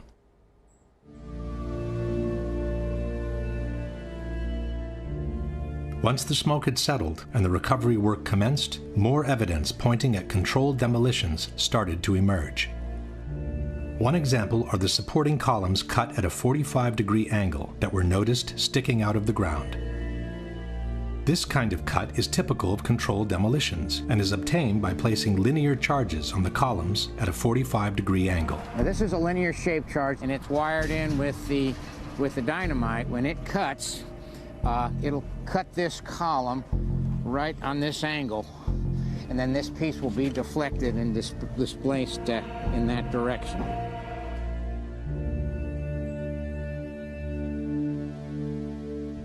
Some of those cuts on the larger chunks of the structure, called candlesticks, were made by iron workers during the removal operations. But cut columns were noticed on the very evening of September 11, far before the removal operations had started. You know, this is the first day in a pile. You know, actually, it was on the 11th. It was 8 o'clock at night, and we had a hunt for iron workers. But meanwhile, there was tons and tons of beams that were cut with no acetylene to be had, nor iron workers to do the work. It's just physically not possible to cut that much steel in that amount of time, especially with no one to operate the equipment. It just didn't add up. When asked about the presence of columns cut at a 45-degree angle, Danilo Coppe, Italy's foremost expert in controlled demolitions, stated, "I'll confess, this is extremely curious from a technical point of view, as this is a very similar result to the one obtained with cutting charges." Another kind of cut commonly used in controlled demolitions is the so-called V-cut. This little V here gives it a place to slide off. That's all it does.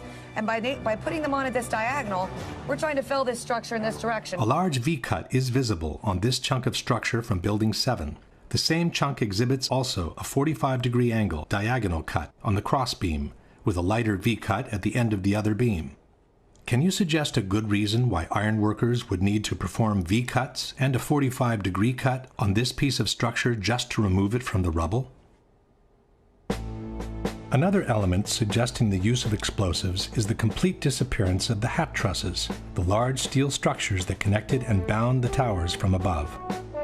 The hat trusses covered an area of 1 acre in size and sat on the very top of each building.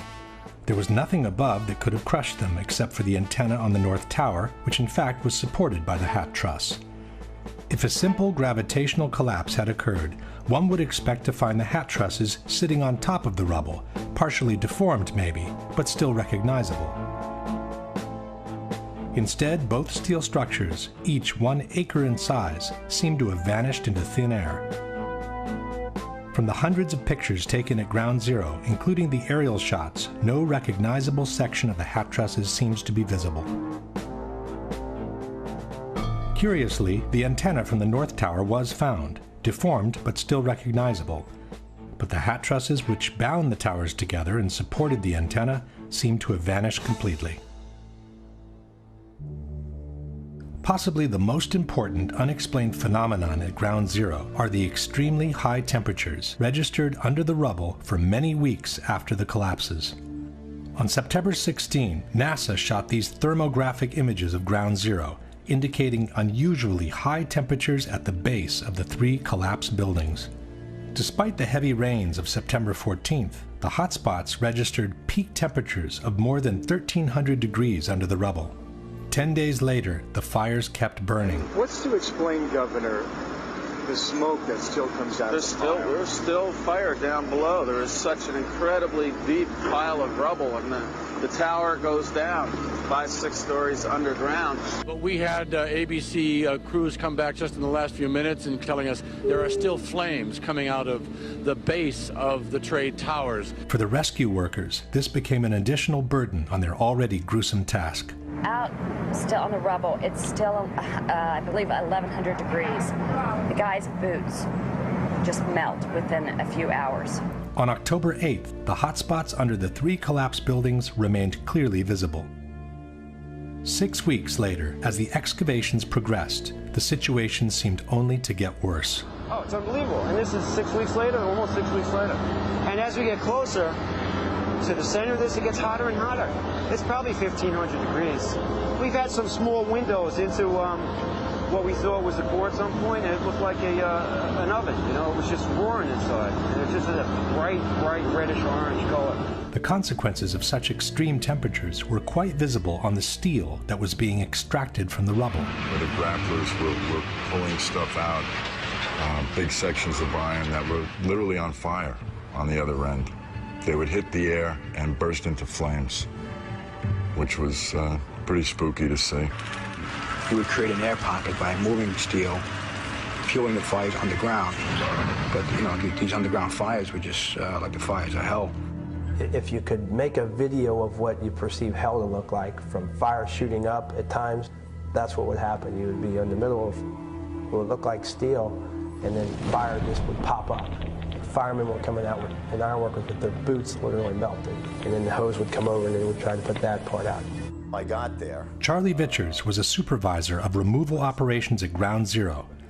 From PBS's America Rebuilds page, we read, Vichers' crew picked up 40 to 60-foot-long pieces of steel impaled in the pile, where the bottom 20 feet would be glowing red hot.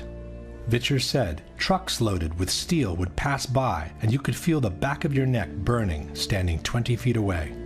In an article called A Dangerous Worksite, the U.S. Department of Labor wrote, underground fires burned at temperatures of 2,000 degrees Fahrenheit. This was confirmed by Mayor Giuliani. There were fires of 2,000 degrees Fahrenheit below the ground. The Journal of the American Society of Safety Engineers wrote, thermal measurements taken by helicopter each day showed underground temperatures ranging from 400 to more than 2,800 degrees Fahrenheit.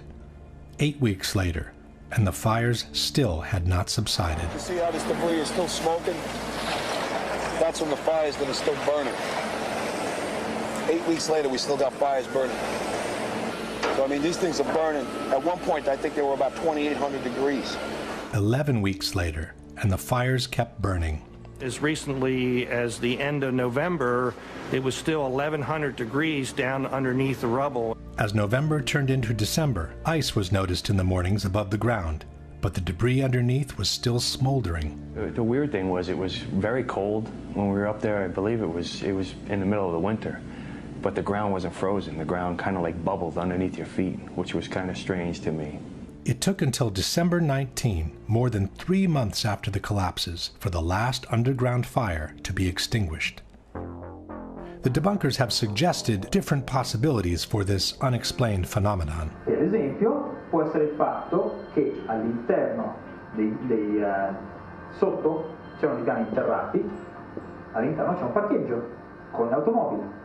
Nei piani interrati ci sono i generatori delle torri gemelle. Quindi ci sono molti materiali combustibili. Neither of these, however, seems to be a valid answer. In regards to the gasoline, the American Society of Safety Engineers wrote, 3 underground floors had been used as a parking garage with a total capacity of 2,000 cars. The cars were eventually located and removed. Some had exploded and were completely burned out, while others were in pristine drivable condition. The gasoline in a car either explodes or it remains inside the tank. It does not leak out and go looking for fires to be fueled. In regards to the generator tank, the Society of Safety Engineers wrote, 72,000 gallons of diesel fuel were stored in a tank on basement level 7. The tank was eventually located and inspected. Although slightly damaged, no leaks were found. The fuel was removed. Another proof of extremely high temperatures reached during the collapses are the twisted and mangled steel beams found at Ground Zero. Architects, engineers, people who work with steel, welders have just never seen the level of destruction and the level of deformation of this material in our lives. You saw steel, some of the thickest steel I've ever seen, bent like a pretzel. This 8-ton steel I-beam is 6 inches thick. It was selected to be preserved for future generations for the near-perfect horseshoe-like bend formed during the collapse. I found it hard to believe that it actually bent because of the size of it and how there's no cracks in the iron. It bent without almost a single crack in it. It takes thousands of degrees to bend steel like this. In fact, the temperature of 2,800 degrees mentioned before is not casual at all, as that's exactly the temperature at which steel melts. And molten steel was repeatedly found under the rubble at Ground Zero. You'd get down below and you'd see molten steel running down the channel rails. Like you're in a foundry. Yeah, like lava. Like it was lava from a volcano. The fires got very intense down there and it actually melted beams where it was molten steel that was being dug out. Just like they did for the explosions, the debunkers simply doubt the testimonies on molten steel as a whole.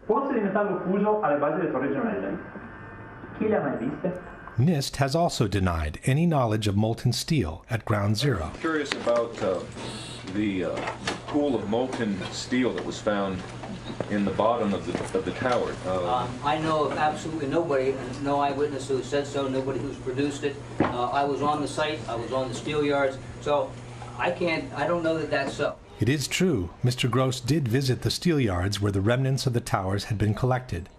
But he must have been in a big hurry, as he didn't even notice the high degree of deformation of massive steel beams sitting only a few feet away. In any case, there are several highly credible witnesses who have reported the presence of molten steel at Ground Zero. Rich Garlock, a structural engineer working at Ground Zero, said, "Going below, it was smoky and really hot. Here, World Trade Center 6 is over my head. The debris past the columns was red hot, molten, running." A supervisor from the National Environmental Health Association, Ron Berger, stated, "Feeling the heat, seeing the molten steel, the layers upon layers of ash, like lava, it reminded me of Mount St. Helens." William Langewiesche is the author of American Ground, a book containing detailed descriptions of the conditions at Ground Zero. One passage mentions streams of molten metal that leaked from the hot cores and flowed down broken walls inside the foundation hole. Greg Fushek, who provided the rescue workers with global positioning equipment, stated, "Sometimes when a worker would pull a steel beam from the wreckage, the end of the beam would be dripping molten steel."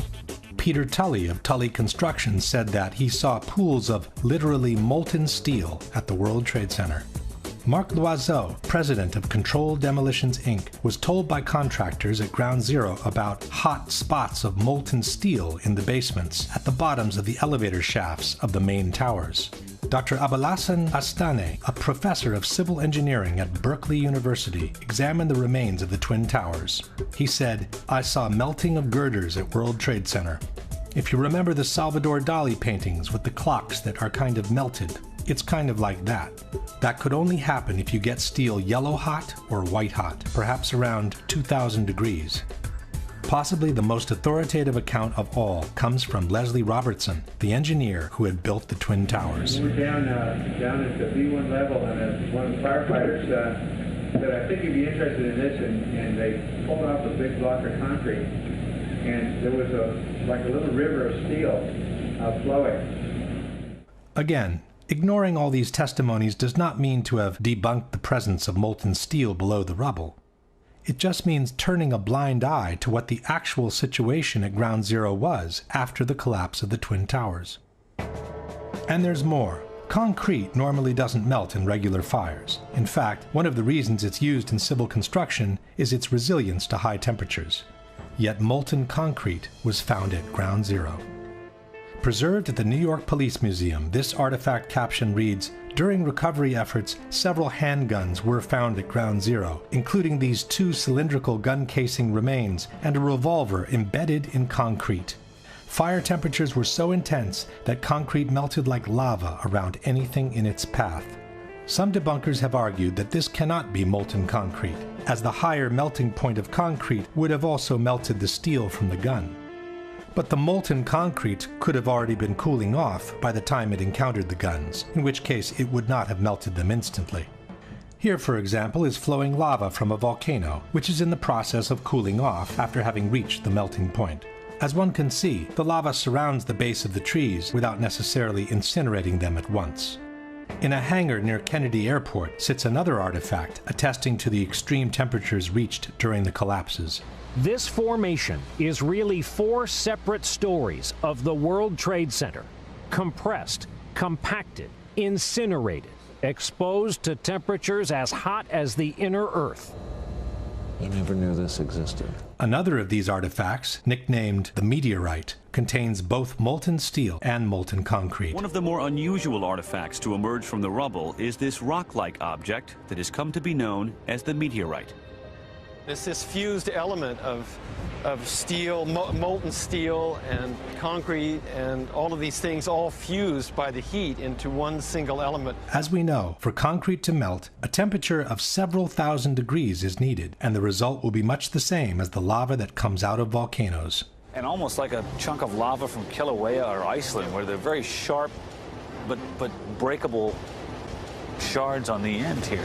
Question. Given that most of the jet fuel was burned after the impacts, given that only office fires were burning at the time of the collapses, and given that no major source of combustibles seems to have been available underground, can you offer a comprehensive explanation for the temperatures up to 2,800 degrees reported at Ground Zero, for the long-lasting fires underground, for the incandescent beams repeatedly extracted from the rubble, for the massive steel beams bent like a pretzel, for the molten steel and the molten concrete observed and found at Ground Zero as caused by the office fires and the gravitational collapses only? The last set of evidence against a gravitational collapse is the almost complete pulverization of all the contents of the Twin Towers, beginning with the concrete floors. Had a simple gravitational collapse occurred, one would expect to find 110 floors pretty much stacked up on each other, like it happens in regular collapses. In the case of the Twin Towers instead, practically all the concrete from the 110 floors of both buildings was literally pulverized. What happened to the concrete? The concrete was pulverized, and I was down here Tuesday, and it was like you were on a foreign planet. All of Lower Manhattan, not just this site, from river to river, there was dust, powder, 2-3 inches thick. The concrete was just pulverized. What do you think this is? I have no idea. What your guess is? Pulverized cement. Pulverized cement? Concrete, yeah. The concrete. The concrete wasn't the only part of the buildings that was pulverized during the collapses. We're talking here about 43,600 windows, 600,000 square feet of glass, 200,000 tons of structural steel, 5 million square feet of gypsum, 6 acres of marble, and 425,000 cubic yards of concrete, turned in good part into a cloud. And then there were the contents of 110 floors of office space from each tower. It's hard to picture literally thousands of computers, desks, chairs, telephones, printers, and other office furnishings, floor over floor over floor, all enclosed in one building. This was one of the trading rooms of the World Trade Center. Had the floors simply collapsed on each other, all these things would have later emerged from the rubble, definitely crushed and torn, but still recognizable. Almost none of that was found. There wasn't much that you could say, you could describe. Everything was dust and metal. There was no typewriters, there was no chairs, there was no nothing. Everything had been crushed. Everything was pulverized. There was, there were no desks, there were no phones, there were, maybe now and then you find a fragment of something, but basically everything was just pulverized. There wasn't a computer screen, a laptop, there's no office. I mean, it was, 2 110-story buildings of office equipment. You don't find a chair. You don't find a telephone, a computer. The biggest piece of a telephone I found was half of the keypad, and it was about this big. It was devastation. There wasn't one thing that resembled an office building, and this was the biggest office building in the world. I haven't seen a door, I haven't seen a phone, I haven't seen a computer, I haven't seen a doorknob. I think that stands out. Another thing that stands out is the complete absence of filing cabinets from the rubble. With 2 towers filled with offices from top to bottom, there should have been thousands of them, of every shape, size, and color. Only one was found, and it was definitely not in good condition. Perhaps the most astonishing object Shate found is something there should have been thousands of. This one probably only survived because it was in the basement. I'd pretty much given up trying to find some sort of intact file cabinet. But while I was at the compound for the Port Authority Police, this ball of metal about the size of a basketball was delivered to them. You can see what remains of the file folders. The concrete floors, the furniture, the computers, and the file cabinets weren't the only things missing after the collapses. The Twin Towers were also filled with people. Inexplicably, though, almost half of the victims' bodies seem to have disappeared into thin air. When a building collapses, the victims tend to remain trapped between the pancaking floors. They may be crushed and mangled, but in most cases they remain in one piece. In fact, on the morning of September 11, local hospitals prepared to receive hundreds of victims they expected to be extracted from the rubble. Practically no one arrived. According to the chief medical examiner, 2,749 victims died in the Twin Towers, but fewer than 300 whole bodies were recovered. Nearly 20,000 pieces of bodies were found in the ruins, more than 6,000 small enough to fit in 5-inch test tubes. 200 different pieces were matched to a single person. 1,630 victims were eventually identified, 800 of which by DNA alone. This means that for 800 victims, there were no body parts large enough to be recognizable. The remaining 1,119 victims were never identified. This means that for more than 40% of the victims, not even a fragment large enough to recover DNA was found. For Joyce and Russell Mercer, there's no trace of the son they lost on 9/11, firefighter Scott Kopitko. You can't go to a cemetery, can't put flowers down. Personally, I lost a cousin in the building and never found his remains. He was on the 100th floor of Tower 1 and they never found his anything or any remnants. Patricia Riley recovered her sister Lorraine's handbag, but nothing of her body. Lorraine has a tombstone at the cemetery, but she isn't there. 1,100 victims completely unaccounted for. In other words, no pieces large enough to gain any DNA from, vaporized. Can fire and a gravitational collapse account for this massive pulverization of people? This map by the New York Fire Department shows the locations around the towers where human remains were found. Yellow circles are body parts from civilians. Red triangles are from firefighters. The very distance at which some of the body parts were found remains inexplicable with a simple gravitational collapse. In fact, fragments of human remains continued to emerge from Ground Zero for many years after the attacks. Human remains were found at the World Trade Center site on Wednesday. Crews made the discovery at 11 Water Street. Another 4 possible remains were found at the Whole Road excavation site. The ME is also investigating other remains that were found about 2 weeks ago on the roof of 90 West Street.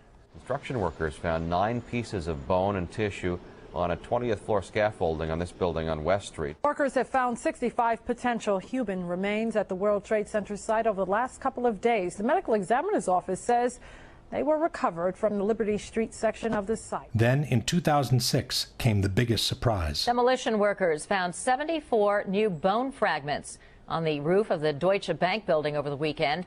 That's the most found since the end of major recovery operations at the site. The number of fragments found on the roof of the Deutsche Bank kept increasing by the day. Crews continue to find human bone fragments on the roof of the Deutsche Bank building next to the Trade Center site. The medical examiner's office says 142 fragments were found, bringing to 598 the total number of fragments found in the building. Eventually, more than 700 bone fragments were recovered from the Deutsche Bank building. USA Today wrote, "The bone fragments are tiny, some the size of a pinky nail." Some debunkers have suggested that the bone fragments could have reached the roof of the Deutsche Bank after the impact of American 11, as some debris exited the opposite side of the tower in a southerly direction. But the view of the Deutsche Bank was blocked by the South Tower at the time of impact, and there was no direct line between the exit hole in the North Tower and the roof of the Deutsche Bank. Furthermore, as seen in this map, the body parts found on the roof belong not only to civilians, but also to firefighters, who were clearly not present in the North Tower at the time of impact. Question: can you explain how a simple gravitational collapse, where the bodies remain trapped between pancaking floors, could have produced more than 20,000 body parts out of 2,700 victims, while more than 1,100 bodies left no fragments large enough to extract a DNA sample? Can you explain how a simple gravitational collapse could have produced the bone fragments and body parts from civilians and firefighters that were recovered from the roof of the Deutsche Bank building? At this point, we can summarize the evidence for a gravitational collapse and compare it with the one for controlled demolitions. The official explanation for the initial collapse, or sagging trusses theory, is fundamentally flawed for at least 3 reasons. There is no evidence that the fireproofing was widely dislodged from the steel trusses, no evidence for temperatures high enough to seriously weaken the steel, and no valid explanation on how the trusses could have pulled and broken the external structure on their own. At the same time, the initial collapse is fully compatible with a controlled demolition. The official explanation for the total collapse of the Twin Towers does not exist, nor was a scientific calculation ever attempted by NIST, as they have repeatedly acknowledged. At the same time, the full collapse of the buildings is fully compatible with a controlled demolition. The vertical acceleration of the upper sections to near free-fall speed makes it impossible to explain the collapses by gravitation only, without violating at least 2 fundamental laws of physics. At the same time, the near free-fall acceleration achieved by the collapsing towers is fully compatible with a controlled demolition. The amount of witnesses who reported powerful explosions and the ensuing devastation in the Twin Towers is overwhelming. Such explosions cannot be explained by jet fuel alone, while they are fully compatible with a controlled demolition. The squibs observed 30 and 40 floors below the level of collapse cannot be explained by the air pressure in a gravitational collapse. At the same time, squibs are the typical signature of controlled demolitions. Not all the diagonal cuts and V-cuts observed on the columns at ground zero can be explained by the removal operations. At the same time, these kind of cuts are another typical signature of controlled demolitions. The large area of debris around the towers, with the lateral ejection of elements weighing several tons, cannot be explained by a gravitational collapse. At the same time, these ejections are fully compatible with the use of powerful explosives. The long-lasting fires, the extreme temperatures under the rubble, the incandescent beams extracted during the cleanup, the high degree of deformation of massive steel beams, the molten steel and molten concrete observed and found at ground zero cannot be explained by jet fuel alone, nor by regular office fires. Highly effective destructive devices capable of developing extremely high temperatures must have been used as part of a controlled demolition. The almost complete pulverization of the contents of both towers, from the concrete floors to the office furnishings to the actual vaporization of victims' bodies, cannot be explained by a simple gravitational collapse. At the same time, these results are fully compatible with the presence of powerful explosives, such as those used in controlled demolitions. Unless a comprehensive, scientifically sound explanation for all the phenomena observed is presented, the only conclusion available is that the Twin Towers were brought down by some form of controlled demolition. After they published their report on the Twin Towers, NIST moved on to tackle the collapse of Building 7. What they faced was no easy task. Contrary to the Twin Towers, Building 7 had not been hit by an airplane. It was only partially damaged by the collapse of the North Tower, and it suffered fires that were anything but devastating. Nothing could have suggested it was going to collapse. On the other hand, it looked like the perfect controlled demolition. It featured the sudden onset of the collapse, the rapid acceleration towards the ground, the symmetrical descent of the structure, and it even appeared to have started the collapse from the bottom, as most controlled demolitions do. Professionals in the field of controlled demolitions, such as Dutchman Danny Juwenko, seem to have no doubt on what had happened. Dit is controlled demolition. Zeker weten. Zeker weten. Er is nagesprongen. Dit is in opdracht gebeurd. Dat heeft een team gedaan van experts. We weten heel goed wat ze doen, die jongens. Zie je vanaf boven gaan? Nee, je gaat vanaf onder. Die gaat vanaf onder, ja. Toch? Ja. Ze hebben gewoon kolommen weggeblazen. Er is nagesprongen. Similar comments were made by TV anchors watching the replay of the collapse. It's reminiscent of those pictures we've all seen too much on television before when a building was deliberately destroyed by well-placed dynamite to knock it down. In spite of what seemed obvious to everyone, NIST came up with an absolute historical first. New York City, 2001. No tall building had ever collapsed primarily due to fire. But that's exactly what investigators believe happened to the 47-story World Trade Center Building 7 on September 11th. World Trade Center 7 collapsed because of fires. We really have a new kind of progressive collapse that we have discovered here, which is a fire-induced progressive collapse. According to NIST, the collapse was triggered by the failure of one specific column, number 79, located in the northeastern section of the building. So you look at the floors failing here, and eventually this column 79 is going to buckle, it fails, and then the entire vertical progression takes place.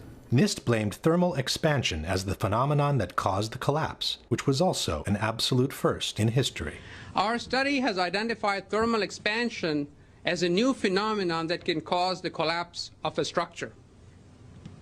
For the first time, we have shown that fire can induce a progressive collapse. Coming from such a reputable organization, these kinds of statements should have sent shockwaves through the architectural world. What they're telling us is that our existing building codes, to which thousands of skyscrapers are currently designed, there's a serious problem.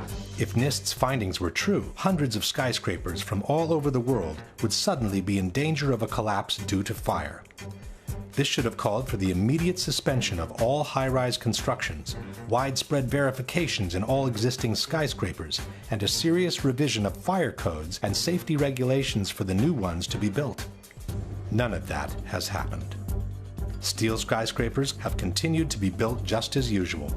The ones that caught fire, even when fully engulfed in flames, have continued to remain standing.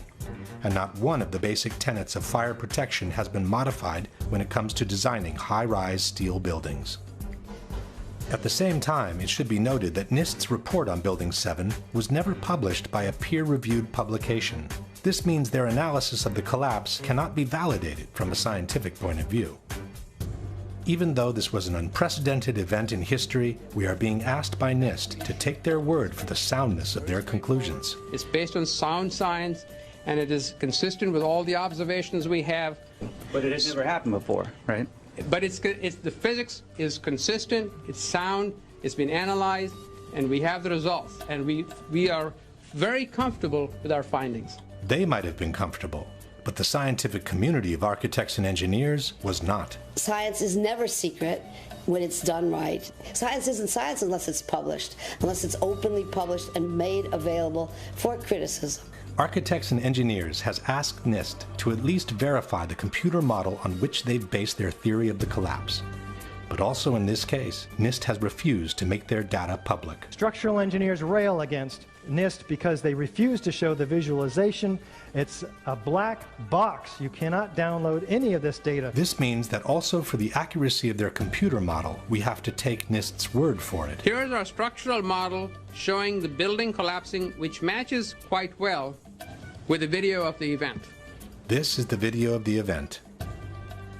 On the right is one of the two animations released by NIST on the collapse of Building 7. When you observe the footage of how the building failed, and when you look at the animation of the failure, and compare that to what you actually observe in reality, I think they disprove their own theories. It is impossible for it to fail the way they said. The second animation released by NIST is even more inconsistent with the real event. While the animation shows a pronounced inward bending of the top of the structure, the video footage shows the entire top section of the building maintaining its shape all the way through the visible part of the collapse. This can be verified by different angles. If this is what NIST calls matching quite well, one can imagine what the reliability of their entire report can be. A similar problem is presented by the computer model NIST has used to simulate the progression of the fires in the building. This computer model was developed by NIST, and no one has been allowed to verify it. Again, we are being asked by NIST to trust them on its validity. We used a well-validated computer program developed at NIST for studying the growth and spread of fires to calculate temperatures throughout the building. On the right in this slide, for example, you see a detailed fire simulation showing the temperature of fires as they grew and spread on floor 12. The graphic shows the temperatures in floor 12 rising after 1 p.m. and peaking around 4 p.m. on the northeastern side of the building. But the same picture NIST has published in their report, which was taken between 3:49 and 3:54 p.m., shows that the fires have already died off across the entire eastern section of the 12th floor. A similar picture, taken between 3:53 and 4:02 p.m., confirms that the fires on the eastern side of the 12th floor had already died off. NIST itself has stated in the same page that there is no indication of fires burning on the east side of the 12th floor at this time. In other words, the accuracy of NIST's computer model doesn't even need to be verified, as it's disproven by the very pictures and statements NIST has published in their own report. In order to justify the first and only collapse in the history of a steel skyscraper due to fire, the debunkers have maintained that Building 7 was weaker than the average steel structure because it had been built over an existing electrical substation. Alors, une des particularités de cette tour 7, c'est qu'elle a été bâtie sur un bâtiment existant qui est une sous-station électrique qui avait été construite dans les années 60, alors que la tour 7 a été bâtie dans les années 80. On verra que ça a été une des raisons de la ruine de ce bâtiment. The building was extremely unconventional. It had this giant Con Ed substation with enormous trusses carrying extraordinarily high loads, very vulnerable to fire and other kinds of damage. But NIST itself has refuted this possibility.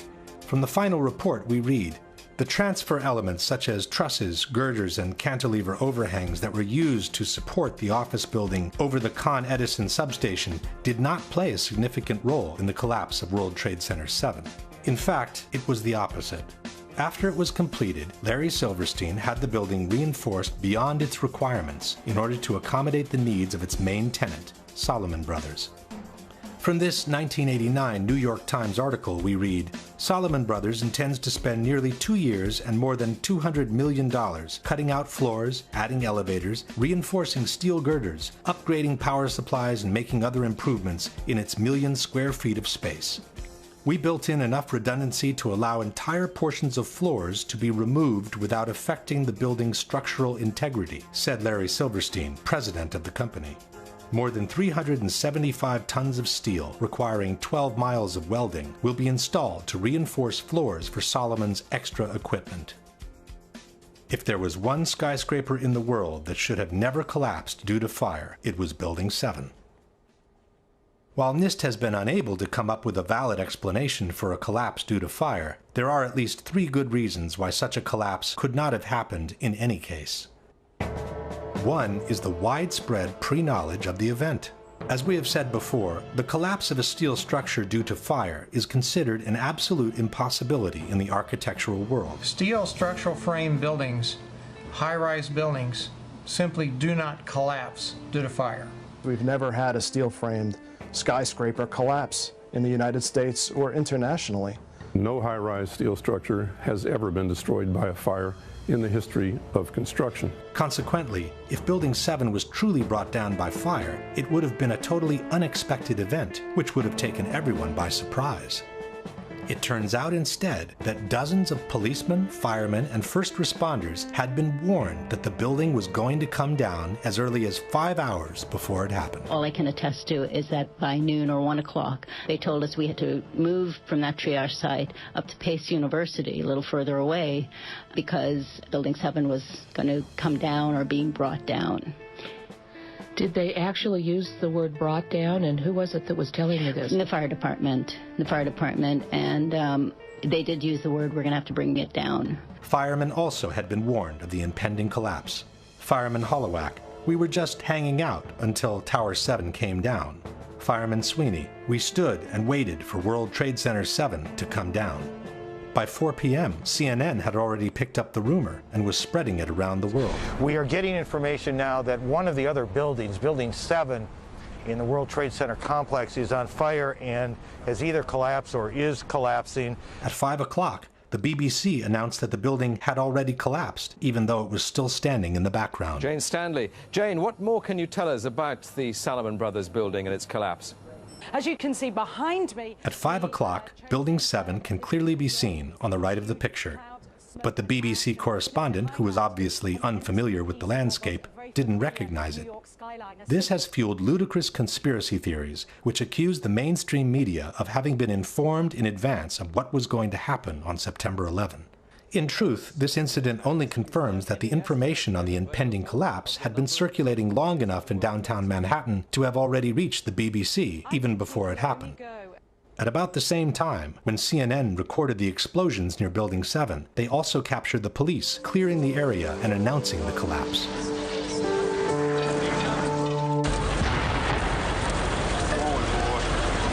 Keep your eye on that building, it'll be coming down. The building is about to blow up. Move it back here. All right, guys? Sorry.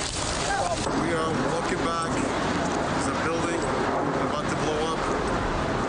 This is the account by a paramedic who witnessed the collapse. You know, we heard this sound that sounded like a clap of thunder. Turned around, we were shocked to see that the building was, well, it looked like there was a shock wave ripping through the building, and the windows all busted out, and, you know, it was horrifying. Then, you know, about a second later, the bottom floor caves out, and the building followed after that, and we saw the building crash down all the way to the ground. There's even someone who heard a countdown moments before the building collapsed. First responder Kevin McPadden was stationed near Building 7, awaiting for orders from a Red Cross representative. You know, he kept asking the Red Cross rep, what's going on, what's going on? And all the time he had his hand over the radio while he was getting a countdown. And then he's just like, at the last 3 seconds, he takes his hand off and you hear 3, 2, 1, and he had this like heartbroken face. He's just like, just run for your life. It was about a second or two after the countdown ended that you started hearing the explosions. Now, we're talking about bombs. Because, you know, you get that like, bam! You know, there's like a little explosion and then the force. And then boom, boom, boom, boom, boom, boom, boom. That was the building coming down. Question. Given that the collapse of a steel skyscraper due to fire would have been an unprecedented event, how could so many people have known about it so many hours in advance? If the police clearing the area expected a structural failure due to fire, why would they use such an expression as, "the building is about to blow up"? Can you explain how an unprecedented, totally unexpected collapse due to fire could be predicted with absolute precision by an actual countdown? The second reason that makes the official explanation by NIST untenable is the symmetry of the collapse. As we have seen before, the entire top section of the building falls as a single piece, maintaining an almost perfect symmetry as it descends towards the ground. The symmetry is the smoking gun. It cannot happen that when you have asymmetric damage, you will get a perfectly symmetrical collapse. And all you need to do is look at the videos and see that. The exterior columns on the outside, as well as on the inside, at the bottom would have to be severed almost at the same time. In order for the perimeter to fall perfectly and symmetrically, which it pretty much does at Building 7, all of those columns have to be removed within a tenth of a second of each other. Question. Can you explain how the almost simultaneous removal of all the columns, which was necessary for Building 7 to collapse in the way it did, can be caused by fire alone? The last and possibly most conclusive piece of evidence against the official explanation is freefall. After the initial failure of the penthouse on the eastern side of the building, the entire structure came crashing down to the ground in a little more than 6 seconds.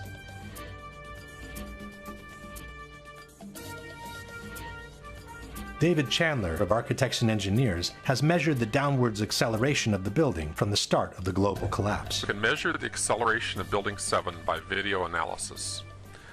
The slope of the velocity graph gives the acceleration. Note that global collapse starts suddenly, and for the next 2.5 seconds the building accelerates at the rate of 9.88 meters per second squared. In other words, the rate of collapse of World Trade Center Building 7 over the first 2.5 seconds is literally indistinguishable from free fall in a vacuum. When architects and engineers presented NIST with these calculations, they forced them to correct their preliminary report and acknowledge the free fall of the building for the first 8 stories of the collapse. From NIST's final report, we read, a more detailed analysis of the descent of the north face found 3 stages. The first was a slow descent with acceleration less than that of gravity that corresponded to the buckling of the exterior columns at the lower floors. The second stage was a free fall descent over approximately 8 stories at gravitational acceleration for approximately 2.25 seconds. 2.25 seconds is more than 1/3 of the global collapse. Once NIST had admitted the free fall for 1/3 of the collapse, the outcome of the debate was sealed. Building 7, NIST reports admits fell at the rate of gravity for the first 100 feet. Well, that's impossible unless there's nothing resisting it. NIST has always acknowledged this. Free fall time would be an object that has no structural components below it. And, as we have seen before, the almost simultaneous removal of the supporting structure can only be obtained with a controlled demolition. The building didn't disappear so the building can fall for 100 feet at free fall speed. That's impossible. That evidence alone would indicate that the official story doesn't hold water. Question. Can you explain how free fall, which requires the almost simultaneous removal of the supporting structure, can be achieved without a controlled demolition? This very question was posed to Senator John McCain by a 9/11 researcher in April 2013 during a C-SPAN broadcast. Senator McCain, the National Institute of Standards and Technology asserts that the collapse of Building 7 was caused by fire, yet they acknowledge that the first 100 feet of that collapse took place at free fall acceleration. Now, engineers will tell you that fire cannot do this, and that the only method by which it can be accomplished is the use of pre-planted explosives. Your question is what? Well, how do you explain this discrepancy of 100 feet of free fall without the use of explosives? To tell you the truth, this is an area that I am not very familiar, and if you would drop me a note and mention that we talked on C-SPAN, I'd be glad to get you a more complete answer, but It is unfortunate that Senator McCain could not answer, as he is the person who wrote the foreword to the popular mechanics book, Debunking 9/11 Myths. In the foreword, McCain stated, any explanation for 9/11 must start and end with the facts. The evidence must be gathered and analyzed. Then, only then, can conclusions be drawn. But now that the evidence has been gathered and conclusions can be drawn, he claims ignorance on the whole matter. This brings us to the last question, which is not only for the debunkers, but for anyone who cares about freedom, democracy, and an honest government. If you were aware of solid evidence disproving the official version and suggesting the involvement of some rogue elements of the government in the terrorist attacks, would it be more unpatriotic and anti-American to ask for a new investigation or to turn a blind eye to it and pretend such evidence doesn't exist? Given that the people's trust in institutions is of paramount importance for a nation's well-being, would that trust be better served by denying the evidence of a conspiracy or by bringing those suspected to accountability in a court of law? We leave the last word to the first responders, who have been dying by the dozens after having inhaled the poisonous air from Ground Zero in the total silence of the media. I want to tell you tonight about the people we call heroes and are still in growing numbers living in terrible physical and economic circumstances as they struggle with the carcinogenic effects of the toxic chemical soup Ground Zero became. Can this side of the room, everybody stand up? Everybody on this side, if you're all rescue workers, will be dead in 4 years. Thank you. You'd all be dead in 4 years. That's our statistics. That's what's happening.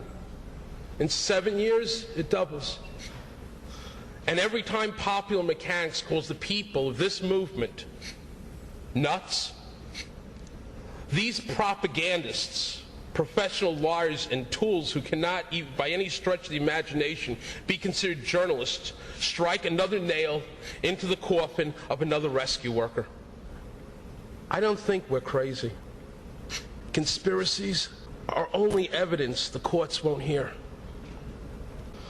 We who are still dying from 9/11, who went into the towers and into that pile, now live with those buildings in our lungs and digestive systems and our blood. For myself and far too many of us, research and the effective treatment's going to arrive far too late. I have double metastasizations in both lungs. That's just a reality. We were also killed on 9/11. Avenge us.